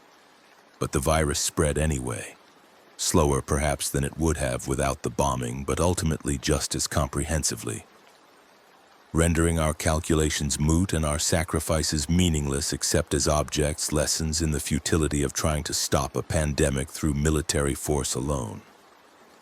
The conventional wisdom before the outbreak was that modern medicine and public health infrastructure would prevent any serious disease from becoming an existential threat to civilization, that we'd learned from previous pandemics and developed systems to detect and respond to biological threats before they could spiral out of control. The Trixie virus proved that wisdom wrong, showed that all our preparations and protocols meant nothing against a pathogen specifically designed to evade detection and exploit our vulnerabilities. The infected I see now shambling through the valleys below our mountain compound bear little resemblance to the humans they once were, their bodies degraded by months of viral damage and environmental exposure, their clothes hanging in tatters and their skin gray and mottled with decay. But sometimes when the light hits them right, or when I catch a glimpse of their faces through my binoculars, I can see traces of the people they used to be. Can imagine the lives they lived before the virus took them, and it breaks something inside me to know that every one of them was once someone's child or parent or friend. Once had hopes and dreams and fears that were all erased in a few hours of viral transformation. The virus doesn't just kill, it desecrates, turns beloved family members into monsters that attack and consume the very people they once loved, creating layers of trauma that go beyond simple grief into something darker and more psychologically damaging. I've learned to shoot them without hesitation, without allowing myself to see them as human or to consider who they might have been before infection, because hesitation in combat gets you killed, and getting killed means becoming one of them, adding to their numbers and potentially attacking your own friends and family in turn. It's a necessary psychological adaptation for survival in this new world, but it comes at a cost, a gradual erosion of the empathy and compassion that made us human in the first place. I wonder sometimes if the survivors, the ones who make it through years of this war against the infected, will be damaged enough by the experience that they won't be able to rebuild anything resembling the civilization we lost. That the trauma and brutalization of constant violent conflict will leave us capable of nothing except more violence. The stories that reach us from other survivor groups, scattered reports carried by travelers and refugees, suggest that human cruelty has, in some cases, proven as dangerous as the infected themselves, with warlords and raiders preying on weaker communities and taking what they want through force, knowing that law enforcement and military protection no longer exist in most areas. We've had to repel several attacks on our compound from such groups, armed gangs who wanted our supplies and shelter, and women who were willing to kill anyone who resisted and enslave anyone who surrendered. We've killed dozens of them over the months, defending what we've built with the same ruthless efficiency we use against the infected. And each time I pull the trigger on another human being, I feel a little more of my former self slip away, replaced by something harder and colder and more willing to do terrible things in the name of survival. Brother Solomon would probably approve of what I've become, would see it as evidence of the purification he preached, the stripping away of civilized pretense to reveal the savage underneath. But I don't see it as purification. I see it as corruption, a necessary evil that we embrace because the alternative is death, but that diminishes us nonetheless, that takes away pieces of our humanity that we'll never get back, even if somehow we manage to survive and rebuild. The Final Testament's vision of apocalypse wasn't about divine judgment or spiritual refinement.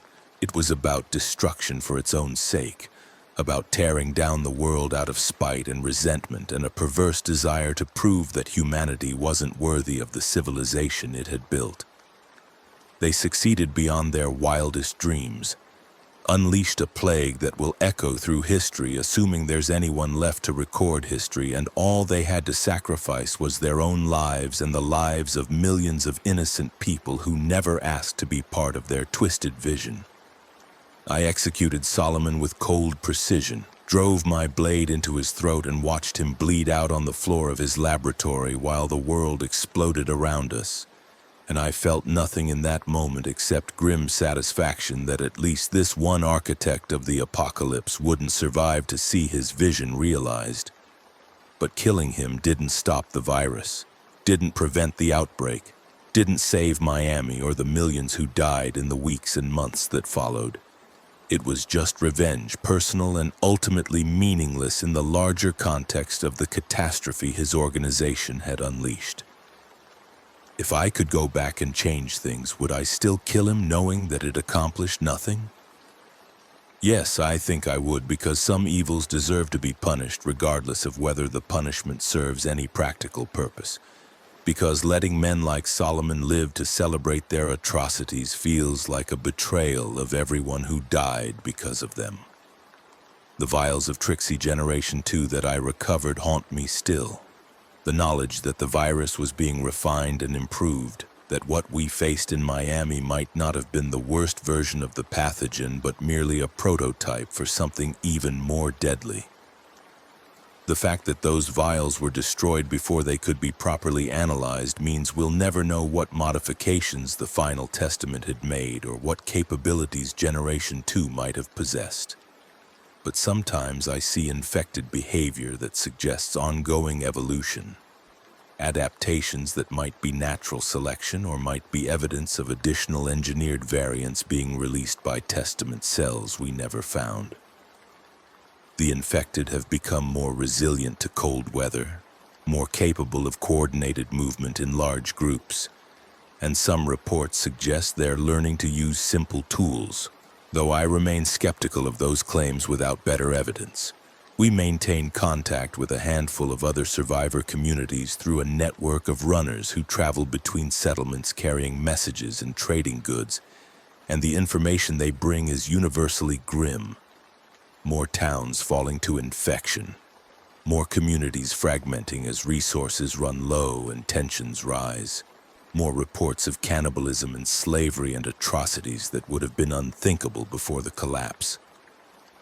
The consensus among those who think about such things is that human population has declined by at least 70% since the outbreak began, with most losses concentrated in urban areas where infection spread fastest and military responses were most heavy-handed. Rural areas fared better initially, but are now facing their own crises as infected populations migrate outward from destroyed cities and as supply chains that brought modern amenities to remote areas have completely broken down. Our compound in the Colorado mountains has maybe 200 people now, down from nearly 300 at our peak as disease and violence and simple attrition have taken their toll. We've built walls and watchtowers and fallback positions, stockpiled ammunition and food and medical supplies, trained everyone from children to elderly in basic combat and survival skills. We've become a fortress community, suspicious of outsiders and ruthlessly pragmatic in our decision-making, willing to turn away refugees if we judge them to be security risks, or if accepting them would strain our resources beyond sustainable levels. It's a cruel calculus, choosing who lives and who dies based on their utility and risk profile. But it's also necessary because taking in everyone who asks for help would mean our own destruction through overcrowding and resource depletion. I think about the person I was before all this. The FBI agent who believed in law and justice and the essential goodness of American institutions, who thought that problems could be solved through hard work and dedication and adherence to proper procedures. That person is dead, killed somewhere between Miami and here, replaced by someone harder and more cynical and more willing to do whatever it takes to survive another day. I'm not sure I like who I've become, but I recognize the necessity of the transformation. Understand that the old David Chen wouldn't last a week in this world, that his idealism and faith in systems would be fatal liabilities when the only systems that matter now are the ones we build ourselves from scratch. Sometimes I wonder if I should have died in Miami, gone down fighting in that underground laboratory, or stayed behind when the bombs fell, making a last stand against the infected rather than running to fight another day. It might have been easier, might have let me preserve some dignity and avoid the moral compromises that survival in this world demands. But I didn't die, didn't have the courage or the despair to give up when there was still a chance to escape. And so I carry forward with the burden of all the choices I've made and all the people I couldn't save, with the knowledge that my survival came at the cost of others who were slower or less lucky or less willing to do violence in self-defense. The infected continue to gather in the valleys below, their numbers swelling with each passing week as more people succumb to the virus or are killed and reanimated by the bites and scratches of those already transformed. We estimate there are thousands of them within a day's march of our position, maybe tens of thousands, and they show signs of coordinating their movements in ways that suggest either residual intelligence or some kind of emergent collective behavior that mimics intelligence without requiring conscious thought. Either possibility is terrifying because it means the infected are becoming more effective predators, more capable of overwhelming our defenses through sheer numbers and primitive strategy rather than just mindless assault. We've discussed evacuation, moving to an even more remote location before the infected reach us in force. But the logistics are daunting, and the prospects are dim. Anywhere we go, we'll eventually face the same problem, the same relentless pressure from infected populations that continue to grow while our numbers shrink. Running just delays the inevitable, buys time without changing the fundamental equation that humanity is losing this war one person at a time, one community at a time, one failed defense at a time. Some people in our compound argue that we should stop running and fighting and just accept the end with whatever dignity we can muster, while others insist that as long as we're alive, there's hope, that something might change, that a cure might be found, or the virus might burn itself out, or divine intervention might occur. I don't believe in divine intervention anymore. Didn't even when I was kneeling in that warehouse watching Brother Solomon prepare to blow us all to hell in service of his apocalyptic faith.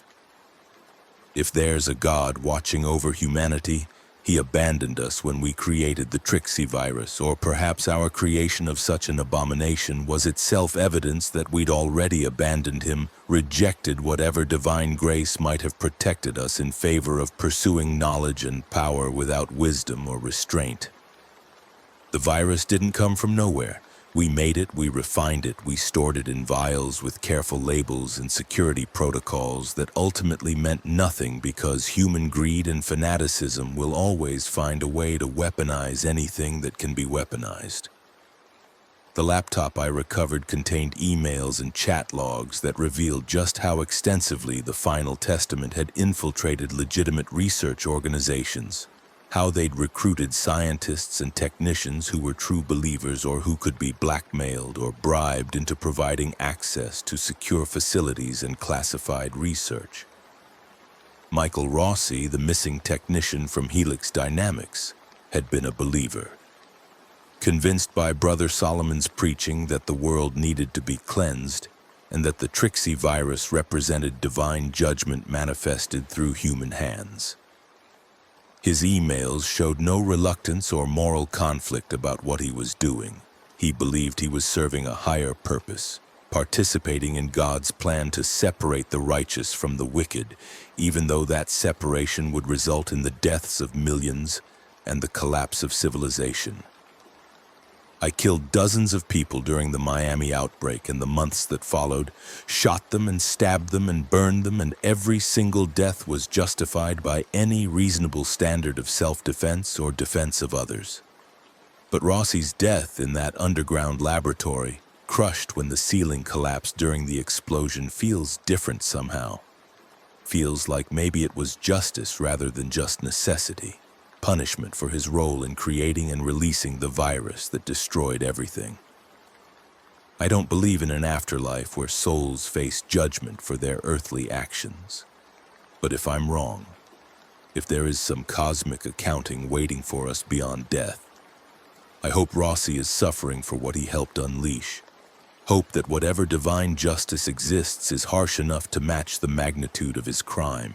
The reports from our scouts indicate that the infected are beginning to move, not in the random wandering patterns we've observed before, but in a coordinated migration toward our mountain refuge. Thousands of them trudging through the snow and cold with single-minded determination to reach us. We don't know what's drawing them here specifically, whether they can somehow sense our presence from miles away, or whether this is just the natural consequence of their increasing numbers pushing them into areas they haven't yet fully scoured for prey. Either way, the result is the same. We have days, maybe a week at most, before they reach our walls in numbers we can't possibly repel with our current manpower and ammunition.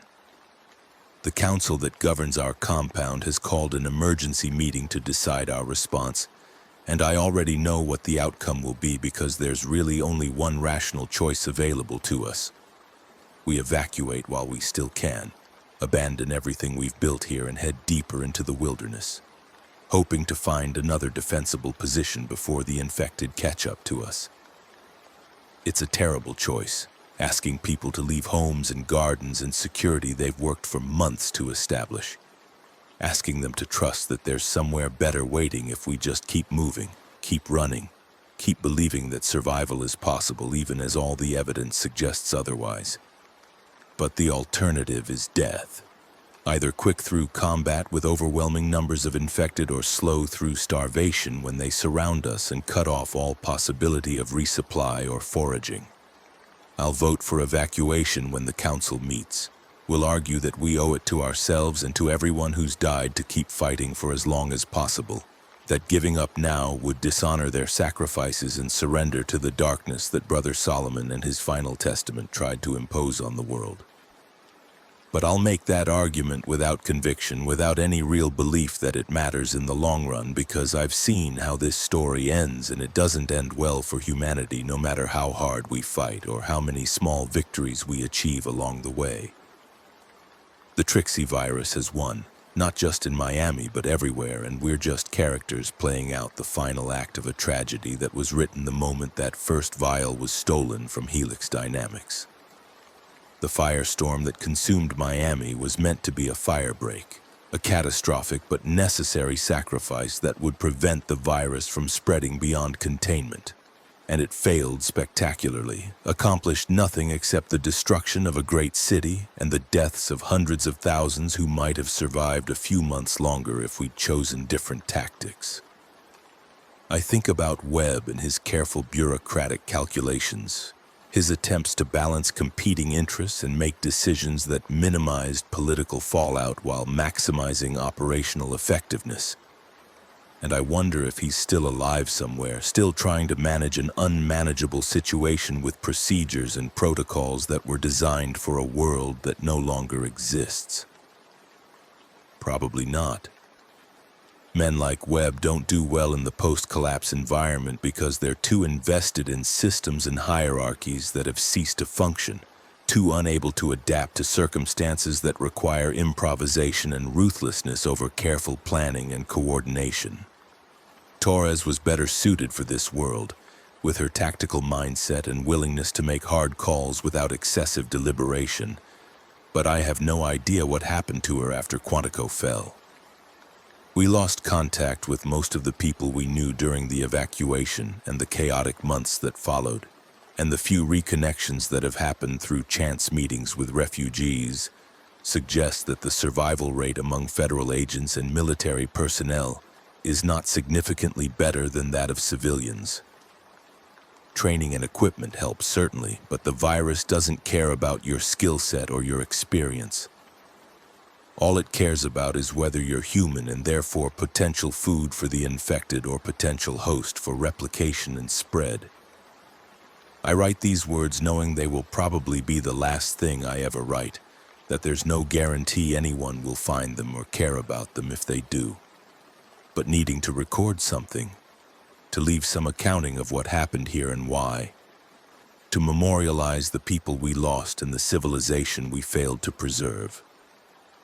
The Trixie virus destroyed Miami first, then spread across America and the world with exponential speed, transforming billions of humans into shambling corpses driven by nothing except hunger and viral imperative to spread the infection further. We fought back with everything we had, used our weapons and our ingenuity and our determination, but it wasn't enough because viruses don't negotiate and don't get tired and don't need supply lines or morale or any of the things that limit human military capacity. Brother Solomon wanted apocalypse and he got it, wanted to see the world burn and cleansed and rebuilt according to his twisted vision of divine order. I killed him for that, ended his life with my own hands in a moment of violent justice that satisfied something primal in my soul, even as it accomplished nothing productive. The final testament survived his death, continued operating through cells he'd established and disciples he'd trained, continued releasing the virus in new locations and recruiting new members who believed in the apocalyptic vision he'd articulated so persuasively. We caught some of them, stopped some attacks, but not nearly enough, never enough to change the trajectory we were on from that first release in Miami's water supply. The infected stumble onward through the Everglades and beyond, through every swamp and forest and abandoned city, shambling toward the last pockets of human resistance with patient inevitability. We can kill them individually, can defend specific positions for hours or days or weeks. But we can't kill them all and we can't defend everywhere, and eventually the math catches up to us and the walls fail and the ammunition runs out and the infected overwhelm whatever final desperate defense we mount. That's what happened in Miami. What's happening now in Colorado? What will happen everywhere eventually until there are no more humans left to defend anything and the infected have only each other to consume in an endless cycle of predation and decay? I think about that moment in the Metro Mover station when I shot the infected man who was seizing on the sidewalk. Remember the feeling of my finger on the trigger and the recoil of my Glock and the impact of bullets striking flesh and bone. It was the first time I'd killed an infected person rather than subduing them for medical treatment and study, the first time I'd recognized that they weren't people anymore despite their human appearance. That the virus had erased everything that made them individuals with rights and dignity, and transformed them into threats that needed to be eliminated without hesitation or mercy. That recognition changed me fundamentally, marked a transition from agent of law enforcement to soldier in an existential war, and everything that followed from Miami to here has been variations on that same theme. Kill or be killed, survive or die, adapt or perish. We evacuate tomorrow at dawn, loading our vehicles and packing our supplies and preparing to abandon this compound we've defended for months against both infected and hostile humans. The council voted unanimously for evacuation after I made my argument, though I could see in their faces that they understood we're just delaying the inevitable, buying time that won't change the ultimate outcome. Some people will stay behind, too old or too sick or too tired to face another flight into the wilderness, and we'll leave them with weapons and ammunition and the means to end their own lives rather than face transformation into infected. It's a mercy, I suppose, though it feels like abandonment, like we're leaving behind the most vulnerable members of our community to die alone so the rest of us can cling to survival a little longer. I'll take my rifle and my memories and the weight of all the choices I've made since Miami burned, and I'll keep moving west and north into the mountains looking for another place to make a stand, another defensive position where we can hold out for weeks or months before the infected find us and we have to run again. This is the pattern of our lives now. Running and fighting and running some more, never staying anywhere long enough to build anything permanent, never allowing ourselves to believe that safety is anything more than temporary illusion. The tricksy virus has reduced human civilization to its most basic element: survival through constant movement and constant vigilance, with no room for art or culture or any of the refinements that made us more than just clever animals struggling to stay alive. Brother Solomon achieved his apocalypse, saw the world end not with divine judgment but with biological catastrophe, with a virus that we created and that he weaponized, and that the final testament released in a coordinated campaign of bioterrorism that succeeded beyond anyone's darkest predictions. Miami was the first city to fall, but not the last, not even close to the last, and the fires that consumed it were matched and exceeded by fires in dozens of other cities where authorities tried the same desperate gambit of aerial bombardment to contain infections that had already spread beyond any possibility of containment. We destroyed ourselves trying to survive, burned our own cities and killed our own people in futile attempts to stop a virus that was always one step ahead of our response, always spreading faster than we could track it, always evolving in ways that made our countermeasures obsolete before we could fully implement them. The sun rises on our final day in this compound, painting the eastern sky in shades of orange and red that remind me of Miami burning, and I stand on the watchtower one last time, looking out over the valley where thousands of infected are slowly making their way toward us, driven by hunger and viral programming to consume every last human they can find.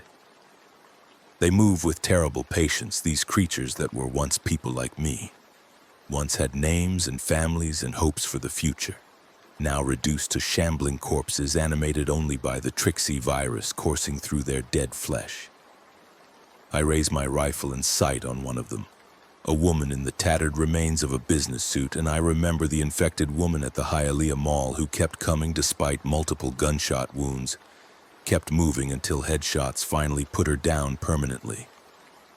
I don't fire, don't waste the ammunition when there are thousands more behind this one, and bullets won't solve the fundamental problem of there being too many infected and too few defenders. I lower my rifle and descend from the watchtower for the last time, joining the others who are loading vehicles and saying goodbye to the compound that's been our home, and our sanctuary, and our prison. We drive away as the sun climbs higher in the sky, our convoy of mismatched vehicles struggling through deep snow toward whatever uncertain future waits in the higher mountains, leaving behind the watchtower and the walls and the people who chose to stay and face death on their own terms. The road ahead is uncertain and probably short, measured in weeks rather than months or years, but we travel it anyway because the alternative is surrender, and surrender means death and transformation and joining the ranks of infected who shamble endlessly through the ruins of the world we lost. This is what the tricksy virus has made of humanity.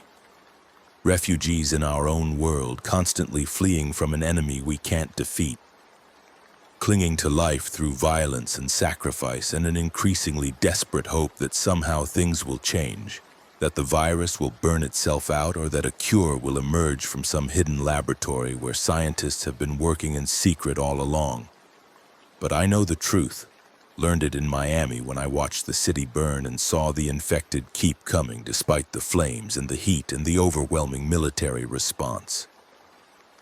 The truth is that the tricksy virus won the moment it was released, that everything since then has been just aftermath and cleanup, humanity's slow extinction playing out over months and years as the infected convert more of us and our numbers dwindle toward nothing.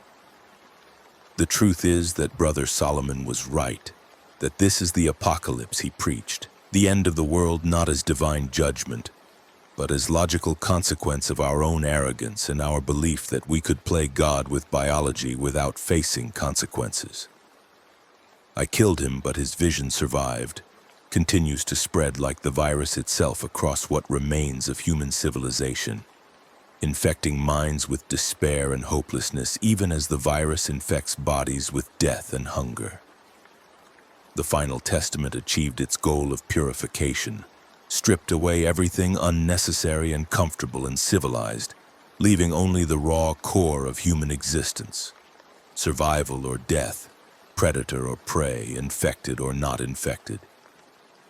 This is the new world they created, and we live in it whether we want to or not, whether we fight against it or accept it, because fighting and accepting both lead to the same place eventually, to death and transformation and joining the endless hordes of infected who own this planet now.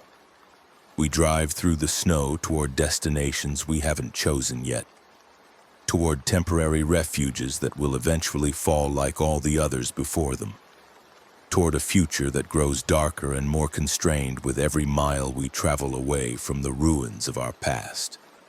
Behind us, the infected reach our abandoned compound and flow through the breached walls like water, searching for prey that's no longer there, consuming everything organic they can find and then moving on in their eternal hunt for more human flesh to transform and assimilate. This is how civilization ends, I think, as I watch the compound disappear in our mirrors, not with organized military defeat, but with chaotic collapse, with constant retreat and diminishing returns, and the gradual realization that there's nowhere left to run and nothing left to defend. The tricksy virus prevails, spreads through the Everglades and beyond, infects and transforms and kills with mechanical efficiency, turning millions into billions into the eventual default state of all human life on Earth. Miami burned, but the virus survived, spread despite our best efforts to contain it, mutated and adapted and overcame every obstacle we placed in its path. Brother Solomon and his final testament unleashed something that cannot be stopped or controlled or even meaningfully slowed, something that will continue until the last human is infected or dead, until there's nothing left but shambling corpses slowly decaying under the sun, their viral payloads eventually dying with them, but not before completing the extinction of the species that created them. I write these final words as darkness falls and our convoy stops for the night in a narrow mountain pass that offers minimal protection and maximum exposure to both weather and infected attacks. Tomorrow we'll move again, and the next day, and the day after that, running until we can't run anymore, fighting until we run out of ammunition or strength or will. The story that began in Miami when I investigated a bioterrorism threat ends here in the mountains of Colorado, with the understanding that everything we fought for was lost before we even started fighting. That the tricksy virus won its war against humanity in the first hours after release, and everything since has been just the slow playing out of consequences we couldn't prevent or reverse. The infected own the world now, and we are ghosts haunting its ruins, temporary echoes of a species that's already extinct in all but the final technical sense. This is Brother Solomon's victory. This is the final testament's apocalypse. And though I killed him with my own hands, his triumph is complete and eternal, while my survival is temporary and meaningless. The zombies prevail, and humanity fades into darkness, one death at a time, one failed defense at a time, one abandoned refuge at a time, until there's nothing left but silence and decay and the endless shuffling footsteps of the infected searching for prey that no longer exists. Now let's move on to the next story. I shoved him back hard, years of combat training kicking in before my brain could process what I was seeing. He stumbled, regained his footing with that same unnatural jerky movement, and came at me again. I pulled the bear spray from my belt and hit him full in the face with it. Nothing. He didn't even flinch. His hands were reaching for me, fingers curled into claws, and I did the only thing I could think of. I grabbed a fallen branch from the ground and swung it like a baseball bat, catching him across the temple. He went down hard, but even then he kept moving, kept trying to crawl toward me with those dead eyes fixed on something that wasn't quite me, but the idea of me, the flesh and blood of me. I ran back to my truck, my hands shaking so badly I could barely get the key in the ignition. I grabbed my radio and called it in, trying to keep my voice steady. "This is Torres. I've got a medical emergency at Lone Star, requesting immediate backup and EMS. Hiker is exhibiting extremely aggressive behavior, possible drug intoxication or mental health crisis." The dispatcher's voice came back calm and professional, telling me help was on the way, telling me to maintain distance and ensure my own safety. I sat in the truck with the doors locked, watching through the windshield as the man finally stopped moving, his body going still in the dirt. Except he didn't stay still. After about 5 minutes, he started to get up again. Slow and clumsy, like he was learning how to use his limbs, but getting up nonetheless. I watched in horror as he stood fully upright, his head lolling to one side, and began to wander back toward the tent. That's when I saw the woman. She crawled out of the tent on her hands and knees, and even from a distance I could see the blood soaked into her shirt, the pale gray of her skin. She moved just like the man, that same jerky, purposeful wrongness. They didn't acknowledge each other, didn't interact. They just started walking slow and steady in the direction of the main road. My radio crackled. Torres, be advised, we're getting multiple reports of similar incidents across the park. EMS is delayed. They're responding to a mass casualty event at Old Faithful. Can you secure the area and wait for backup? I stared at the two figures shambling through the trees and felt ice slide down my spine. Dispatch. I need to know what's happening. What kind of mass casualty event? There was a pause, longer than there should have been. We're still getting reports. Just stay where you are, Michael. Don't approach anyone displaying aggressive symptoms.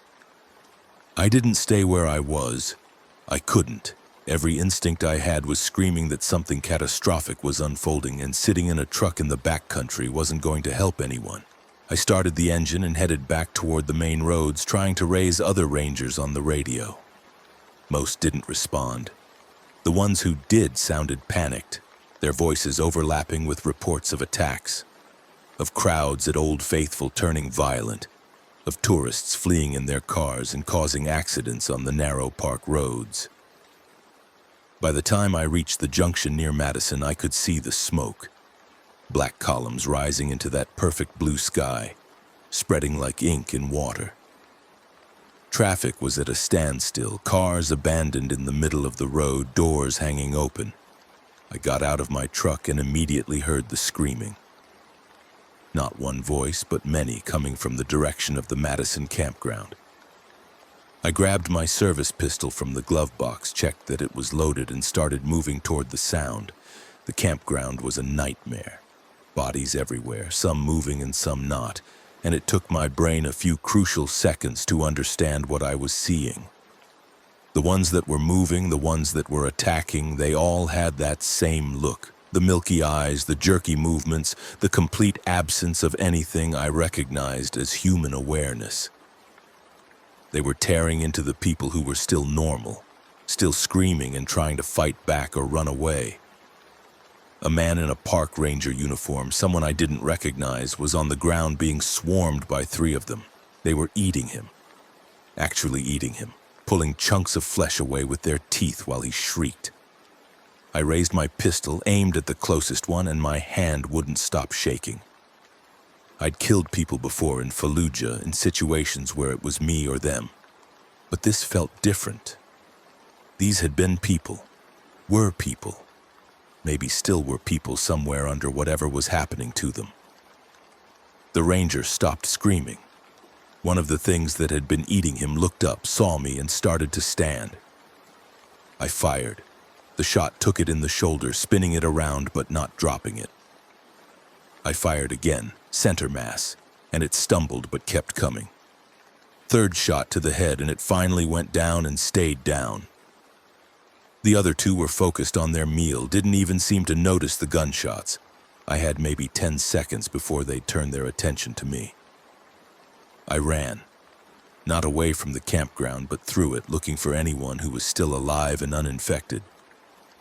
I found a family huddled in their RV, the father standing at the door with a tire iron, his wife and 2 kids pressed against the back wall. "Get in your vehicle and drive," I told them. "Don't stop, don't help anyone, just get out of the park." The man stared at me like I was speaking a foreign language. "What's happening? What are those things?"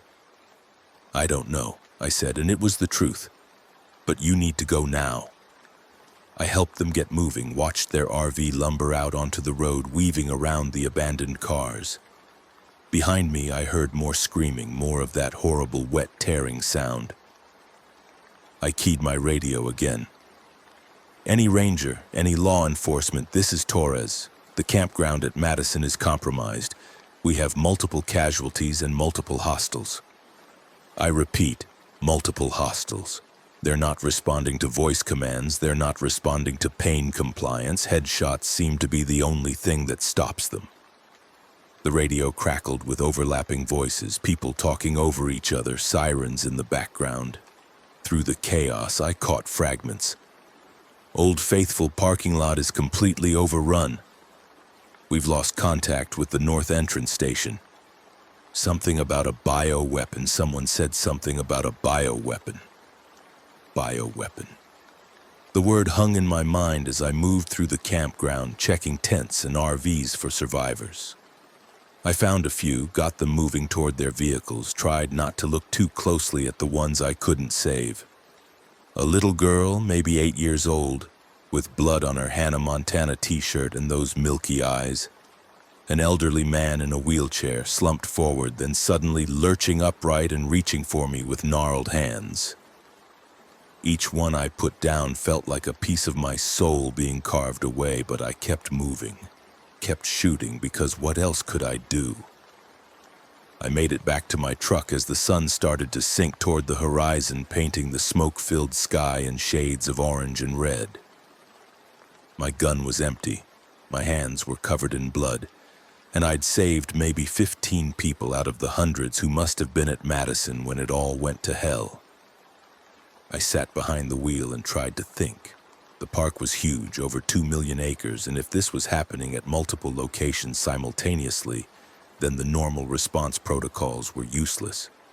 We didn't have enough rangers, enough law enforcement, enough of anything to contain this. I needed information. I needed to understand what I was dealing with. I pulled out my phone and found I still had a signal, weak but present. I started searching for news about the lab accident in Nevada, about the illness reports, about anything that might explain what was turning people into these things. What I found made my blood run cold.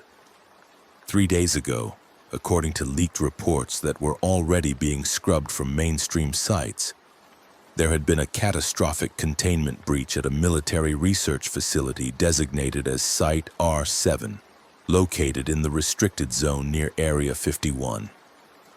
The facility had been working on something called the Walker Project, a program that had started as an attempt to cure Alzheimer's disease by regenerating neural tissue. Somewhere along the line, the research had been taken over by DARPA, the military's Advanced Research Division, and turned into something else.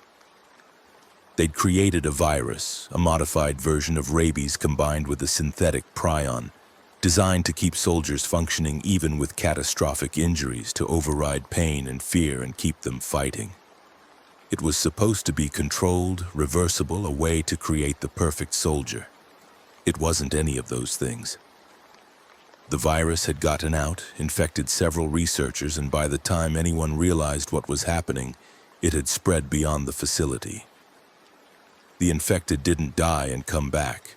They just changed, their higher brain function shutting down while the brain stem and motor cortex went into overdrive, driven by an insatiable need to feed and spread the infection.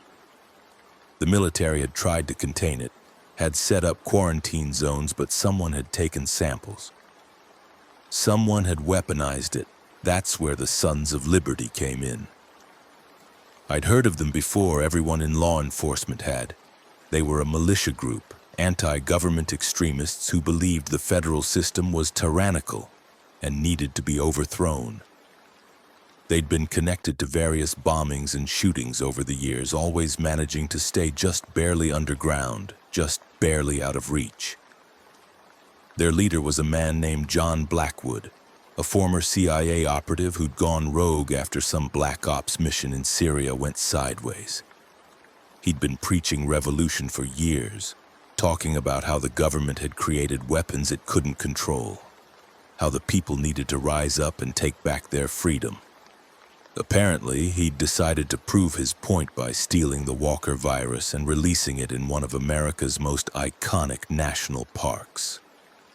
The more I read, the more my hands shook. There were eyewitness reports of armed men in tactical gear at Old Faithful earlier that day. Men who'd smashed vials on the ground near the crowds of tourists, then disappeared into the park's backcountry. Park law enforcement had assumed it was some kind of vandalism or protest until people started getting sick, started attacking each other. By then it was too late. The virus spread through bite and scratch, through any fluid exchange, and in the dense crowds around the geyser it had spread like wildfire. My radio squawked, "All units, this is Incident Command. We are implementing emergency evacuation protocols for the entire park. All rangers are to assist with evacuation and fall back to the north entrance checkpoint." Military support is en route. I repeat, military support is en route. I started my truck and headed north, joining the stream of vehicles fleeing the park. But even as I drove, I knew it was already too late for evacuation. The roads were clogged with abandoned cars with people who'd been infected and turned while stuck in traffic. I saw them everywhere, shambling between vehicles, pulling drivers out through shattered windows, spreading the infection with every attack. I had to drive off-road more than once, my truck bouncing over rough terrain to get around the worst of the blockages. Night fell, and with it came a new kind of hell. The things that had been people didn't need light to hunt. I could hear them in the darkness, moaning and shuffling through the trees, drawn by the sound of engines and the smell of living flesh. I killed my headlights and navigated by moonlight, trying to stay quiet, trying to stay invisible. Every shadow looked like a threat. Every sound made me flinch. I was about 5 miles from the north entrance when I saw the roadblock. Military vehicles, Humvees, and trucks arranged in a perimeter with armed soldiers manning heavy weapons. For a moment, I felt a surge of hope. The military was here, they'd contain this, they'd save everyone who was left. I approached slowly, hands visible on the steering wheel, my Ranger uniform clearly displayed. A soldier stepped out, an M4 rifle pointed at my chest and shouted for me to stop and get out of the vehicle. I complied, moving slowly, keeping my hands up. "I'm a park ranger," I called out. "Michael Torres, Yellowstone Law Enforcement. I've got information about the outbreak." The soldier didn't lower his weapon. "Stay where you are. Don't move." He spoke into a radio clipped to his vest, and a few seconds later an officer approached. The man's uniform identified him as a captain, and his face was grim. "Ranger Torres, we've been trying to reach park personnel. What's the situation inside?" "It's a massacre," I said flatly. "The whole park is compromised. There are thousands of infected, maybe more. Normal people are trapped, being hunted. We need to get them out." The captain's expression didn't change. "We have orders to establish a quarantine perimeter. No one in or out until we get clearance from CDC and Northcom. Anyone showing symptoms is to be detained for observation." "Detained?" I stared at him. "Captain, these people need immediate evacuation and medical care. We're talking about families, kids. I have my orders, Ranger." His voice was hard. "And right now, my orders are to contain this situation by any means necessary. That means establishing a hard perimeter and waiting for specialized units to arrive." I felt rage building in my chest, hot and bright. "How long? How long what? How long until the specialized units arrive? How long do people have to survive in there while you wait for clearance?" The captain's jaw tightened. "That's above my pay grade. Now I need you to submit to a medical screening. If you're clear, you can wait in the secure area with the other evacuees." I looked past him at the perimeter, at the razor wire being strung between the vehicles, at the machine guns being set up on tripods. This wasn't a rescue operation, this was a containment operation. They were going to let everyone inside the park die rather than risk the infection spreading outside.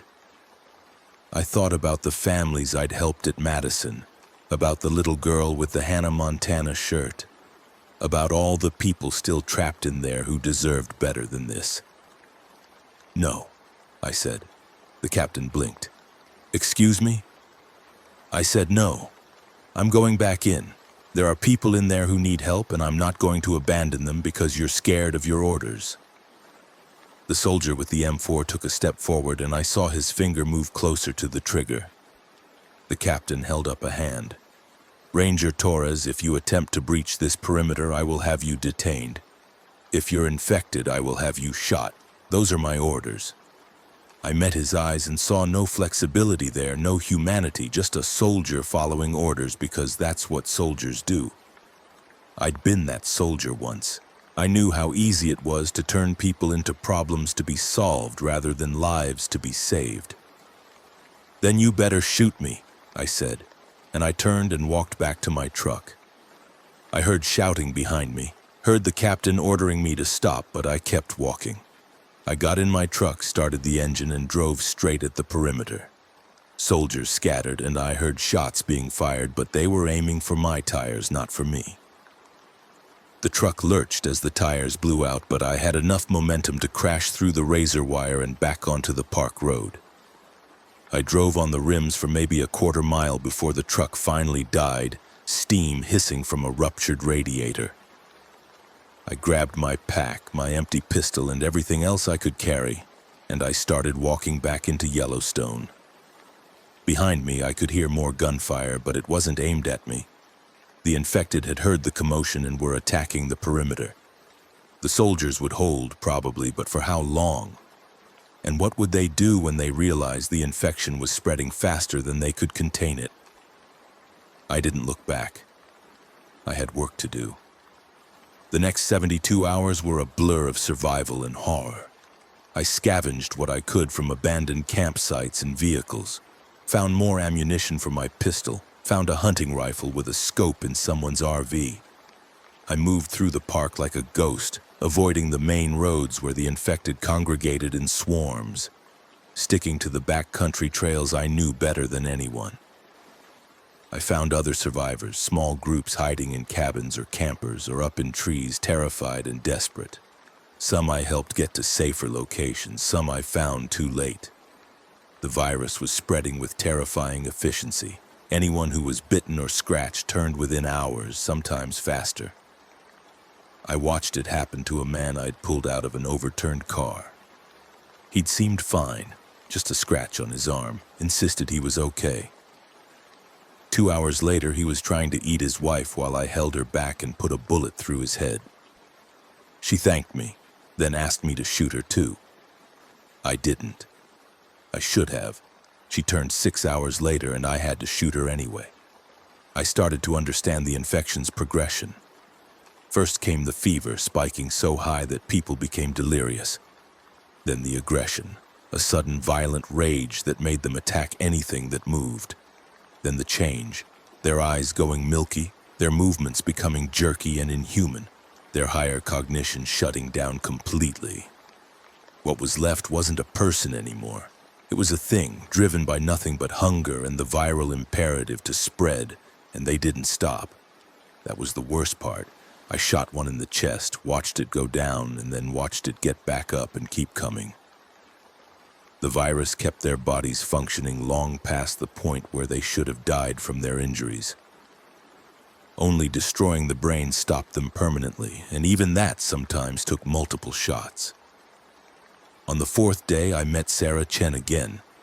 I'd been searching for other rangers, hoping to find someone with a radio that still worked, someone who might have information about what was happening outside the park.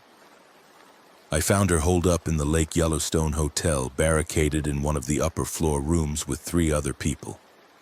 She let me in after I proved I wasn't infected, and for a few minutes, we just held each other. 2 people who'd worked together for years, who'd become friends, finding comfort in the fact that we were both still alive. "It's everywhere," Sarah told me, her voice hollow. "I've been monitoring emergency broadcasts on a battery radio. The infection spread out from Yellowstone, hit the surrounding towns. Bozeman is gone.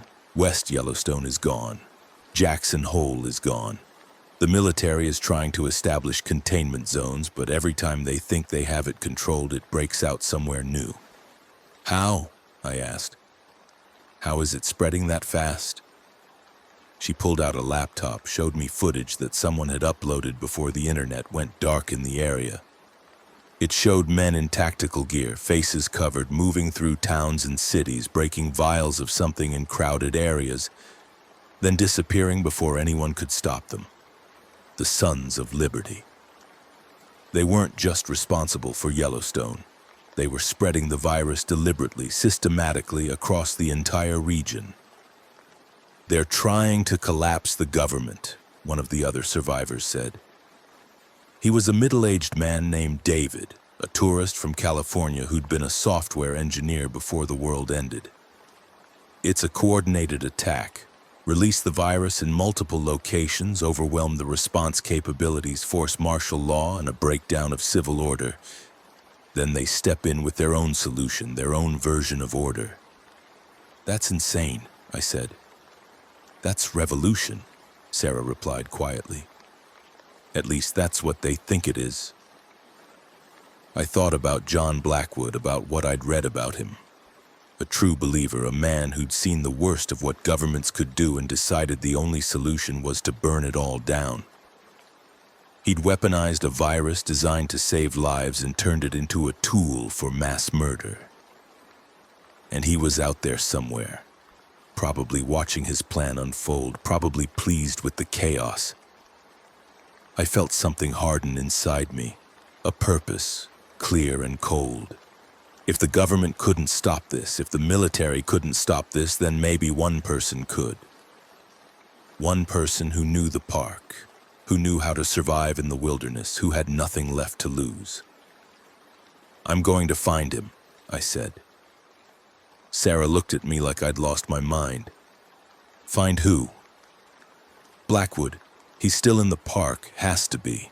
His men released the virus here, which means he's coordinating from somewhere nearby. I find him, I kill him, maybe I can get information about where his people are, how to stop them. Michael, that's suicide. Even if you could find him, he's going to have armed soldiers protecting him. You're one guy with a hunting rifle. I'm a Marine with a hunting rifle, I corrected. And I'm not asking for permission. I just wanted you to know what I'm doing in case I don't make it. She studied me for a long moment, then nodded. Then I'm coming with you. Sarah, don't argue. You need someone to watch your back, and I'm the closest thing to a partner you're going to find out here. Besides, they killed my park.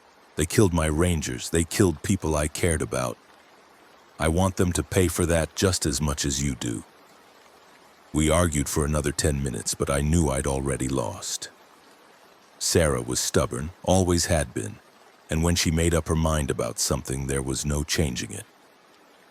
We gathered what supplies we could, said goodbye to David and the others, and headed out into the park. For the next week, we tracked the Sons of Liberty through Yellowstone's wilderness. It wasn't easy. These were trained soldiers, men who knew how to move without being seen, how to cover their tracks. But they were also operating in unfamiliar territory, and I'd spent 10 years learning every trail, every landmark, every hidden valley in this park. I knew where they'd go for water, where they'd set up camp, where they'd position observers to watch for pursuit. We found one of their camps on the 8th day, hidden in a grove of lodgepole pines near the Lamar Valley. There were 4 of them, all armed with military-grade weapons, all wearing the same tactical gear I'd seen in the videos. Sarah and I watched them from a ridge about 200 yards away, using binoculars to study their movements, their routines. They were sloppy, confident in their isolation, not expecting anyone to be hunting them. We waited until nightfall, then moved in.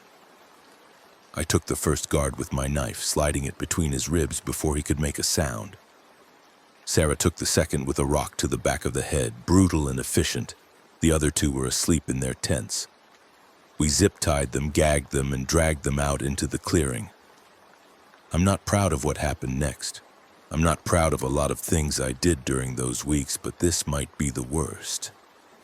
I needed information, and these men had it, and I was willing to do whatever it took to get it.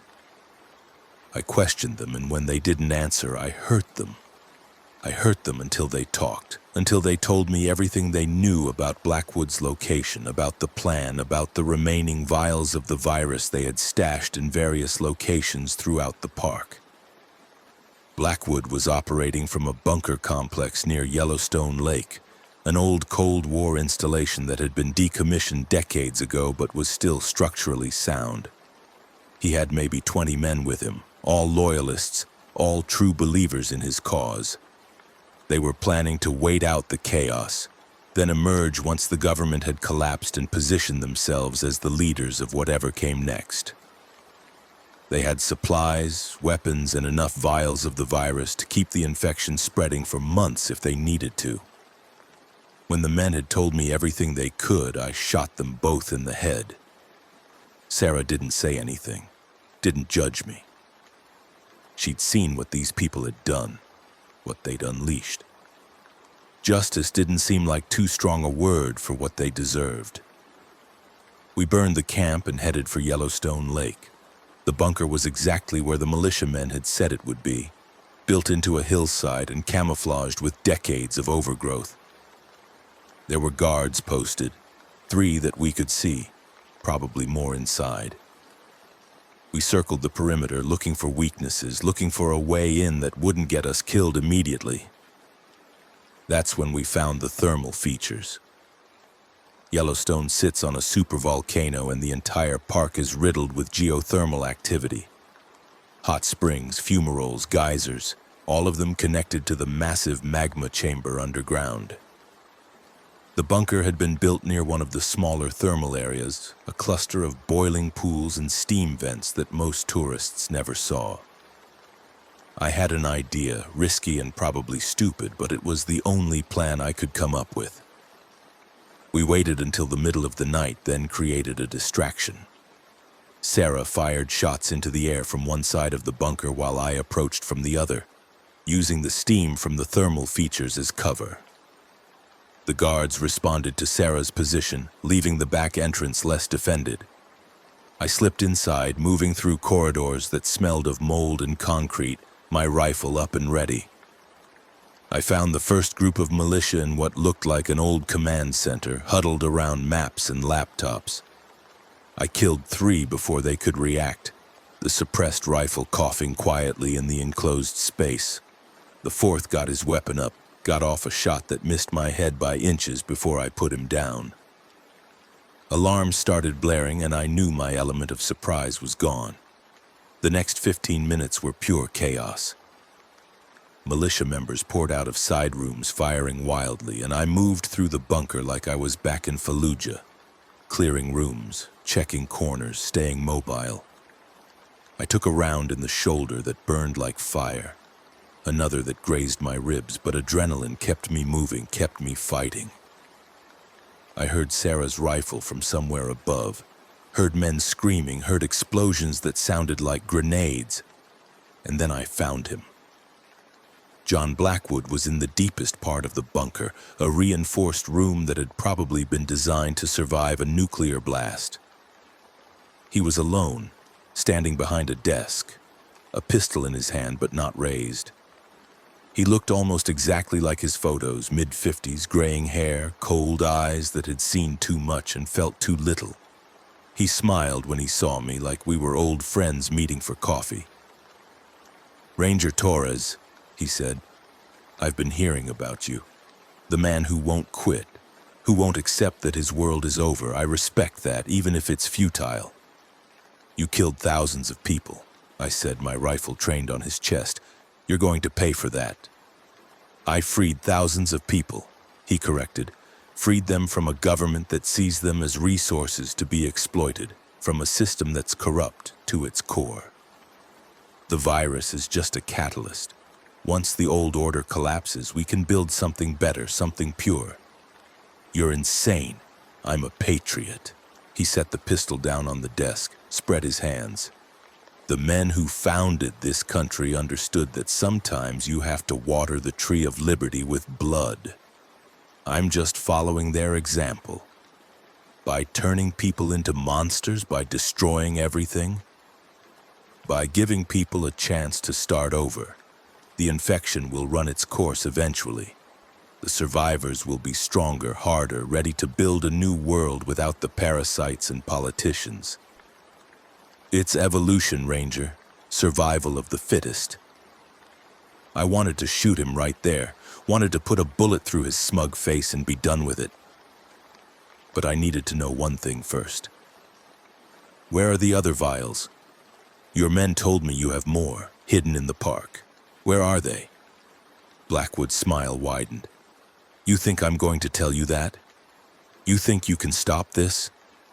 Ranger, we've already won. The virus is spreading across the western states. By the end of the month, it'll be national. By the end of the year, global. There's no putting this back in the bottle. Then you have nothing to lose by telling me. He laughed, actually laughed. You really think you matter, don't you? One man with a gun trying to save a world that's already dead. It's almost touching. He reached for something under the desk and I fired. The shot took him in the shoulder, spinning him around, and he collapsed against the wall. I moved forward, kicked the pistol away from his reaching hand, and grabbed him by his tactical vest. Where are the vials? He coughed blood, his face twisted in pain, but his eyes still defiant. Fuck you.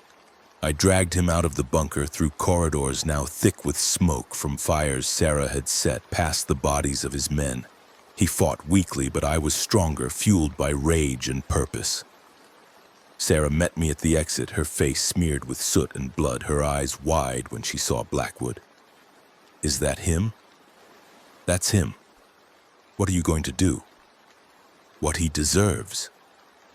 I dragged Blackwood through the thermal area past the steam vents and the smaller pools to the edge of one of the larger hot springs. The water bubbled and churned, heated by the magma below to temperatures that could boil flesh from bone in seconds. Blackwood saw where I was taking him and started to struggle harder, his earlier bravado crumbling. Wait, we can make a deal. I'll tell you where the vials are, I'll tell you everything, just don't...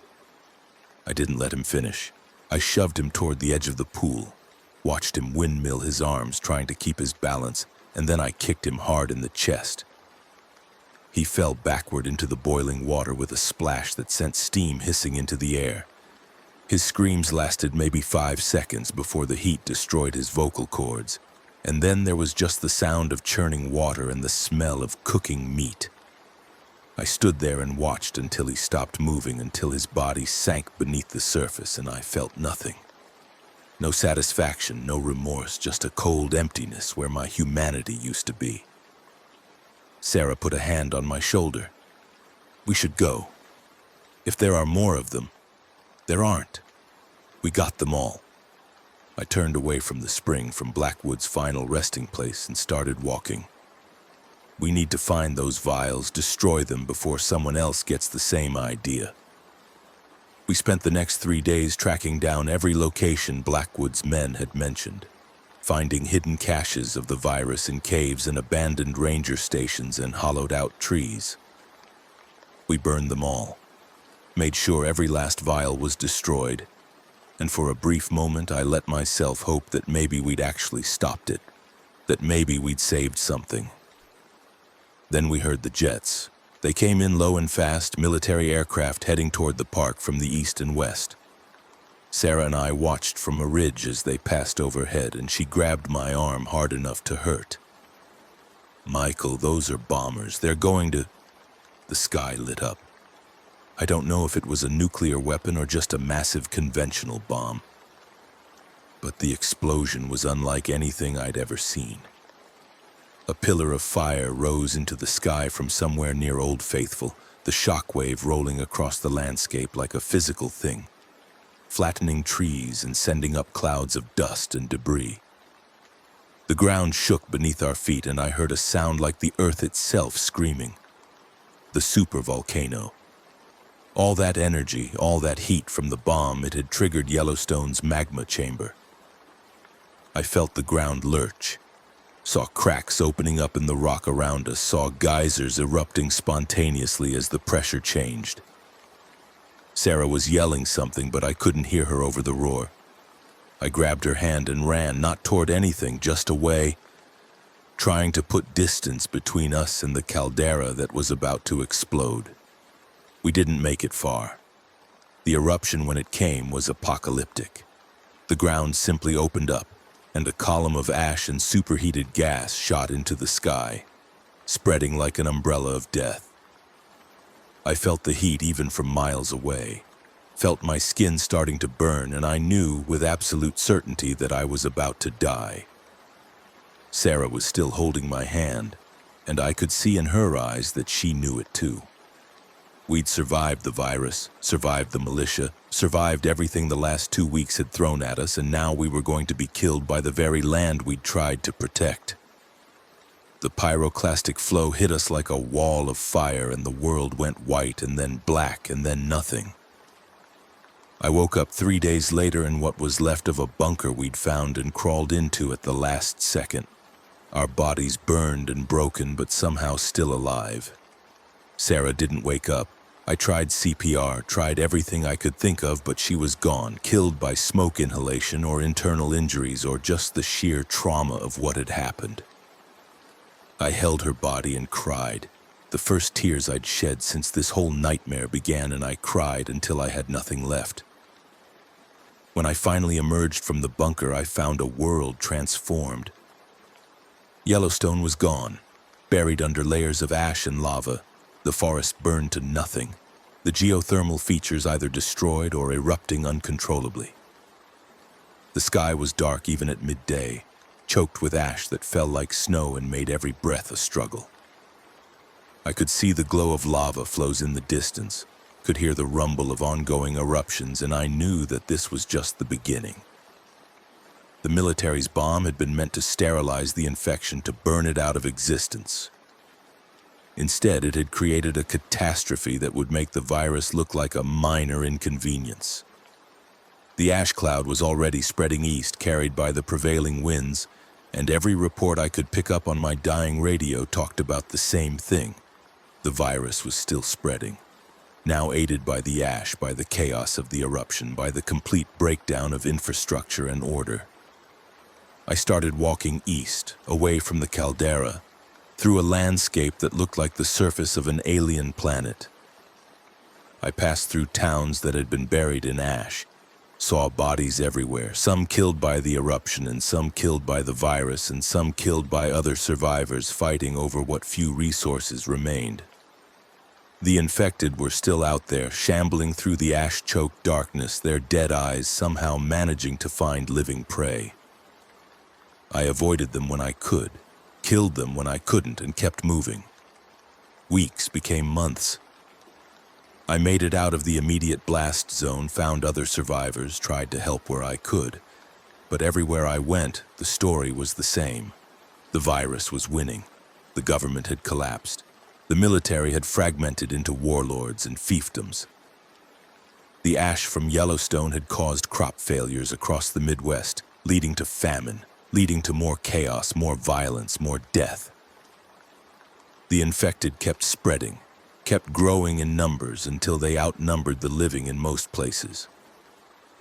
I met a group of survivors holed up in an old factory in Idaho, led by a former Army sergeant named Marcus who'd managed to keep his people safe through a combination of discipline and ruthlessness. He told me that the last he'd heard, the infection had spread to every state, that even isolated areas like Alaska and Hawaii had reported cases. The government in exile was operating from carriers offshore, too afraid to make landfall, issuing orders that no one followed because there was no one left to enforce them. "It's over," Marcus said, passing me a bottle of whiskey that tasted like gasoline. "The virus won. We're just the leftovers waiting for our turn." I wanted to argue, wanted to tell him he was wrong, but I couldn't. I'd seen too much, lost too much to pretend there was any hope left. The world I'd known was gone, replaced by this nightmare of ash and infection and endless violence. Blackwood had been wrong about a lot of things, but he'd been right about one. The old order had collapsed, and what came next wasn't better or purer. It was just worse. I stayed with Marcus's group for a few months, helped them fortify their position, taught them what I knew about survival and tactics. But I couldn't settle, couldn't accept that this was all there was.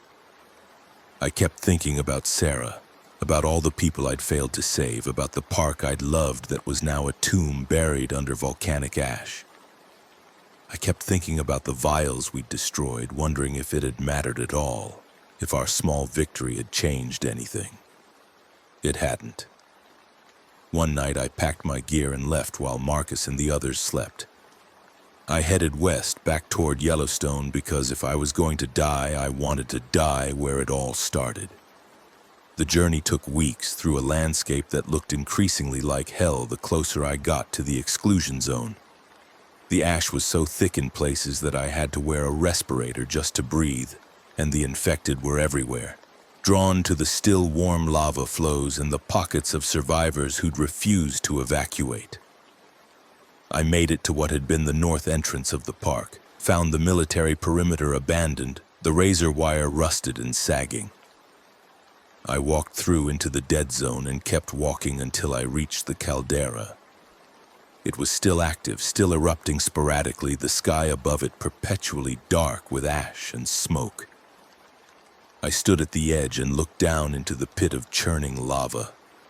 The hellscape that had once been Old Faithful and the grand prismatic spring and all the other wonders I'd spent my career protecting. I thought about jumping, just ending it, joining Sarah and all the others who died here. But I didn't. I don't know why. Maybe because I was too stubborn to give the virus that satisfaction. Or maybe because some part of me still believed that someone somewhere needed to remember what had been lost. Someone needed to bear witness. So I turned around and walked away from the caldera, back into the ash-choked wilderness, and I kept walking. I'm still walking now, months later, moving from place to place, helping survivors when I can, killing infected when I must, and trying not to think too hard about the fact that I'm probably the last park ranger in America, protecting a park that no longer exists. The virus keeps spreading. Every day there are fewer humans and more infected. The military tried one more time to contain it, dropped firebombs on Denver and Salt Lake City and half a dozen other major population centers, but it didn't work. You can't bomb a virus into submission. You can only watch as it takes everything. I heard on a crackling radio transmission last week that China had closed its borders completely, that Europe was falling, that the infection had reached the southern hemisphere. The whole world is ending, not with a bang, but with a slow, shambling march of the dead. Blackwood's revolution, his great rebirth, is just a graveyard filled with monsters. Sometimes I wonder if he knew it would end this way, if that was the point all along. Not to build something better, but just to destroy what was, to prove that humanity's greatest creations could be torn down by humanity's own hands. Maybe he was right about us, maybe we deserve this, but I don't think so. I think about the people I saved at Madison, the ones who made it out of the park before it exploded. I think about David and the others holed up in the hotel. About Marcus and his group trying to build something from the ruins. I think about all the moments of courage and compassion I witnessed in the worst of times, and I have to believe that counts for something. The virus won, but it didn't win everything. There are still survivors, still pockets of resistance, still people trying to hold on to their humanity in a world that wants to strip it away. Maybe that's enough. Maybe that's all we ever had anyway, the stubborn refusal to give up even when giving up would be easier. I'm heading south now toward rumors of a settlement in Nevada that's managed to stay clear of the infection. I don't know if it's real or just wishful thinking, but I have to try. I have to believe that somewhere out there people are still fighting, still hoping, still refusing to let the virus have the final word. The ash keeps falling. The infected keep coming. The world keeps dying. But I keep walking one foot in front of the other because that's all I know how to do anymore. My name is Michael Torres, and I failed to save Yellowstone. I failed to stop the Sons of Liberty. I failed to stop the virus. But I'm still here, still alive, still fighting, and maybe that's the only victory that matters anymore. The sun is setting now, painting the ash-choked sky in shades of red and orange that remind me of the eruption, of the fires that consumed everything I loved. I can hear the infected in the distance, their moans carried on the wind, eternal and unchanging. They'll never stop, never rest, never give up their hunt for living flesh. Neither will I. I check my rifle, count my ammunition, and keep walking into the failing light. Tomorrow I'll wake up if I'm lucky, and I'll keep moving, keep surviving, keep remembering. Someone has to. Someone has to be the witness to the end of the world, to tell the story of how it happened, even if there's no one left to hear it. The virus took everything, but it didn't take this. My memory, my story, my refusal to surrender. I'll carry it with me until the day I can't anymore, and then maybe if there's anything after, I'll carry it there too. This is the testimony of Michael Torres, park ranger, Marine, survivor. This is how the world ended. Not with courage or glory, but with a virus in a bottle and a madman's dream of revolution. This is what happens when we weaponize our fears and our hatred, when we convince ourselves that destruction is the path to rebirth. There is no rebirth. There's only ash and death and the shambling remnants of what we used to be. But I'm still here, still walking, still fighting, still human. And that will have to be enough. The darkness falls completely now, swallowing the world in shadow, and I light a small fire in the ruins of what was once a ranger station. The flames dance and flicker, casting shadows that look like ghosts, like all the people I couldn't save coming back to haunt me. I let them. I deserve their haunting. I failed them, failed everyone, failed the park I swore to protect. But I haven't failed yet. Not completely. Not while I still draw breath. I sleep fitfully that night, dreaming of geysers and grizzlies and tourists taking pictures of beauty that no longer exists.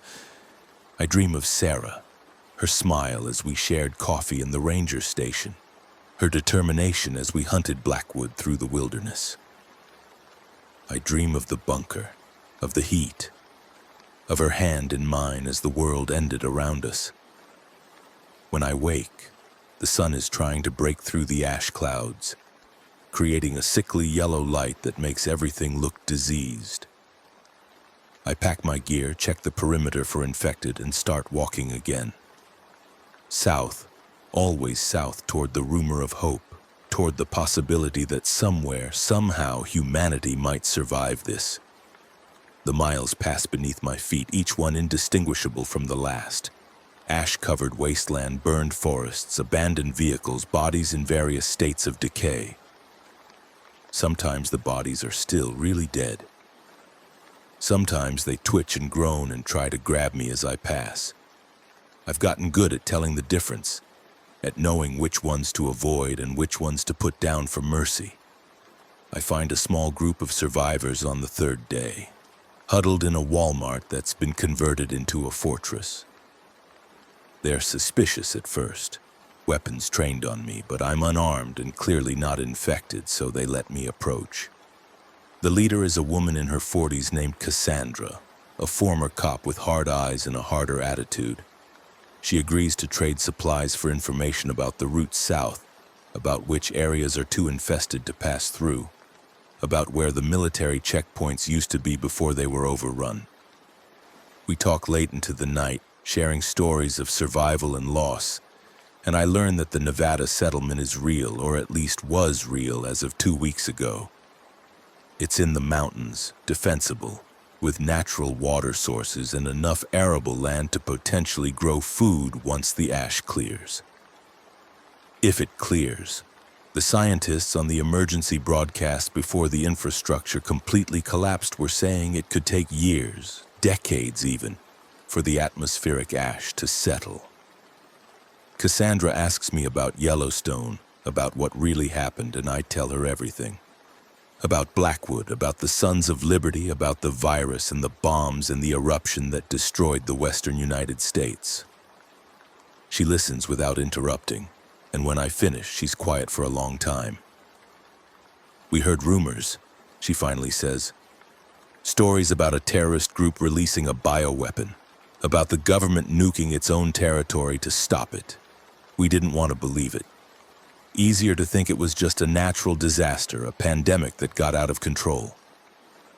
But you're saying it was deliberate. Someone chose this. Someone chose this, I confirm. And I killed him for it. Drowned him in a boiling spring and watched him cook. It didn't change anything, didn't bring anyone back, didn't stop the virus. But at least he didn't get to see his vision come to fruition. At least he died knowing he'd failed. Did he fail? Cassandra gestures at the darkened store around us, at her people huddled around small fires, at the infected scratching at the reinforced doors. Seems like he got exactly what he wanted. The government collapsed. The old order is gone. We're all just trying to survive in the ruins of what was. He wanted rebirth. He wanted a new beginning, a better world. This isn't that. This is just death, slow and ugly. Maybe that's all revolution ever was, she says. Just death dressed up in the clothes of ideology. I don't have an answer to that. I leave her fortress the next morning with fresh supplies and a map marking the safest route south. The journey takes another 2 weeks through terrain that gets progressively worse the closer I get to what used to be Las Vegas. The city is gone, buried under a combination of volcanic ash and sand from the desert. And the infected here are different, slower, their bodies desiccated by the heat but no less dangerous. I skirt around the edges of the dead city, following the mountains north, and on a Tuesday that feels no different from any other day in this nightmare, I find the settlement. It's smaller than I expected. Maybe 300 people living in a cluster of buildings they've fortified with walls made from salvaged vehicles and construction materials. But it's real. It's alive. And when the guards at the gate see I'm not infected, they actually smile. It's been so long since I've seen anyone smile that it almost makes me cry. They take me to their leader, a former Army colonel named Patterson who's organized the settlement along military lines. He listens to my story, verifies details by checking with their radio operators who've heard fragments of reports about Yellowstone, and then offers me a place in the community. I can work security, he says, use my skills to help protect the others. We need experienced people, people who know how to fight. I agree, because what else am I going to do? I'm tired of walking, tired of being alone, tired of carrying the weight of everything I've seen and done. Maybe here in this small pocket of civilization I can find something like peace. Maybe I can help these people survive long enough to build something real, something lasting. But even as I settle in, even as I start to know the names and faces of my neighbors, even as I fall into the rhythm of patrol duty and guard shifts and communal meals, I know it's temporary. The virus is still out there, still spreading, still turning people into monsters faster than we can kill them. The ash is still falling, still choking the atmosphere, still threatening to starve us all when the crops fail and the stored food runs out. One night, about a month after I arrive, I'm on watch on the northern wall when I hear the moans. Not just a few infected, but hundreds, maybe thousands, drawn by some instinct toward the light and sound of our settlement. I sound the alarm, and Patterson mobilizes every able-bodied fighter we have, but even as we take our positions, I know it's not going to be enough. The infected hit our walls like a tide, climbing over each other, pressing against our defenses with the weight of their numbers. We shoot until our guns are hot and our hands are blistered, dropping them by the dozens, but for every one we kill, 2 more take its place. They're not smart, not tactical, but they don't need to be. They just need to keep coming, keep pressing, keep attacking until something breaks. Our eastern wall goes down first, overwhelmed by the sheer mass of bodies pushing against it. The infected pour through the breach, and suddenly we're fighting hand to hand, knives and axes and improvised weapons against dead hands and snapping teeth. I kill 6 of them in the first minute, 12 more in the second, and I lose count after that. Everything becomes a blur of blood and screaming and the wet sound of metal hitting flesh. Patterson dies trying to rally a defense at the central plaza, swarmed by infected and pulled down even as he empties his pistol into them. Cassandra, who'd arrived at the settlement a week after me, goes down protecting a group of children, buying them enough time to flee before the infected tear her apart. I watch good people die, brave people, People who deserve to survive this nightmare, and I keep fighting because it's all I know how to do. By dawn, the settlement is lost. Maybe 30 of us make it out, fleeing into the mountains as the infected swarm through our homes, our stockpiles, our dreams of rebuilding.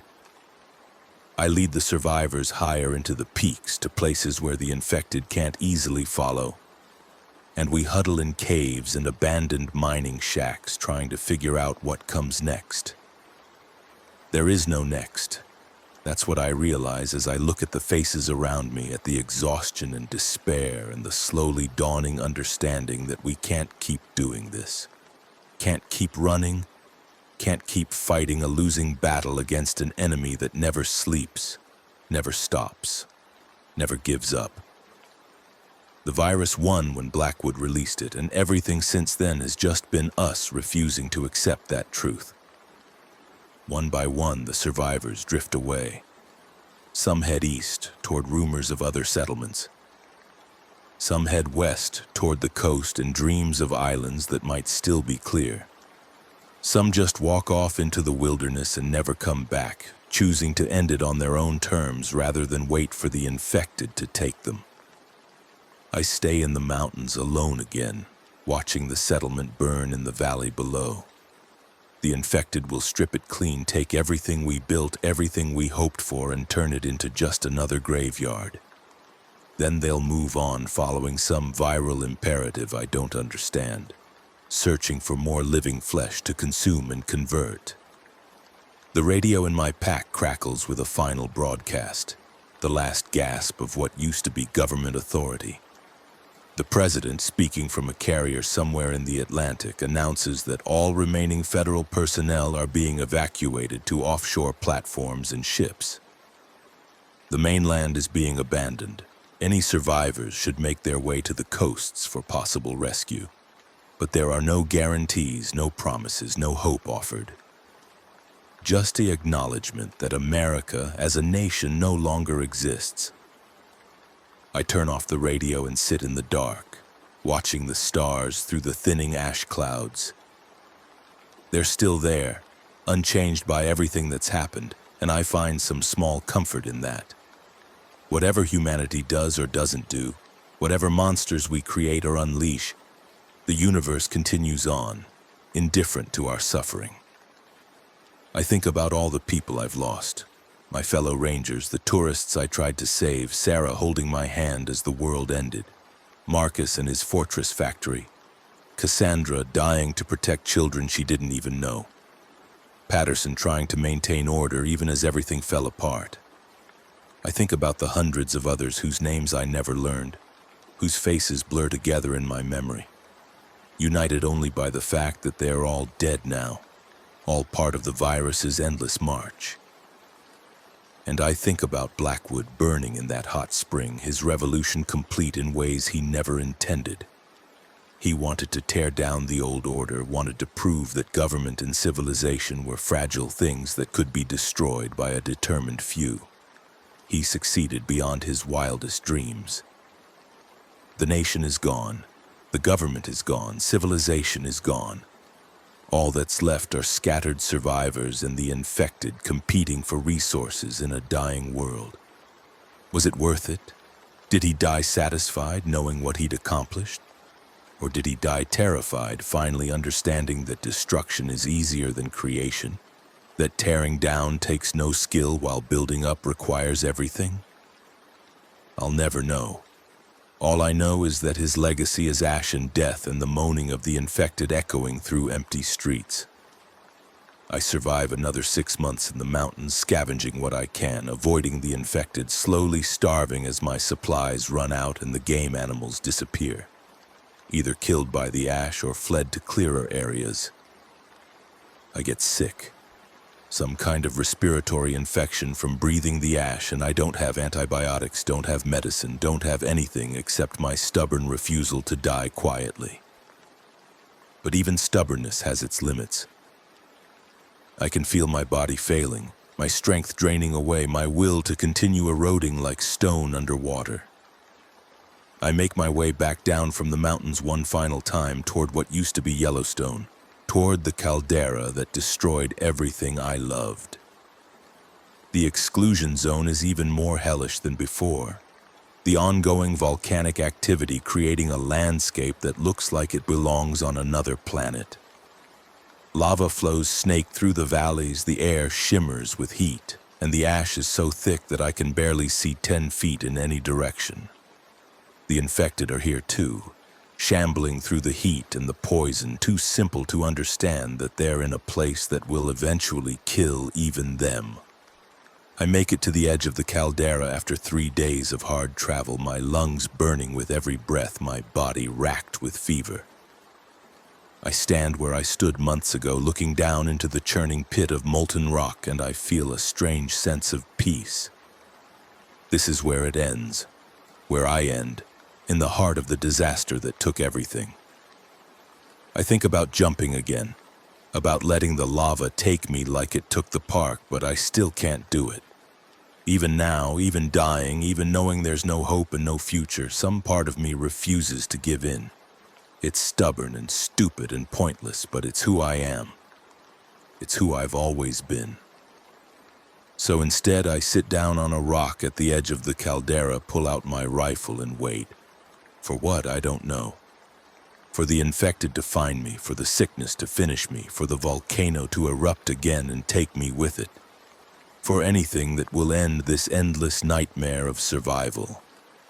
The sun sets, painting the ash clouds red and gold, and I watch it with eyes that can barely focus anymore.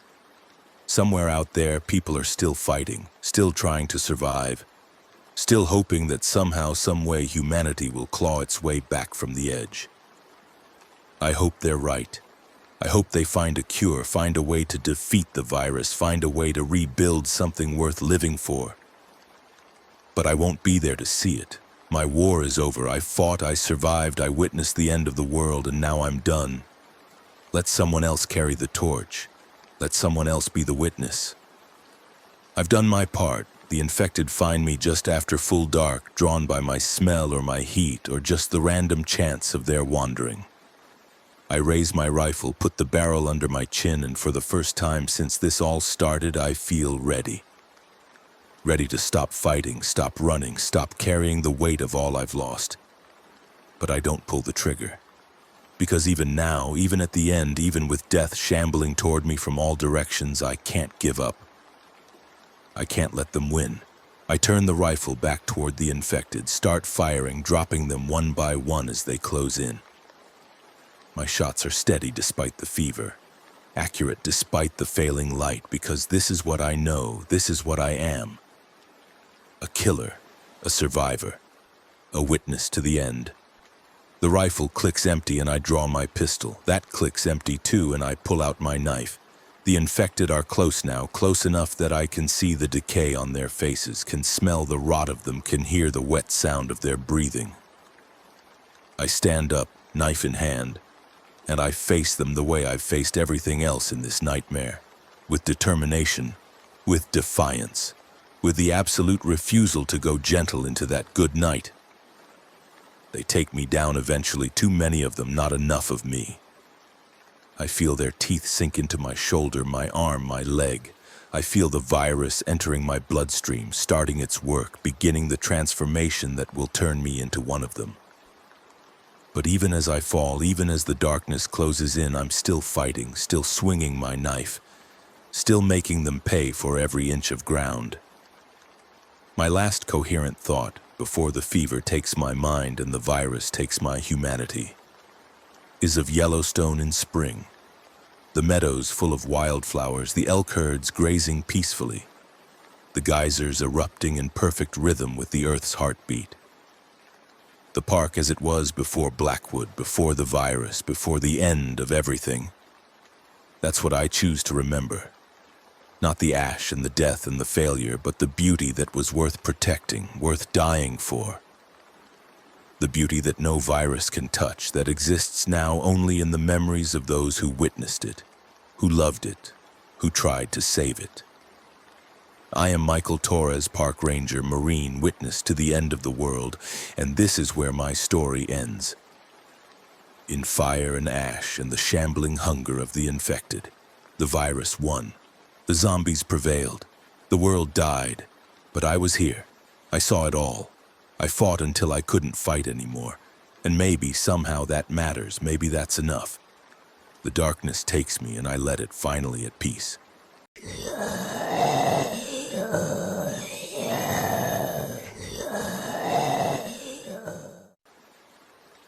Hello everyone, welcome to the channel. Before we begin the zombie apocalypse, I want to ask for your support by subscribing to the channel. Your subscription is very important to me and helps me a lot, so please subscribe to support me. Maybe that way I can stay alive a little longer. Now let's go to day 0. How it all began. But then Williams found the stairwell. It was hidden behind a false wall in what had been the facility's old office area, and it definitely wasn't on any of the building's original blueprints. The wall swung open on well-oiled hinges when Williams found the release mechanism, revealing a concrete staircase descending into darkness. Fresh concrete, I noticed. This wasn't decades old like the rest of the building. This was recent construction, maybe within the last year or two. The chemical smell was stronger here, wafting up from below, and there was something else too, something organic and rotten that made my stomach turn. I signaled for the team to hold position while I radioed Morrison. "Lieutenant, we found a basement level, looks recent. Moving to investigate." Morrison's voice crackled back through my earpiece. "Copy that. Proceed with caution. Backup is on standby." We descended into the darkness, our weapon lights creating stark shadows on the concrete walls. The stairwell went down farther than I expected, at least 30 feet, maybe more. The temperature dropped as we went deeper, and the smell got worse, that mix of chemicals and decay intensifying with every step. At the bottom was a heavy steel door, the kind you'd find in a bank vault or a high-security facility. It was standing open about 6 inches, and I could see fluorescent light spilling through the gap. I pushed the door open slowly, weapon ready, and what I saw on the other side made me freeze for a fraction of a second. The basement level was enormous, easily taking up the entire footprint of the building above and then some. They'd excavated deep and wide, creating a space that looked more like something you'd find in a government research facility than beneath an abandoned warehouse. The walls were lined with pristine white tile, the floors were polished concrete, and the lighting was bright, almost clinical. Banks of computers lined one wall, their screens still active, displaying graphs and data I couldn't make sense of at a glance. There were examination tables, surgical equipment, refrigeration units with glass doors showing rows of vials containing liquids of various colors. But what really caught my attention were the cells. Along the far wall were a dozen reinforced glass enclosures, each one about 10 feet by 10 feet, and most of them were occupied. I could see people inside, or what had once been people. They were moving strangely, jerking and twitching, their skin pale and waxy under the fluorescent lights. Some were standing, swaying like they were drunk. Others were on the floor, crawling in circles. One was repeatedly slamming its head against the glass over and over, leaving smears of dark fluid with each impact. "What the hell is this?" Rodriguez whispered beside me. Before I could answer, movement erupted throughout the room. The figures in the cells suddenly became animated, throwing themselves at the glass walls, mouths opening in silent screams. I say silent because the glass was clearly soundproofed, but I could see them screaming, see their mouths stretched impossibly wide, see their hands clawing at the transparent barriers. Their eyes were wrong, clouded and milky, and they moved with a disturbing lack of coordination, like puppets being controlled by someone who'd never quite figured out how joints were supposed to work. "This is Reynolds," I said into my radio, trying to keep my voice steady. "We have situation here. Looks like some kind of medical facility. There are people in containment cells. They appear to be sick, or I don't know what the hell they are. We need hazmat and medical support immediately." That's when Jackson spotted the bodies. In the center of the room, partially hidden behind a large piece of equipment that looked like an oversized MRI machine, there were 3 people in lab coats sprawled on the floor. Their white coats were stained dark with blood, and even from a distance I could see that they died violently. One had their throat torn open, the wound ragged and gaping. Another was face down in a pool of blood that had spread across several feet of floor. The third was slumped against a computer terminal, their chest cavity opened up like something had tried to dig inside. "Contact!" Chen suddenly shouted, and everything went to hell. One of the glass cells, damaged in some way I hadn't noticed during our initial survey, suddenly gave way. The glass didn't shatter so much as it seemed to bend and then collapse inward, and the thing that had been throwing itself against it came stumbling out into the main laboratory space. It had been a man once, maybe in his 40s, wearing the tattered remains of a patient gown. But whatever had been done to him had stripped away most of what made him human. His skin was gray and covered in dark veins that stood out like cracks in porcelain. His eyes were completely white, no iris, no pupil. Just blank orbs that somehow still managed to lock onto us with terrible purpose. His jaw hung slack, revealing teeth stained brown, and as he lurched toward us, he made a sound that was nothing like any noise a human throat should produce. A wet, rattling growl that came from deep in his chest. Rodriguez fired first, a 3-round burst to center mass. The shots hit the thing square in the chest, punching through the thin fabric of the gown and into flesh beneath. I saw the impacts, saw the flesh dimple and tear, but the thing didn't stop. It didn't even slow down. It just kept coming, that horrible growl getting louder, its arms outstretched like it wanted to embrace us. "Headshot!" I yelled, remembering every zombie movie I'd ever seen and hoping to God that was just fiction and not some kind of prophetic warning. Rodriguez adjusted his aim and fired again. This time the bullet caught the thing just above its left eye, and the back of its skull exploded in a spray of dark, clotted blood and gray matter. It dropped like a puppet with its strings cut, hitting the floor with a wet thud that echoed in the sterile space. But the gunfire had triggered something. The other containment cells began to fail one after another like dominoes falling in sequence. Glass cracked and shattered, support frames bent and twisted, and suddenly we had 11 more of those things coming at us from different angles. They moved with varying degrees of speed and coordination. Some shuffled slowly, their legs barely responding to whatever signals their damaged brains were sending. Others moved with frightening quickness, almost sprinting despite their awkward, lurching gait. We opened fire as a unit, the sound of our weapons deafening in the enclosed space. Brass casings bounced off the tile floor with a musical tinkling sound that seemed absurdly delicate given the circumstances. I put rounds into the nearest thing, aiming for the head like it was some kind of carnival shooting gallery. Except the targets were moving and they smelled like death and decay, and when you hit them, they sprayed fluids that you knew in your gut were contaminated with something terrible. The thing I was shooting at went down, but another took its place immediately. It had been a woman, young, maybe mid-20s. She still had long, dark hair that hung in matted clumps around her ruined face. Part of her cheek was missing, exposing teeth and bone, and her patient gown was torn and stained with substances I didn't want to identify. She reached for me with hands that had blackened fingernails, and I could see bite marks on her arms, deep ones that had removed chunks of flesh. I shot her twice in the face and she collapsed. But they were everywhere now, and we were burning through ammunition fast. Chen was to my left, his shotgun booming as he blasted apart the skull of something that had cornered him against a computer bank. Jackson was fighting hand-to-hand with one that had gotten too close, using his rifle as a club to cave in its head. Williams was backing toward the stairwell, firing controlled bursts, his face pale, but his hands steady. Rodriguez and Peterson had formed a firing line. working in sync like they drilled for this exact scenario 1,000 times. "Fall back," I ordered. "Fighting retreat to the stairs. Go, go, go!" We moved as a unit, laying down suppressing fire as we backed toward our only exit.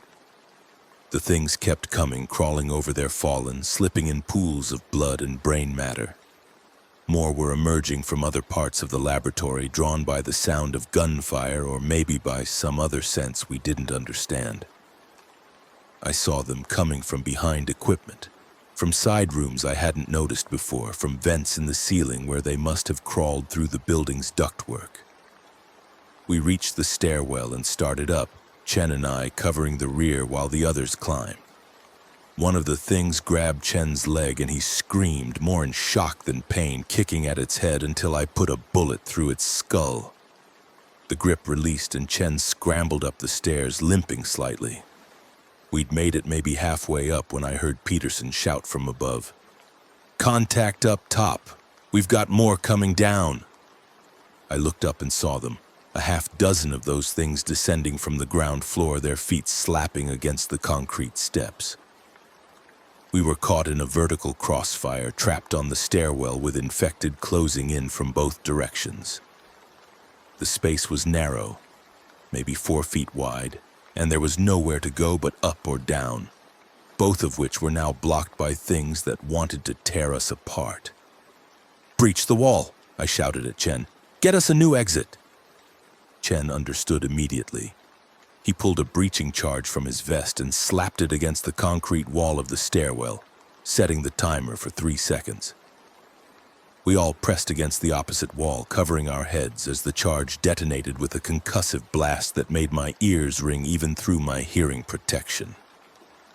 The concrete wall blew outward, creating a ragged hole about 4 feet in diameter that opened into the building's main floor.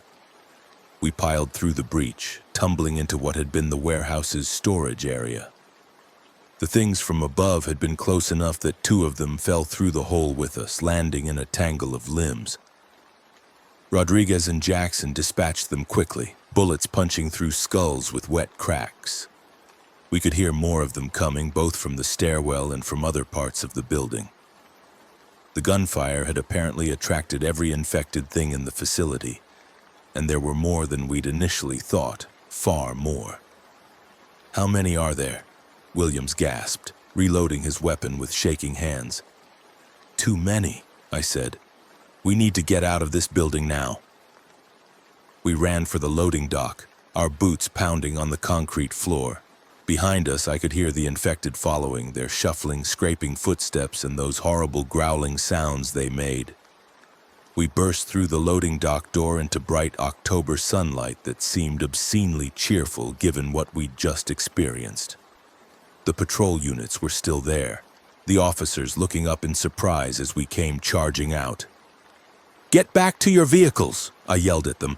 "We have a contamination situation, armed subjects pursuing." The patrol officers drew their weapons, moving to defensive positions behind their cars. But they had no idea what they were about to face.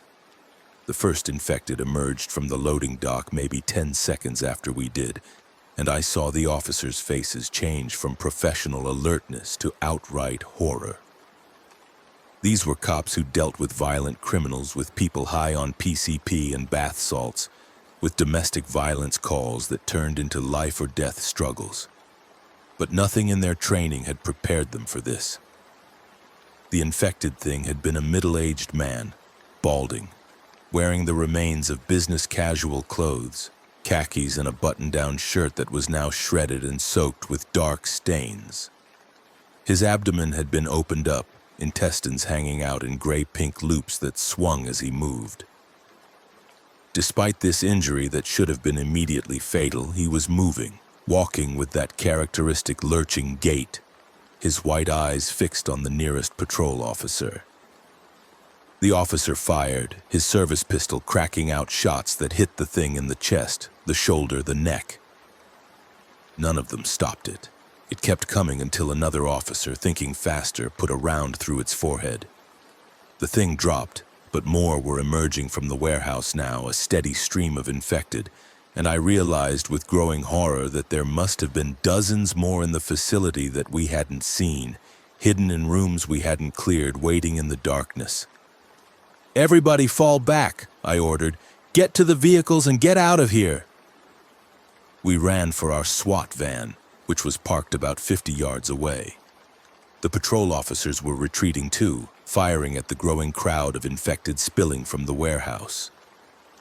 More and more kept coming, a nightmarish parade of former humanity, each one showing different stages of decay and different types of injuries. Some were fresh, their conversion recent enough that they still looked almost human aside from the eyes and the violent behavior. Others were in advanced states of decomposition, flesh sloughing off bones, limbs barely attached by strips of tendon. We'd almost reached the van when I heard Chen cry out. I turned to see one of the infected had grabbed him from behind, its teeth sinking into his shoulder where his tactical vest didn't provide coverage. Chen screamed and spun, throwing the thing off, but the damage was done. I could see the bite wound, deep and ragged, blood pouring down his vest. "Chen!" I grabbed him, pulling him toward the van while Jackson provided covering fire. We got him into the back of the vehicle and Williams slammed the doors shut. Rodriguez was already in the driver's seat, engine running. Peterson was in the passenger seat on the radio calling for backup and medical support. "Go!" I yelled, and Rodriguez hit the gas.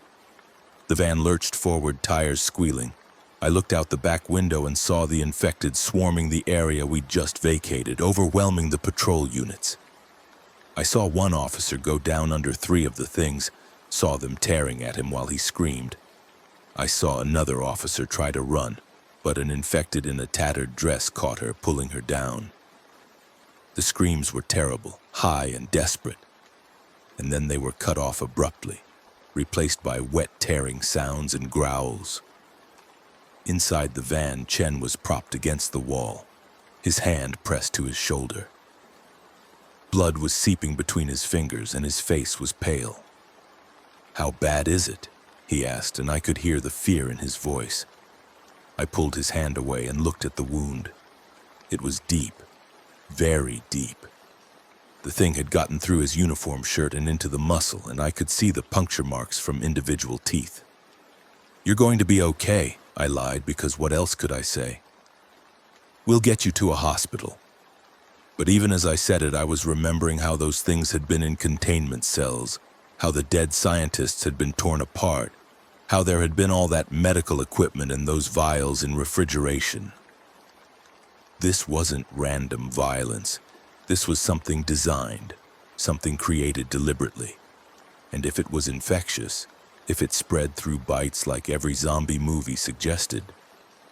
"Marcus," Chen said quietly, looking up at me with eyes that said he understood exactly what I was thinking. "If I turn into one of those things, you can't let me hurt anyone. You understand? You have to put me down."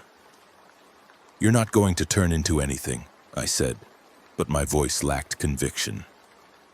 "We don't know what this is yet. Could be anything. Could be some kind of drug reaction, could be a toxin. Medical can figure it out." Chen just nodded, but we both knew I was lying again. Rodriguez was driving fast, weaving through traffic, the van's siren wailing. Williams was still on the radio, and I could hear the controlled panic in his voice as he tried to explain to dispatch what we'd encountered. How do you describe something like that over a radio? How do you make it sound credible? "Dispatch is saying to proceed to Harborview Medical," Williams reported. "They're setting up a quarantine area." "They already know?" I asked. "Sounds like we weren't the first to report something weird. There have been incidents across the city in the last hour. Attacks, people acting violent and deranged. The hospitals are starting to fill up." That sent a chill through me. If this was happening elsewhere in the city, if it wasn't contained to just that one facility, then we were looking at something much bigger than a failed experiment. We were looking at an outbreak. The drive to Harborview took 15 minutes that felt like hours. Chen's condition was deteriorating rapidly. His skin was getting paler and he was sweating despite the cool air in the van. His breathing was becoming labored, and when I checked his pulse, it was thready and rapid.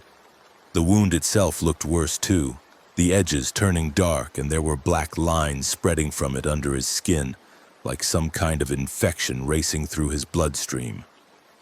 "Stay with me, Chen," I kept saying. "We're almost there, just hang on." He looked at me with eyes that were losing focus. "Tell my wife. Tell her I love her. Tell my kids."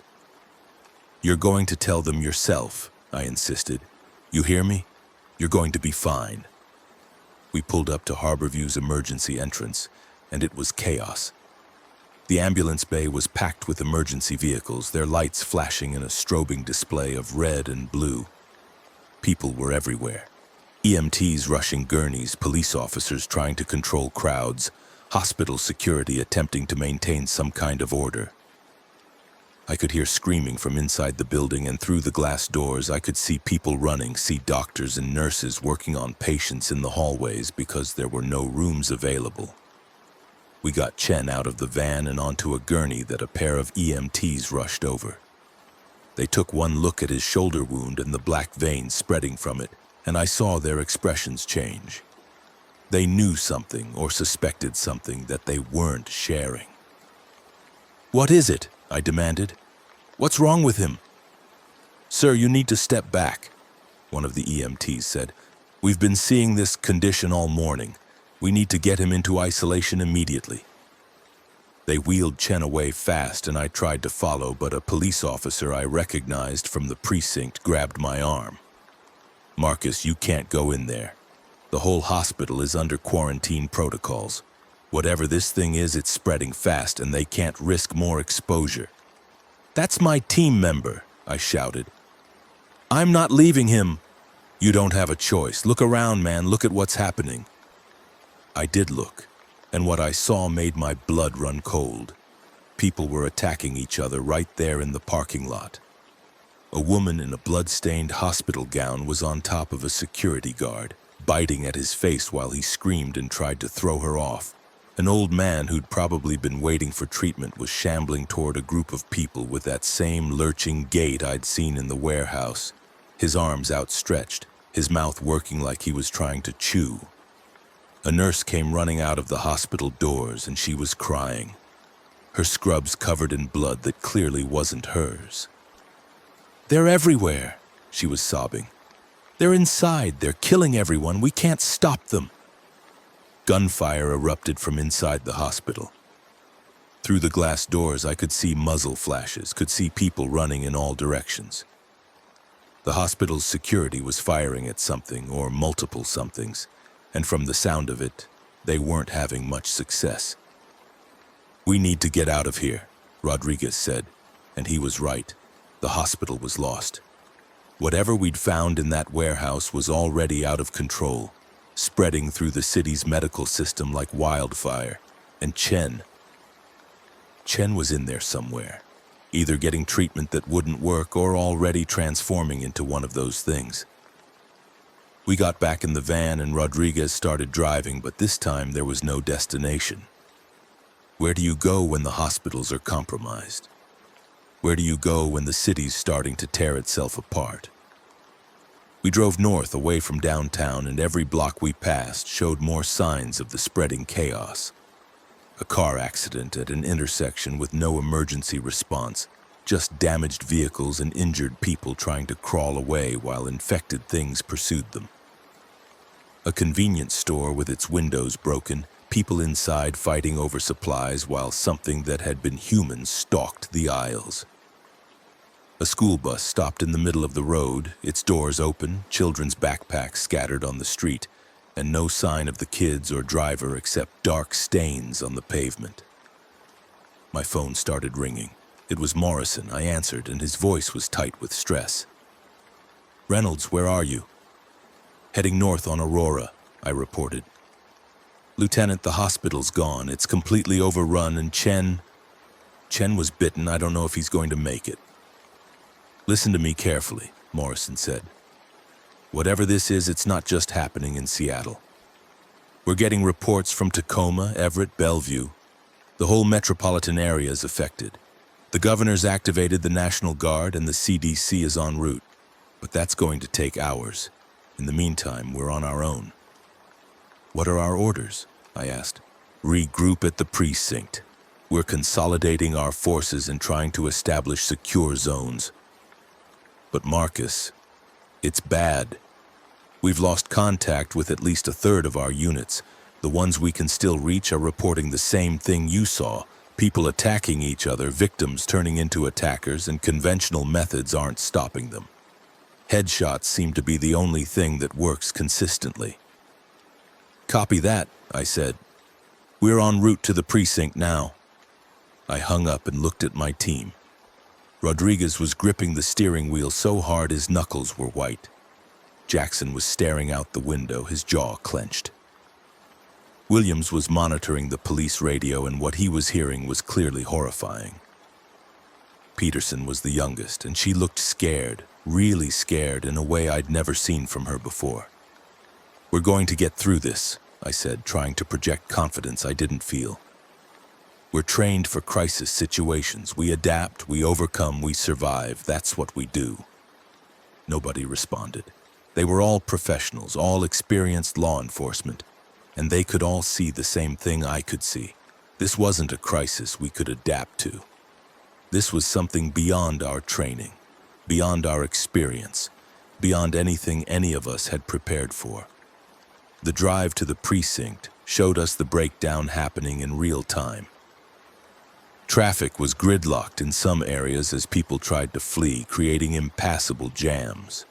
In other areas, the streets were eerily empty except for the infected wandering aimlessly or hunting for prey.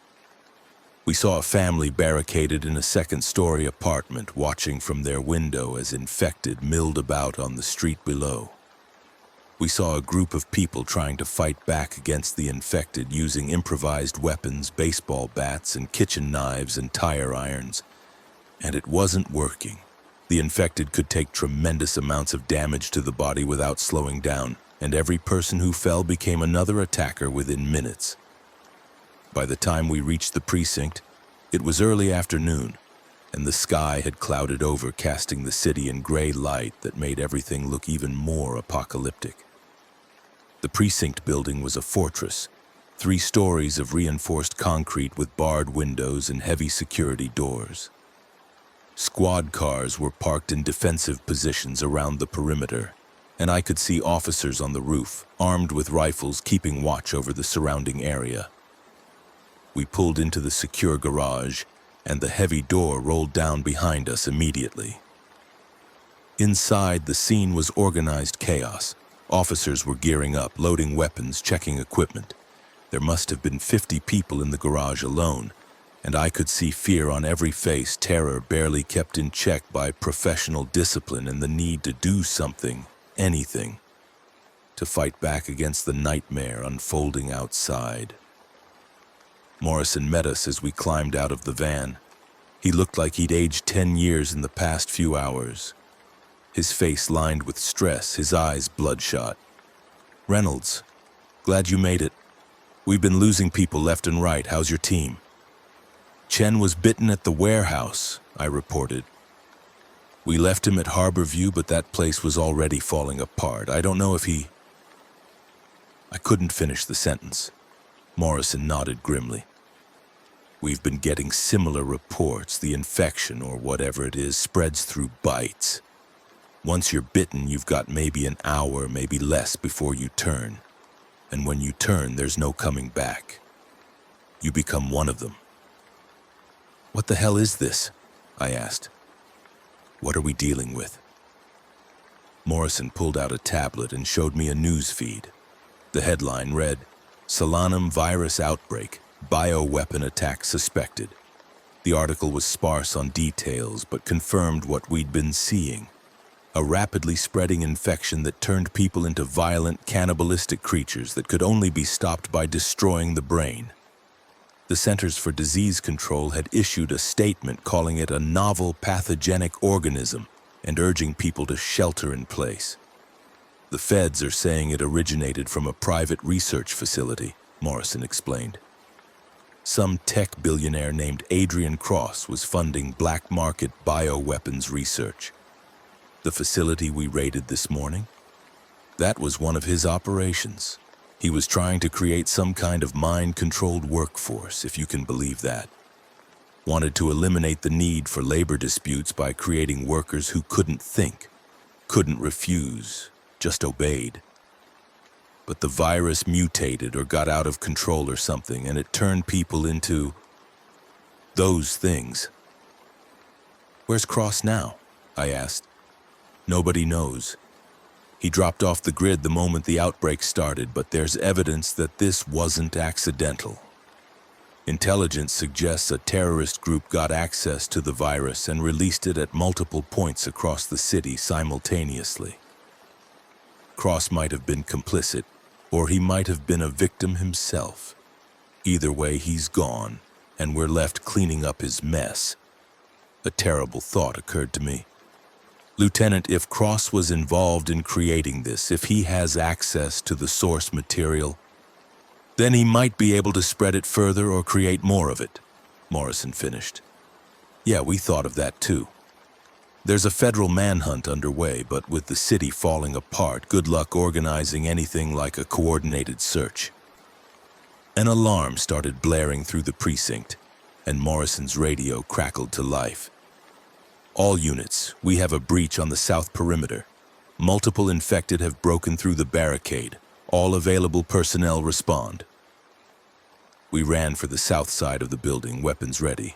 When we got there, I could see what had happened. A crowd of infected, maybe 30 or 40 of them, had somehow organized enough to push over one of the parked cars we'd been using as a barrier. They were pouring through the gap, and the officers on the ground were trying to hold them back with gunfire, but there were too many, and they kept coming, climbing over the bodies of their fallen with no fear, no hesitation, just pure hunger. I joined the firing line, dropping infected with headshots as they surged forward. Next to me, Rodriguez was doing the same, his movements precise and economical despite the nightmare scenario.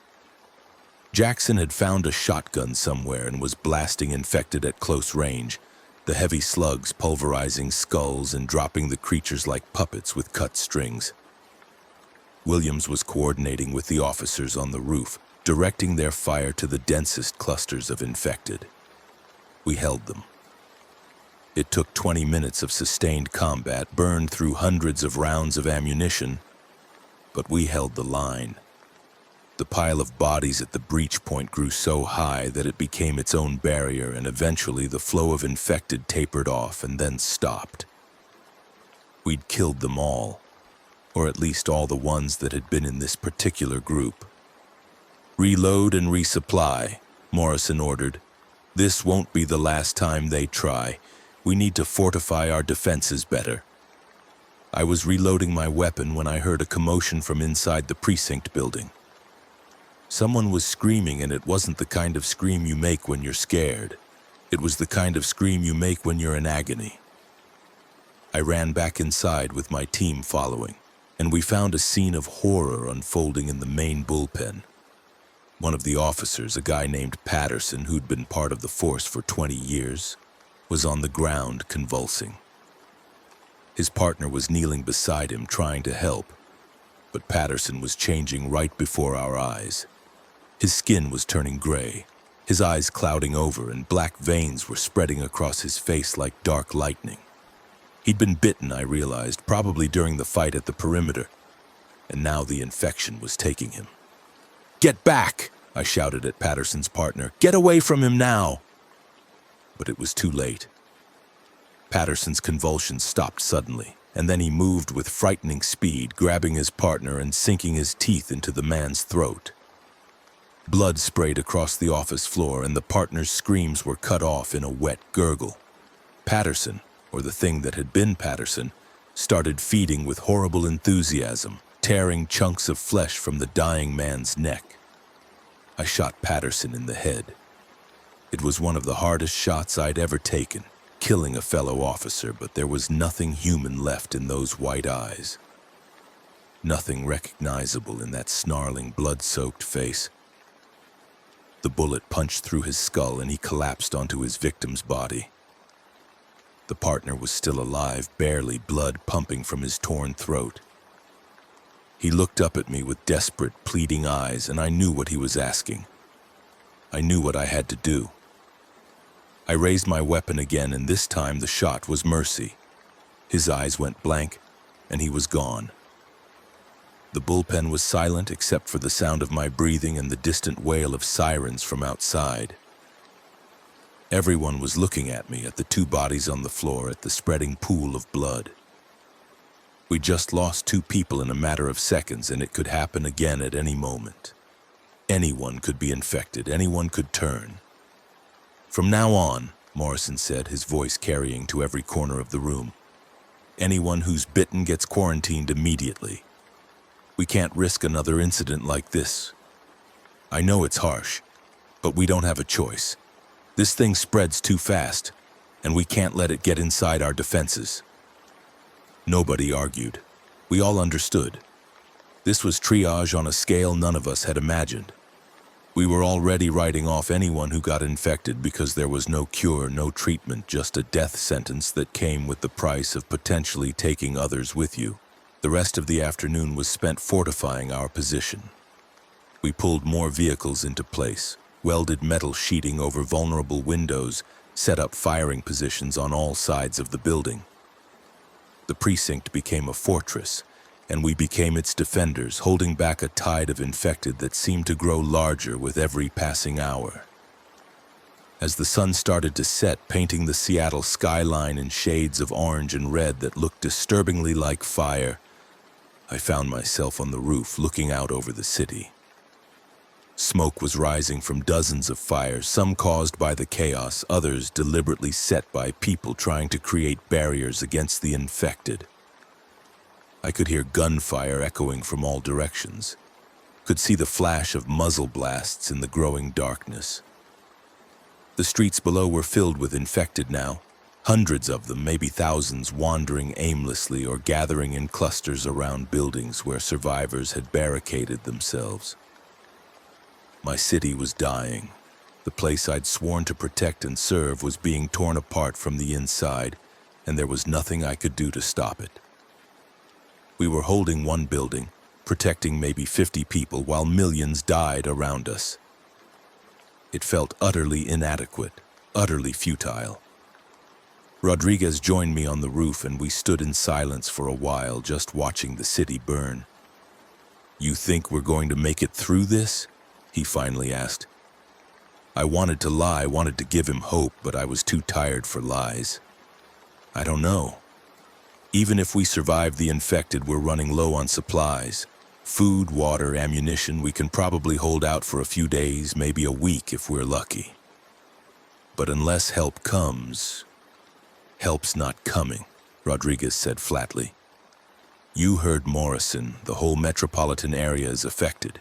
If it's this bad here, it's probably just as bad everywhere else.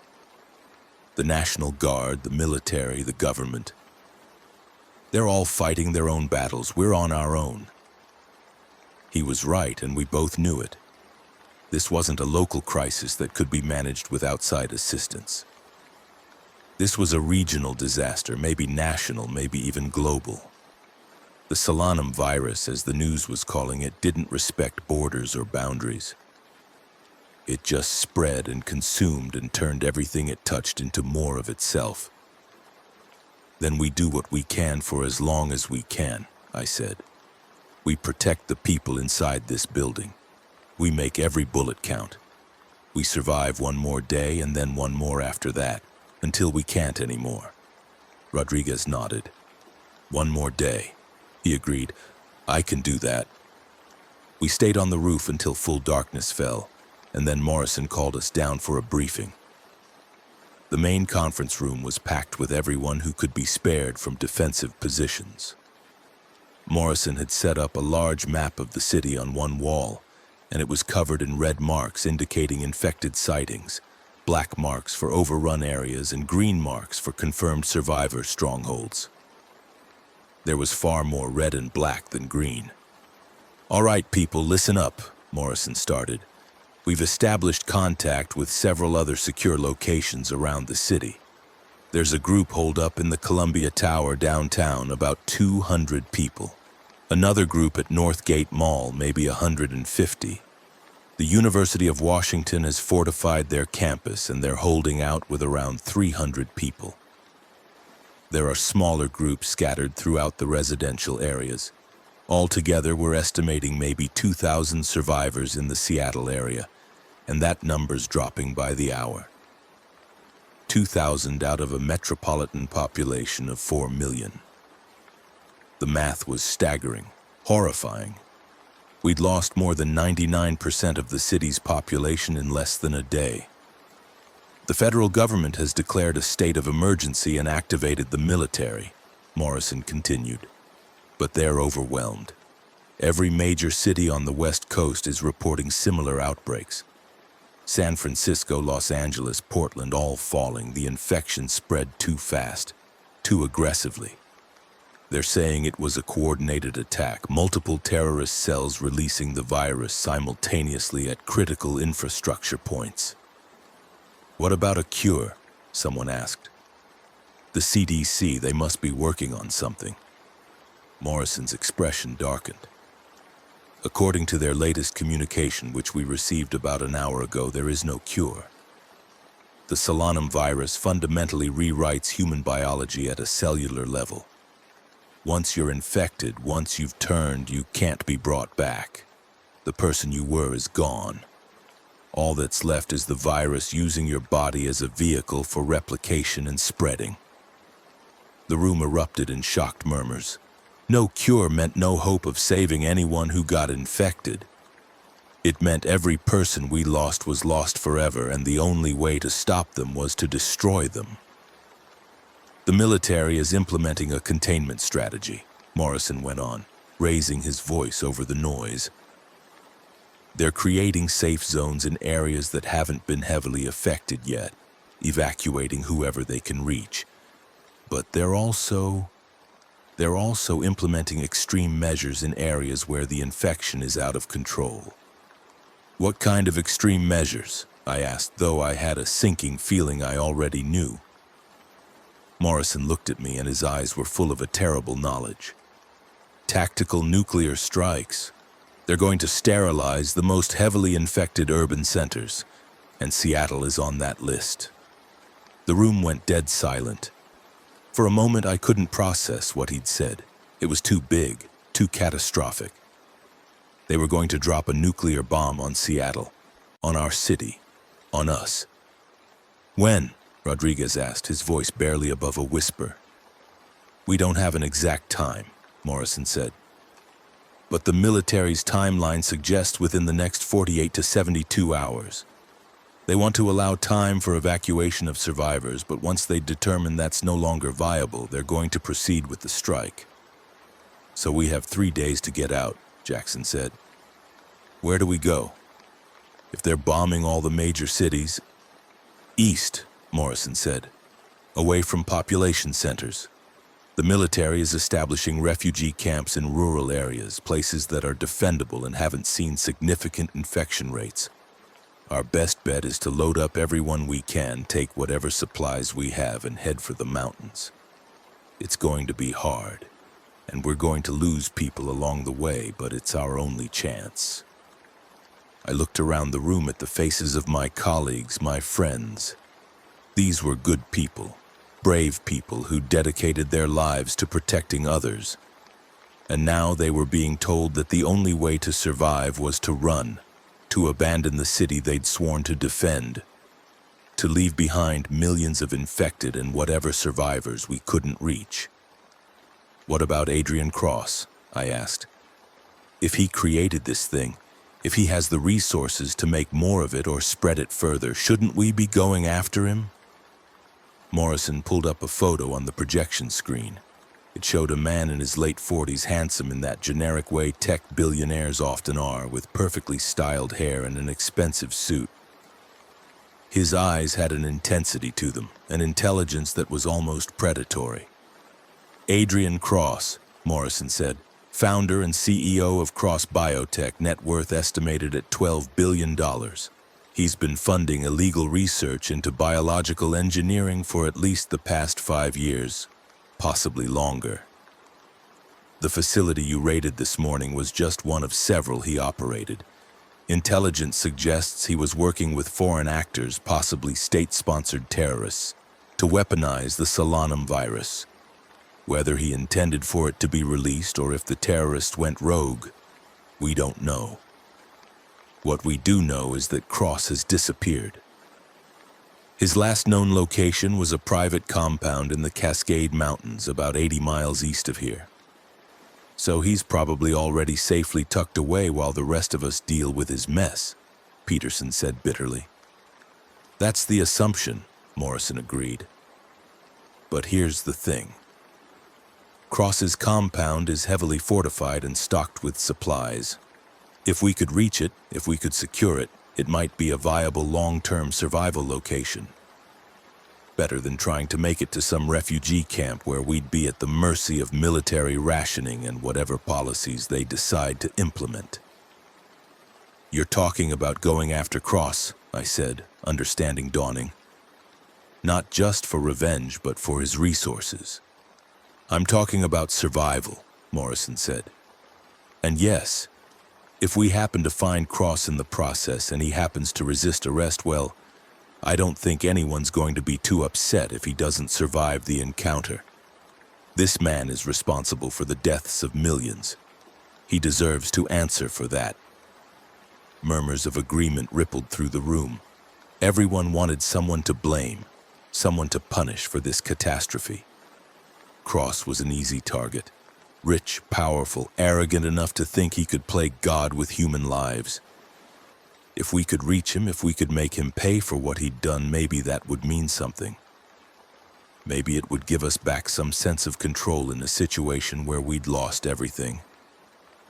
We leave at first light, Morrison decided. Take everyone who's willing to come. Load up every vehicle we have with supplies and weapons. It's going to be dangerous and we'll be fighting our way through infected territory for most of the journey, but it's a better option than staying here and waiting for a nuclear bomb to fall on our heads. The meeting broke up and people scattered to prepare for the evacuation. I found a quiet corner and tried to call my sister who lived in Tacoma, but all I got was a network busy signal. The cellular networks were overloaded or down, and landlines weren't much better. I had no way of knowing if she was alive, if she'd gotten out, if she was one of the infected now. The not knowing was almost worse than knowing would have been. Williams found me there, and he sat down beside me without saying anything. We'd worked together for 6 years, and he knew when I needed company versus when I needed to talk. Right now, I needed company. Just someone to sit with me while I tried to process the fact that the world had ended and we were living in whatever came after. You think Morrison's plan will work? Williams finally asked. I think it's better than no plan at all, I said. If Cross really does have a fortified compound, if it's stocked with supplies and defensible, it might buy us time. Time to figure out what comes next. Time to see if the military can actually contain this thing. You don't sound convinced. I'm not, I admitted. I've seen how fast this spreads, how aggressive these things are. Even if they nuke every major city, there are going to be pockets of infection everywhere. Small towns, rural areas, places where 1 or 2 infected people manage to get to before the quarantine. The virus will keep spreading, keep consuming until there's nothing left. So what do? We survive, I said. That's all we can do. We survive and we fight and we make the bastards who caused this pay for it. And maybe, if we're very lucky, we find a way to rebuild something from the ashes. Williams nodded slowly. I can live with that. Or at least, I can die trying. We spent the rest of the night preparing for the exodus. Vehicles were loaded with supplies, food, water, medical equipment, weapons, ammunition. We had 4 armored SWAT vans, 6 patrol cars and 2 civilian vehicles we'd commandeered, enough to carry about 60 people if we packed them tight. Some of the officers had family they wanted to bring, spouses and children who'd managed to reach the precinct before the defenses were sealed. Morrison approved it all. We weren't just saving ourselves, we were trying to save what little community we had left. I managed to grab a few hours of sleep on a cot in one of the offices, though my dreams were filled with white eyes and grasping hands and the sounds of Chen screaming. I woke up to Rodriguez shaking my shoulder, telling me it was time to move. Dawn was breaking when we assembled in the garage, a cold gray light filtering in through the high windows. 63 people in total, armed and armored as well as we could manage. Morrison gave a short speech about courage and survival and not giving up, but I could see in everyone's eyes that they knew the odds. Most of us weren't going to make it to the mountains, but we were going to try because the alternative was staying here and dying when the bomb fell. The garage door rolled up and we saw what the night had brought. The street outside was packed with infected, hundreds of them, drawn by the noise and light from the precinct. They filled the road like a sea of rotting flesh, swaying and moaning, their white eyes fixed on us with terrible hunger. "Gun it," Morrison ordered. "Don't stop for anything, we break through and we don't look back." The engines roared to life and we charged out into the horde. The lead vehicle, one of the armored vans, plowed into the infected like a battering ram, bodies flying aside or going under the wheels with sickening crunches. I was in the second van with Rodriguez driving, and I could feel the impacts as we ran over the infected, could hear them screaming as the convoy crushed them into the pavement. Some of the infected managed to grab onto the vehicles, clinging to doors and windows, pounding on the glass with their fists. One got its hand inside Jackson's van through a partially open window, and I saw him hacking at it with a knife, severing fingers until it fell away. Another climbed onto the roof of a patrol car, and the officer inside had to swerve violently to throw it off. We made it through, though not without casualties. One of the civilian vehicles got swarmed when its engine stalled, and we had to abandon it and the 6 people inside. I watched in the rearview mirror as they were pulled from the car and torn apart, and there was nothing we could do. We couldn't stop. Stopping meant death for everyone. The convoy headed east on I-90, and the scale of the disaster became fully apparent. The highway was a graveyard of abandoned vehicles, thousands of them, left by people who'd tried to flee and hadn't made it far. Bodies were everywhere. Some infected and still moving, others just corpses that had been partially consumed before the infected moved on. Fires burned in the residential areas on both sides of the highway, sending up columns of black smoke that merged into a dark canopy overhead. We saw other survivors occasionally, small groups huddled in buildings or on rooftops waving desperately for help, but we couldn't stop for them. We didn't have room, didn't have supplies to spare, and every stop risked the entire convoy. It was horrible leaving them behind, but it was necessary. I watched a young woman holding a child wave at us from an overpass, and then we were passed, and I never knew what happened to them. The infected were everywhere, but they were scattered enough on the highway that we could avoid most of them by swerving or simply running them down. The real problem came when we hit choke points where abandoned vehicles blocked the road. Then we had to slow down, sometimes even stop, and that's when the infected would close in, drawn by the sound of our engines. We fought our way through 3 major blockages in the first hour, burning through ammunition at an alarming rate. Each time we'd form a defensive perimeter while a few people worked to clear a path through the wrecked cars, and each time the infected would come at us in waves. They climbed over the abandoned vehicles, squeezed through gaps, came at us from all directions. We held them off, but we lost people. An officer named Garcia was pulled out of formation and dragged into a crowd of infected. A civilian named Martinez was bitten while trying to push a car out of the way. Morrison's driver was infected when a zombie came through the windshield of his van. By the time we cleared the outskirts of Seattle and reached the foothills of the Cascades, we'd lost 15 people, and the day had barely begun. We stopped at a small town called North Bend to refuel and resupply. The town was eerily quiet, most of its residents either dead or transformed.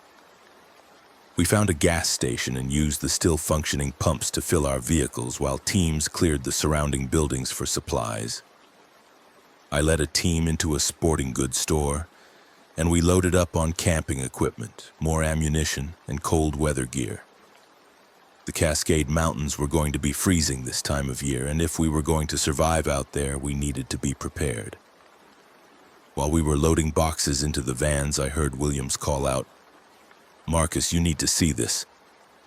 I followed him into the store's back office, where he'd found a battery-powered TV that was still receiving a signal. The screen showed a news broadcast, or what passed for one now. The anchor looked haggard, her makeup smeared, her hair disheveled. Behind her, I could see people running, hear screams and gunfire. "Reports continue to come in from across the country," the anchor was saying, her voice shaking. "The Solanum virus has now been confirmed in every major metropolitan area on the West Coast, as well as several cities in the Midwest and East Coast. The death toll is estimated to be in the tens of millions and rising. The president has declared a national emergency and authorized the military to use any means necessary to contain the outbreak, including tactical nuclear weapons. Civilians are urged to shelter in place and avoid contact with anyone showing symptoms of infection. Symptoms include extreme aggression, loss of higher brain function, pale skin, clouded eyes, and an insatiable hunger for human flesh. If you encounter an infected individual, do not attempt to reason with them or provide aid. They are no longer human, they are..." The broadcast cut off abruptly, replaced by static. Williams tried the other channels, but they were all dead. The last functioning news station in the region had just gone off the air. "That's it then," Williams said quietly. "Society's completely collapsed." "Looks that way," I agreed. "Come on, let's get what we came for and get out of here before we attract attention." We finished loading the supplies and got back on the road. The highway climbed into the mountains, and as we gained elevation, we left behind the worst of the urban infected. There were still zombies here and there wandering the mountain roads or lurking in abandoned vehicles, but the density was much lower. For the first time since the outbreak began, we could drive for more than a few minutes without encountering a major threat. But that didn't mean we were safe. As we rounded a curve on a particularly narrow stretch of mountain road, we ran into an ambush. A fallen tree blocked the road ahead, and when we stopped to assess the situation, gunfire erupted from the surrounding forest. Bullets slammed into the van, spiderwebbing windows and punching through doors. One caught Williams in the shoulder, spinning him around. Another took out our front tire with a sharp bang. "Ambush!" I yelled, diving for cover behind the van. "Return fire!" The convoy erupted into a firefight. We were being attacked by humans, not infected, and that was almost worse. These were people who'd survived the initial outbreak and decided that the best way to continue surviving was to prey on other survivors. Bandits, basically, though in this new world. Terms like that seemed quaint. Rodriguez was beside me, firing controlled bursts into the tree line. I could see muzzle flashes from at least 6 positions, could hear bullets whipping past my head. Jackson had gotten the .50 caliber from one of the vans and was laying down, suppressing fire that tore chunks out of trees and sent leaves raining down. The firefight lasted maybe 5 minutes, though it felt like hours. We had better weapons and better training than the bandits, and we used it. Peterson took out 3 of them with precision rifle fire. Morrison flanked left and got 2 more with his shotgun. The rest broke and ran when they realized they'd picked a fight with the wrong people. We lost 3 more people in the ambush, and Williams was wounded but still functional. The medic we'd brought along patched up Williams and the other wounded as best she could with the supplies she had, but we were burning through medical supplies fast. If anyone got seriously injured now, our options were going to be very limited. Morrison pulled me aside while the others were reorganizing the convoy. "We can't keep taking losses like this," he said. "We've already lost a quarter of our people, and we're not even halfway to Cross's compound." "I know," I said, "but what choice do we have? Turn back? There's nothing behind us but death." "I'm not suggesting we turn back. I'm suggesting we move faster, take more risks. The longer we're on the road, the more opportunities there are for something to go wrong. We need to reach the compound today before nightfall, if we're still out here when it gets dark." He didn't need to finish. We both knew what happened to people caught outside at night. The infected were more active after dark, and without visibility, our defensive advantages disappeared. We got back in the vehicles and pushed forward. Morrison was right. We needed to move fast. Rodriguez drove like a maniac, taking curves at speeds that made the van tilt dangerously, accelerating on straightaways until the engine screamed. Behind us, the rest of the convoy matched our pace. We passed through several more small mountain towns, all of them abandoned or overrun. At one point, we saw a group of infected feeding on something in the middle of the road, so many of them clustered together that we couldn't see what they were eating. We didn't slow down, just plowed through them, sending bodies flying like bowling pins. The sun was setting when we finally spotted Cross's compound. It was built into the side of a mountain, a modern fortress of concrete and steel that looked more like a military installation than a private residence. High walls topped with security fencing, guard towers at each corner. A heavy gate that could probably stop a tank. The place was designed to withstand anything, from natural disasters to civil unrest. Cross had been preparing for the end of the world, and now that it had come, he was probably sitting inside his bunker laughing at the rest of us. We approached cautiously, weapons ready. The gate was closed, and I could see cameras tracking our movement. If Cross was inside, he knew we were here. "This is Marcus Reynolds, Seattle PD," I called out over our van's external speaker. "Adrian Cross, if you're in there, we need to talk. Open the gate." For a long moment, nothing happened. Then a voice crackled over the compound's intercom system, smooth and cultured and infuriatingly calm. "Officer Reynolds, I must say I'm impressed you made it this far. Most people didn't survive the first day, but I'm afraid I can't let you in. You see, I have a very limited supply of resources in here, and I can't afford to share them with refugees no matter how well armed you are. I suggest you move along and find somewhere else to die." Rage flooded through me, hot and overwhelming. This man had created the virus that destroyed the world. He'd killed millions, maybe billions, all for some insane experiment in creating controllable workers. And now he was hiding in his fortress, refusing to help the people who'd survived his catastrophic failure. "Cross, you don't have a choice," I said, keeping my voice level through sheer force of will. "We have 60 people out here, and we're running out of supplies. You're going to open that gate, or we're going to blow it open. Either way, we're coming in." "I don't think so," Cross replied. "You see, I prepared for this scenario. If you attempt to breach my compound, you'll find it very well defended. Automated defenses, remote-controlled weapon systems, things that will tear you and your little convoy apart before you even reach the walls. So I suggest you reconsider your approach, Officer Reynolds. Turn around, drive away, and perhaps you'll survive long enough to see the sunrise tomorrow. Although I doubt it." Morrison had come up beside me, and we exchanged a look. Cross was right about one thing. Assaulting a fortified position with automated defenses would be suicide with our current resources. But we couldn't just leave. This compound represented our best chance of long-term survival, and we all knew it. "Spread out," I ordered quietly. "Recon the perimeter. Look for weak points, anyway, and that doesn't involve a frontal assault."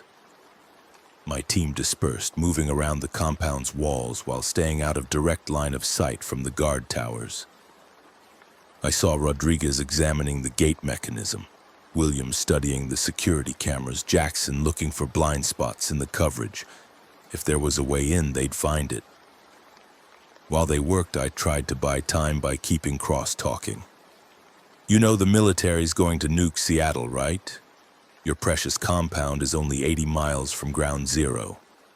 When that bomb goes off, the fallout's going to spread for hundreds of miles. You might have walls and automated guns, but you can't hide from radiation." "I'm well aware of the military's plans," Cross said, sounding amused. "Why do you think I built this place here? The mountains provide natural shielding from both blast effects and radiation. I have filtered air systems, water purification, years' worth of supplies. I'll be perfectly safe while you and everyone else in the region slowly dies from radiation poisoning." It's really quite poetic in a way. The strong survive while the weak perish. Darwin would be proud. "The strong?" I laughed, and it was a bitter sound. "You're not strong, Cross. You're a coward hiding in a hole. You created this nightmare, and instead of taking responsibility, instead of trying to help fix it, you're locking yourself away and leaving everyone else to deal with the consequences. That's not strength. That's pathetic." "Call it what you want," Cross replied. "I call it survival. And that's all that matters now, isn't it? Surviving. Everything else is just sentimentality." Jackson came back from his recon and pulled me aside. "I found something," he said quietly. "There's a service entrance on the north side, probably for maintenance access. It's smaller than the main gate, less visible from the guard towers. The automated defenses seem to be focused on the primary approaches. If we can get a small team to that entrance without triggering the main security systems, we might be able to breach it and get inside." "What about alarms?" I asked. "Oh, there will definitely be alarms, but once we're inside, Cross's automated defenses won't be able to fire on us without risking damage to his own compound. We'll have to deal with whatever human security he has in there, but that's better than fighting robots." I looked back at the compound, at those high walls and guard towers. This was a huge risk. If Jackson was wrong, if the defenses were more comprehensive than he thought, we could lose everyone in the assault. But if we didn't try, we were dead anyway. The supplies in our vehicles would last maybe a week, and then we'd be out here with nothing, waiting for the infected to find us or for the nuclear bomb to fall. "All right," I decided. "We do this quiet, small team, best people we have. Rodriguez, Jackson, Williams, Peterson, and me. Everyone else maintains a defensive perimeter around the convoy and stays ready to move if we need emergency extraction." Morrison nodded. "Be careful in there. Cross isn't just some tech billionaire playing at being a warlord. Intelligence says he has private security, former Special Forces guys who are loyal to him. They'll be well-trained and heavily armed." "Understood," I said. "If we're not back in an hour, assume we failed and get the convoy out of here. Head further into the mountains, find somewhere to hole up until the bomb drops. After that, you'll have to make your own decisions." 1 hour, Morrison agreed. "Good luck."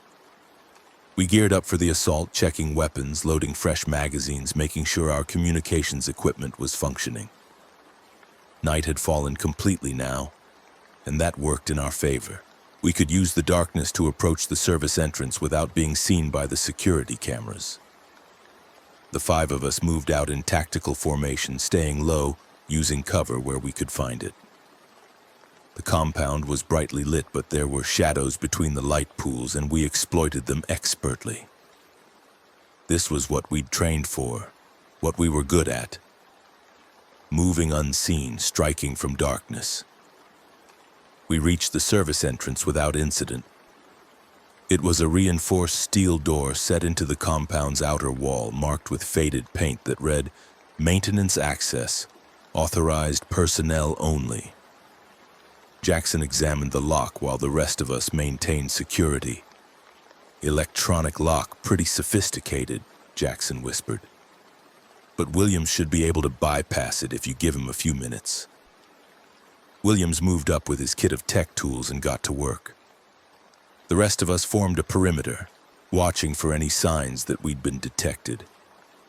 The minutes crawled by. My heart was pounding, adrenaline making every sense sharp and clear. This was the moment, the point of commitment. Once that door opened, we were all in. "Got it," Williams said, and the lock clicked open with a soft beep. We stacked up by the door, ready to breach. I counted down from 3 on my fingers, and then we were moving, flowing through the doorway into the compound like water finding cracks in a dam. The interior was a concrete corridor dimly lit with pipes running along the ceiling. No guards immediately visible, but that wouldn't last. We moved quickly and quietly, weapons up, clearing corners and intersections. The compound was bigger on the inside than I'd expected. A maze of corridors and rooms carved into the mountain itself. We'd made it maybe 50 yards when the alarm went off, a blaring klaxon that echoed through the corridors. Lights started flashing red, and I heard the sound of boots running, multiple people converging on our position. "Contact front!" Rodriguez shouted and opened fire down the corridor ahead of us. Cross's security team was good, I'll give them that. They came at us hard and fast, using cover, coordinating their movements, laying down suppressing fire that forced us to take defensive positions. But we were better. We'd been doing this longer, and we were fighting for our lives while they were fighting for a paycheck. The firefight was brutal and close quarters. Rodriguez took out 2 guards with quick, precise shots. Peterson got another with a headshot that painted the wall behind him with red. Jackson closed with one and broke the man's neck with his bare hands when his rifle jammed. Williams caught a round in the leg but stayed in the fight, dropping his attacker with a burst from his sidearm. I pushed forward, using the chaos to advance deeper into the compound. The layout was confusing, but I was following signs that pointed toward command center and private residence. If Cross was anywhere, he'd be in one of those 2 locations. I found him in the command center, a large room filled with monitors showing security camera feeds from around the compound and the surrounding area. He was sitting in an expensive leather chair, watching the feeds calmly, like this was all a television show put on for his entertainment. He didn't even look up when I burst in. "Officer Reynolds," he said, his voice still that same smooth, cultured tone. "I told you attempting to breach my compound was a bad idea. How many of your people have died in the last 5 minutes? 3? 4? 2, I said, my weapon trained on his head. "And it was worth it to get to you. Was it?" Cross finally looked at me, and his eyes were completely calm, completely empty of fear. "You think killing me will somehow make up for what's happened? You think it will bring back the dead, cure the infected, restore civilization? All killing me will accomplish is denying the world the mind that could potentially find a solution to the Solanum virus. You created the virus," I said. "You don't get to claim you're looking for a solution when you're the one who caused the problem in the first place." "I was trying to advance humanity," Cross said, standing up slowly with his hands raised. "Yes, the experiment failed. Yes, the virus mutated in ways I didn't anticipate. But the goal was noble, eliminating the inefficiencies of human labor, creating a workforce that didn't require payment or rest or medical care. Imagine the possibilities. No more poverty, no more labor disputes, no more humanity," I interrupted. "That's what you created, people stripped of everything that makes them human, turned into mindless eating machines. And you did it deliberately, for profit. For progress," Cross insisted. "The weak and small-minded like you can never see the bigger picture. You're so caught up in your petty morals and ethics that you can't understand what I was trying to achieve. I was going to change the world. You did change the world, I said.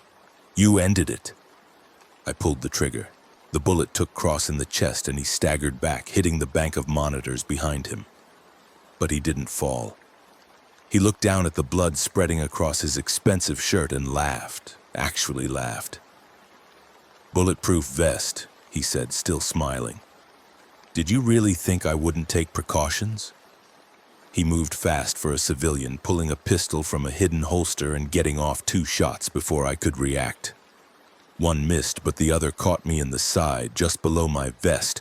Pain exploded through me, white-hot and overwhelming, and I stumbled. Cross kept shooting, and I felt another round hit me, this one in the shoulder. I fired back, multiple rounds, and this time I aimed for his head. The first shot missed, but the second and third didn't.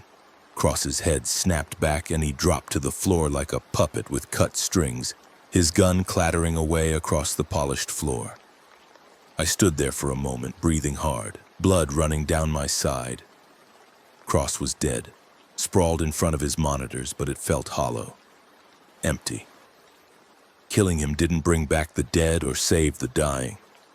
It didn't cure the virus or stop the bombs that were coming. It was just revenge, pure and simple.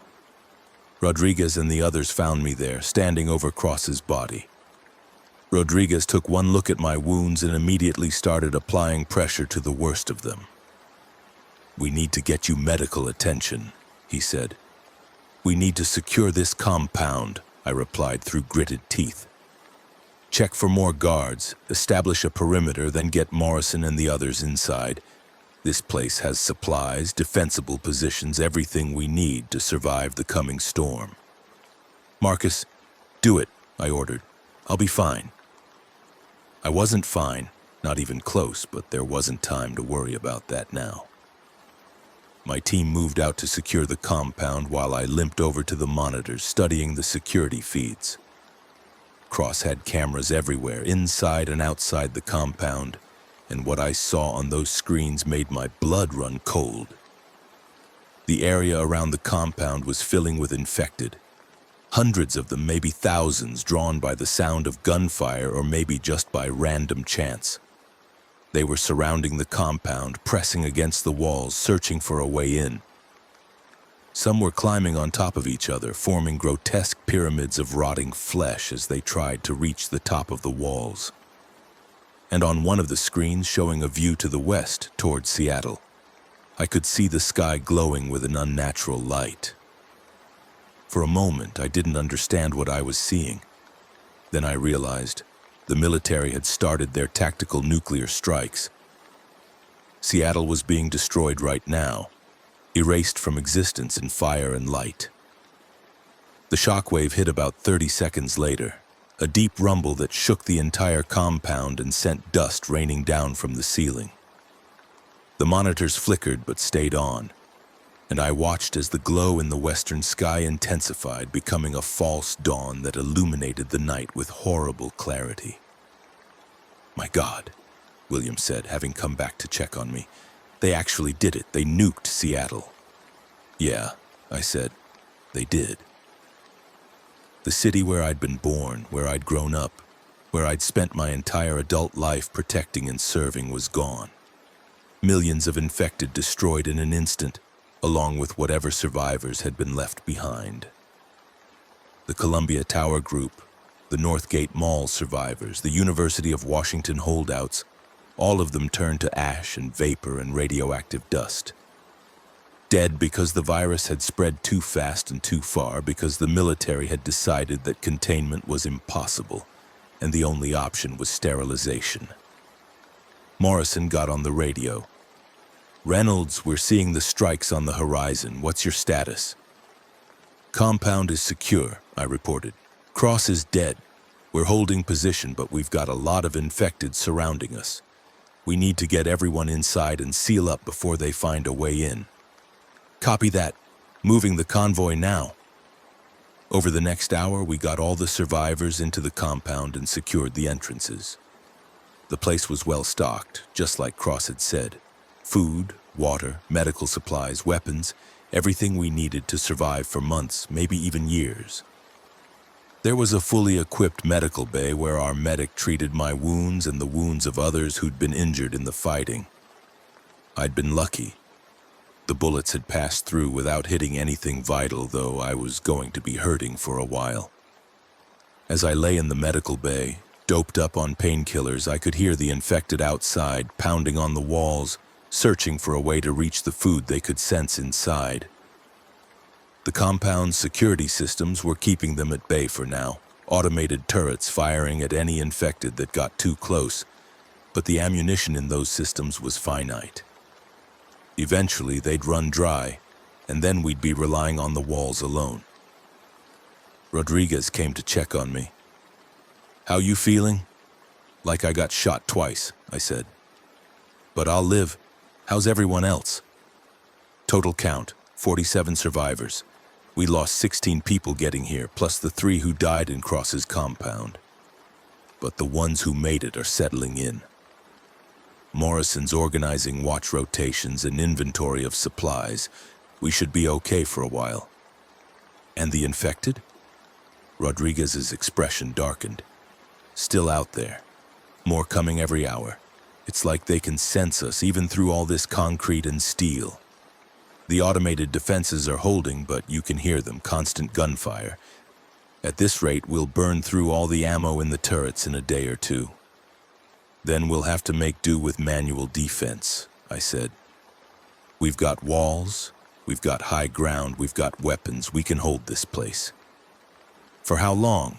Rodriguez asked quietly. "Even if we can keep the infected out, we're still in the fallout zone from the Seattle strike. Cross's filtration systems might be good, but are they good enough? And what about the virus? We saw how it spread in the city.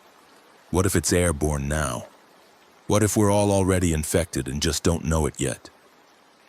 "Then we're dead no matter what we do," I said.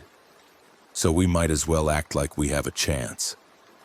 Because the alternative is giving up, and I'm not ready to do that." "Not yet." Rodriguez nodded slowly. "Fair enough. Get some rest. I'll let you know if anything changes." He left, and I was alone with my thoughts and the distant sound of gunfire from the automated defenses. The painkillers were making everything fuzzy, and I felt myself drifting towards sleep despite the circumstances. My last coherent thought was that we'd made it. We'd survived. We were safe. But even as I thought it, I knew it was a lie. We weren't safe. We were just alive for now, hanging on by our fingernails while the world burned down around us. The Solanum virus was still out there, spreading unchecked despite the nuclear strikes, creating more infected with every passing hour. The military might have destroyed Seattle, but there were reports of outbreaks in other cities, other countries. The infection was global now, pandemic, unstoppable. I dreamed of Chen that night, of seeing him in Harborview Hospital, of watching him being wheeled away into quarantine. In the dream, he turned back to look at me, and his eyes were white, clouded, dead. He opened his mouth to speak, but all that came out was that horrible growling sound.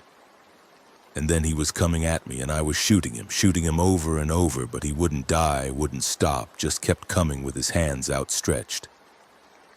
I woke up screaming, and Williams was there, holding me down, telling me it was okay, it was just a dream. But it wasn't okay. Nothing was okay, and it never would be again. The next few days fell into a grim routine. We maintained defensive positions on the compound walls, shooting infected that got too close. The automated turrets ran dry on the second day, just like Rodriguez had predicted, and after that, it was all manual defense. We were burning through ammunition, but we had no choice. The infected never stopped coming, drawn by some instinct or scent or inexplicable awareness that there was food inside these walls. We sent out small scouting parties to check the surrounding area and see if there were any other survivors we could help. But what we found was just more death. The small mountain towns were all overrun, their populations either dead or transformed. The few survivors we encountered were usually in bad shape, injured or sick or half-starved. We brought back the ones we could and integrated them into our community. Morrison organized the survivors into work details. Some people handled food preparation and distribution. Others managed water purification and sanitation. We had a small group dedicated to maintaining weapons and making ammunition last as long as possible. Everyone had a job, everyone contributed because that was the only way we were going to survive.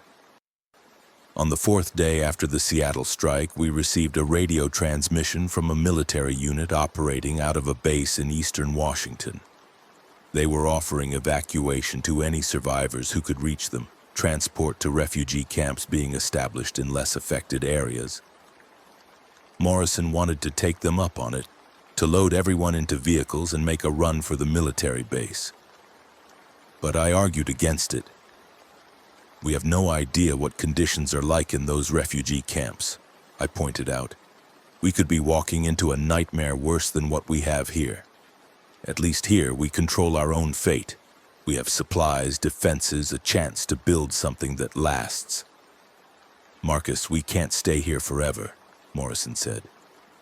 The infected aren't going away. Every day there are more of them. Eventually, they're going to breach these walls, or we're going to run out of food, or something else will go wrong. The military's offering us a lifeline. We should take it. We argued about it for hours, but in the end, Morrison pulled rank and made the decision. We were going to attempt the evacuation. It was scheduled for 3 days later, giving us time to prepare and the military time to organize an escort. I didn't like it, but I accepted it. Morrison was right that we couldn't stay in the compound forever. The infected were a constant siege, and our resources, while substantial, weren't infinite. If the military could really get us to safety, really protect us, then maybe it was worth the risk. But then Peterson got sick. It started with a fever, then progressing to violent coughing fits that left her gasping for air. The medic examined her and found bite marks on her ankle, small ones that she'd hidden beneath her boot, sustained during the ambush by bandits on the highway. She'd been infected for days, and the virus had been incubating in her system, waiting. We isolated her immediately, locked her in one of the compound's storage rooms. Through the door, we could hear her getting worse, her coughing turning to growls, her pleas for help turning to screams of rage. It took 12 hours from the first sign of symptoms to complete transformation, and then she was one of them, throwing herself at the locked door with inhuman strength, trying to break through to get at us. I volunteered to end it. I went into that room with my pistol drawn, and I found what had been Peterson snarling at me, her eyes white, her face twisted into a mask of hunger and hate. I shot her once, clean through the forehead, and she dropped without a sound. That made 4 people from my original team. Chen was gone, either dead or transformed in Harborview. Peterson was dead by my hand. Williams had died 2 days prior when a stray shot from an infected firefight caught him in the neck, bleeding out before we could get him medical attention. That left just Rodriguez, Jackson, and me from the original 6. The day of the evacuation came, and we packed what we could carry, loaded it into our vehicles, and prepared to leave the compound. The military had given us coordinates for a rendezvous point about 20 miles east, where an armed convoy would pick us up and escort us to the base. We left at dawn, driving through mountain roads that were eerily quiet. The infected were fewer out here, the population density low enough that the virus hadn't spread as aggressively.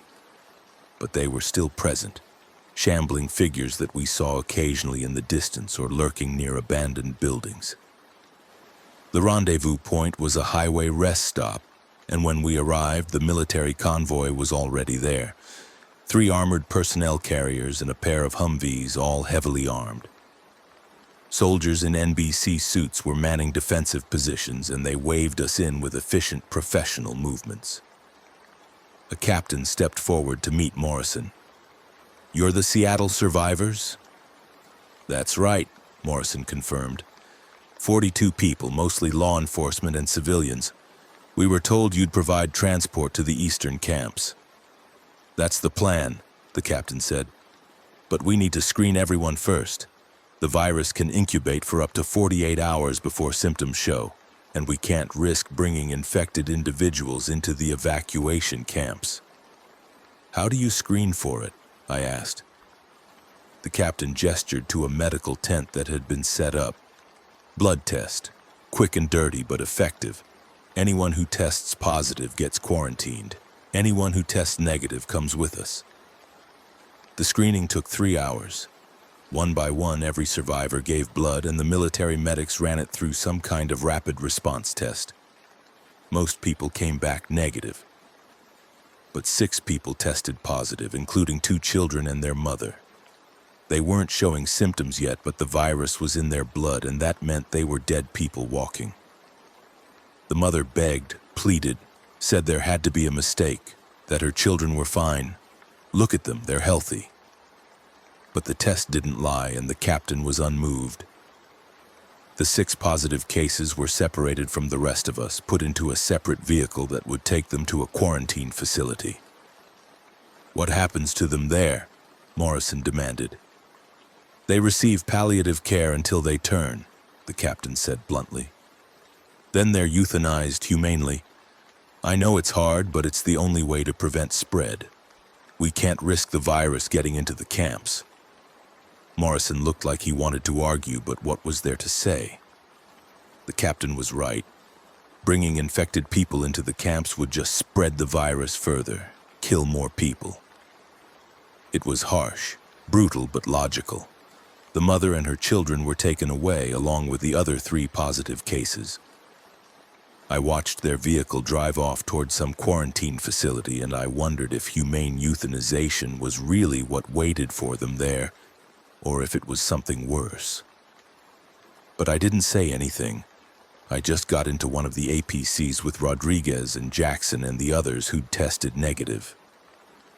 The journey to the evacuation camp took most of the day. We drove through countryside that looked almost normal, farms and forests and small towns that seemed untouched by the apocalypse, but appearances were deceiving. As we got closer to the camp, we started seeing military checkpoints, defensive positions, signs warning of infected in the area. The plague had reached even these remote places, though not as severely as the urban centers. The evacuation camp was huge, a sprawling tent city protected by earthen berms and chain-link fences topped with razor wire. Guard towers stood at regular intervals, manned by soldiers with heavy weapons. Helicopters patrolled overhead, and in the distance I could see artillery positions ready to rain fire on any approaching threats. We were processed through multiple security checkpoints, questioned, searched, our supplies inventoried and cataloged. It was thorough and invasive, but I understood why. With millions of infected roaming the country, paranoia was survival. Finally, we were assigned to a section of the camp and given tents to sleep in. The conditions were cramped and uncomfortable, nothing like the compound we'd left behind, but it was safe, and there was food and water and medical care. Morrison seemed satisfied with the decision to evacuate, and most of the other survivors were relieved to be somewhere with military protection. But I couldn't shake a feeling of unease. Something about this place felt wrong. Too controlled, too rigid. And the way the soldiers looked at us like we were potential threats rather than survivors seeking help made my instincts scream warnings. Rodriguez felt it too. "This doesn't feel like a refugee camp," he said quietly as we ate our first meal in the camp. Bland rations served from military kitchens. "It feels like a prison." "Maybe that's what it has to be," I said. In a world where anyone could be infected, where anyone could turn at any moment, maybe the only way to maintain order is through strict control. Or maybe we just traded one kind of danger for another, Rodriguez replied. He was more right than he knew. Over the next few days, we learned more about how the camp operated, and it wasn't pretty. Suspected infected individuals were executed immediately, often on minimal evidence. Food and water were rationed strictly, with military personnel getting larger shares than civilians. There were rumors of people disappearing in the night, taken by soldiers for reasons no one would explain. The camp's commander, a colonel named Hendricks, ran things with an iron fist, and anyone who questioned his authority ended up in isolation or worse. I started asking questions, trying to understand what was really going on here, and what I learned disturbed me deeply. The camps weren't just refugee centers, they were experiment stations. The military was using the survivors to test potential treatments for the Solanum virus, exposing them to controlled doses and studying the results. Most of the subjects died or transformed, and the few who showed any resistance were taken away to some secret facility for further study. When I confronted Morrison about what I'd learned, he looked at me with tired eyes and said, "I know, Marcus. I've heard the same things, but what are we supposed to do? If we leave, we're back out there with the infected, with no supplies, no support, no hope. At least here we have a chance." "A chance to be guinea pigs," I said. "A chance to be murdered if we show any sign of infection or if we ask too many questions. This isn't survival, Morrison. This is just a different kind of death." "Then what do you suggest? Where do you want to go?" "The world is gone, Marcus. The virus has spread everywhere. There is no safe place, no government coming to save us, no cure being developed in some secret lab. All that's left is surviving day to day, and if that means enduring some harsh conditions and unethical experiments, well, maybe that's just the price we pay for being alive." I looked at him, at the man who'd been my commanding officer for years, and I barely recognized him. The Morrison I'd known had been idealistic, principled, someone who believed in doing the right thing even when it was hard. This Morrison was defeated, broken, willing to accept any terms just to keep breathing a little longer. "I'm leaving," I decided. "Tonight. Anyone who wants to come with me is welcome, but I'm not staying here. I'd rather take my chances with the infected than live like this." Morrison didn't try to stop me. He just nodded and said, "Good luck, Marcus. I hope you find what you're looking for out there."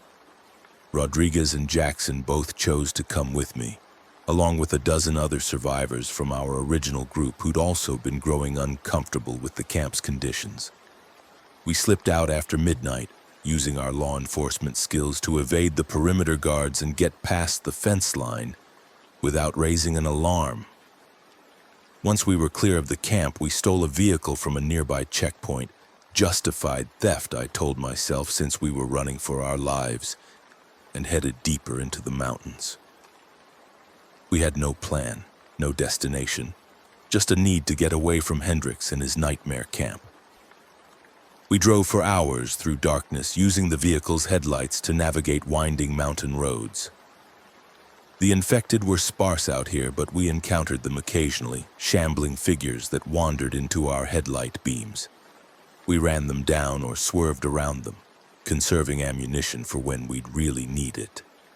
As dawn broke, we found ourselves in a remote valley surrounded by pine forests and towering peaks. There was a small cabin near a stream, abandoned but intact, and we decided to hole up there for a while, rest and regroup and figure out our next move. The cabin was basic but functional. 2 rooms, a wood-burning stove, some old furniture that had seen better days. We cleared out the mouse droppings and cobwebs, got a fire going, and collapsed from exhaustion. For the first time in weeks, I actually felt safe, or at least safer than I had in the camp. We spent 3 days in that cabin, living off the land, hunting and fishing and gathering what we could. It was hard work and we had close calls with infected that wandered into the valley, but it was better than the camp. Out here, we were free. We made our own decisions, set our own rules, survived on our own terms. But it couldn't last. On the fourth day, we heard helicopters in the distance, multiple aircraft flying search patterns over the mountains. They were looking for something, probably for us. Hendricks didn't strike me as the type to let deserters just walk away. He'd send teams to find us, to bring us back to face punishment, or to eliminate us as potential security threats. "We need to move," I said. "Further into the mountains, somewhere they can't find us with aerial searches." We packed what few supplies we had and abandoned the cabin, heading deeper into the wilderness. For the next week, we were constantly on the move, staying ahead of the search parties, avoiding the infected, scrounging for food wherever we could find it. It was brutal, exhausting, and several times I wondered if we'd made a mistake leaving the camp. At least there we'd had regular meals and shelter, even if we'd sacrificed our freedom for it. Then we found the research facility. It was hidden in a valley so remote that probably only a handful of people had ever known it existed, accessible only by a single dirt road that was barely visible from the air. The facility was small, just a cluster of buildings surrounded by a fence, but it was intact and appeared to be unoccupied. We approached cautiously, weapons ready, expecting either infected or military personnel. But the place was empty, abandoned. We searched every building and found the remnants of a hasty evacuation. Papers left scattered on desks, equipment left running, personal items abandoned in lockers. Whoever had worked here had left in a hurry when the outbreak started and never came back. And this facility, it was another one of Cross's operations. We found documents with his company's logo, research notes about the Solanum virus, containment protocols for handling infected subjects. This had been one of his black site laboratories, a place where he'd conducted illegal experiments away from oversight or regulation. But we also found something else. A detailed record of the virus's development, including notes on how it had been modified and weaponized, and buried in those notes was a name that made my blood run cold: Colonel Hendricks. He'd been working with Cross, providing military resources and access in exchange for a cut of the profits from whatever commercial applications they'd planned for the virus. Hendricks hadn't been trying to help survivors. He'd been trying to cover up his involvement in the creation of the plague. The experiments in the camp weren't about finding a cure. They were about perfecting the virus, making it more controllable, more useful as a weapon. And anyone who got too close to the truth, anyone who asked too many questions, was eliminated. "We need to get this information out," Rodriguez said, looking at the documents. "People need to know what Hendricks did, that he helped create this nightmare." "Get it out to who?" I asked. "The government's collapsed. The military's fractured into warlords like Hendricks, controlling their own little fiefdoms. There's no one left to hold him accountable." "Then we go back to the camp," Jackson said. "We showed the survivors what he did, let them decide what justice looks like." It was a crazy plan, suicidal, really. Going back to the camp meant walking into Hendricks's territory, where he had hundreds of soldiers under his command. But it was also the right thing to do. The survivors in that camp deserved to know the truth, and Hendricks deserved to face consequences for his crimes. We spent 2 days preparing, gathering evidence from the facility, planning our approach. Then we loaded everything into our vehicle and headed back toward the camp, knowing that we probably weren't going to survive what came next, but doing it anyway because it needed to be done. The camp had grown since we'd left, its population swollen with new refugees from other fallen evacuation centers. The security had tightened too, with more guard towers and more soldiers on patrol. Getting in undetected was going to be impossible, so we didn't even try. We drove right up to the main gate in broad daylight and demanded to speak with Hendricks. The guards tried to arrest us, of course, tried to detain us as deserters. But I started shouting, telling everyone within earshot about what we'd found, about Hendrix's connection to Cross and the creation of the virus. People started gathering, survivors and soldiers alike drawn by the commotion. Hendrix himself came out of his command building, and when he saw us, his face went pale. He knew what we'd found. He knew his secret was out. "Arrest them," he ordered. "They're terrorists spreading lies to cause panic and undermine our security." But people were listening now, really listening. And when we started showing them the documents, the research notes with Hendrix's name all over them, the proof of his involvement, the crowd's mood shifted from confusion to anger. A young soldier, barely old enough to have enlisted, stepped forward and said, "My sister died in Seattle. She was 6 years old. You're telling me this bastard helped create the thing that killed her?" "That's exactly what I'm telling you," I said, holding up a memo with Hendrix's signature authorizing funding for Solanum virus research. He knew what Cross was doing, and he helped make it happen. And when the outbreak started, instead of trying to fix his mistake, he built this camp to conduct more experiments, to refine the virus even further. The crowd erupted. People were shouting, some crying, others demanding answers.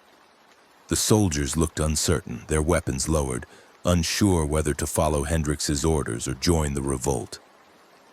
Hendrix tried to regain control, pulling his sidearm and pointing it at me. "You're going to shut your mouth and submit to arrest, or I'm going to shoot you for treason." "Go ahead," I said, spreading my arms. "Shoot me in front of all these witnesses. Show everyone here exactly what kind of man you are." He pulled the trigger. The shot took me in the chest and I went down hard, the impact driving the air from my lungs. But I'd been wearing the bulletproof vest we'd taken from the research facility, and while the shot hurt like hell and probably cracked a rib, it didn't penetrate. Rodriguez and Jackson immediately returned fire, along with several of the soldiers in the crowd who'd finally decided which side they were on. Hendrix took multiple rounds and went down, dead before he hit the ground. The other officers who'd been loyal to him tried to rally a defense, but it was over in seconds. They were outnumbered, outgunned, and facing people who'd just learned they'd been betrayed by the very people who were supposed to protect them. In the aftermath, with Hendrix dead and his regime collapsed, the camp descended into chaos. Some people wanted to stay and try to maintain the camp as a real refuge, without the experiments and oppression. Others wanted to scatter, to take their chances in the wilderness. Arguments became fights, fights became violence, and within hours the camp had torn itself apart. Rodriguez, Jackson, and I took what supplies we could carry and left, heading back into the mountains. We'd done what we came to do, exposed Hendrix, brought him to justice in the only way still possible in this ruined world. But it felt hollow. Killing Hendrix didn't bring back the dead or cure the infected or restore civilization. It was just another act of violence in a world that had become nothing but violence. We were 3 days out from the camp when we saw the flash on the horizon. Another nuclear strike, this one targeting the remains of Portland or maybe one of the other coastal cities. The shockwave reached us as a distant rumble, and we watched the mushroom cloud rise into the sky, a monument to humanity's final solution to the plague it had created. That night, around a campfire in another abandoned cabin, we talked about what came next. The virus was still spreading, still creating more infected. The military was still dropping nuclear bombs on cities, trying to contain the outbreak through overwhelming force. And somewhere out there in forests and mountains and caves, pockets of Solanum-infected zombies were hiding, waiting, multiplying. Even if every major city was destroyed, even if 99% of the infected were eliminated, that remaining 1% would be enough to keep the virus alive, keep it spreading, keep it destroying whatever fragments of humanity managed to survive. So what do we do? Jackson asked. Just keep running? Keep hiding? We survive, I said. That's all we can do. We find other survivors, build communities, try to create something that lasts. Maybe it won't be the world we knew before. Maybe it'll never be that again. But it's better than giving up. Is it? Rodriguez asked quietly.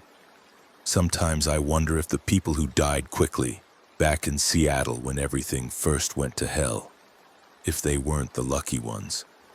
At least they didn't have to see what the world became. At least they didn't have to live in this nightmare. I didn't have an answer for that, because he might have been right. The dead were at peace while we were still fighting, still struggling, still suffering in a world that had no hope left to offer. We spent the winter in those mountains, moving from shelter to shelter, hunting and scavenging to survive. We encountered other survivors sometimes, and sometimes we worked together, pooled resources, helped each other survive a little longer.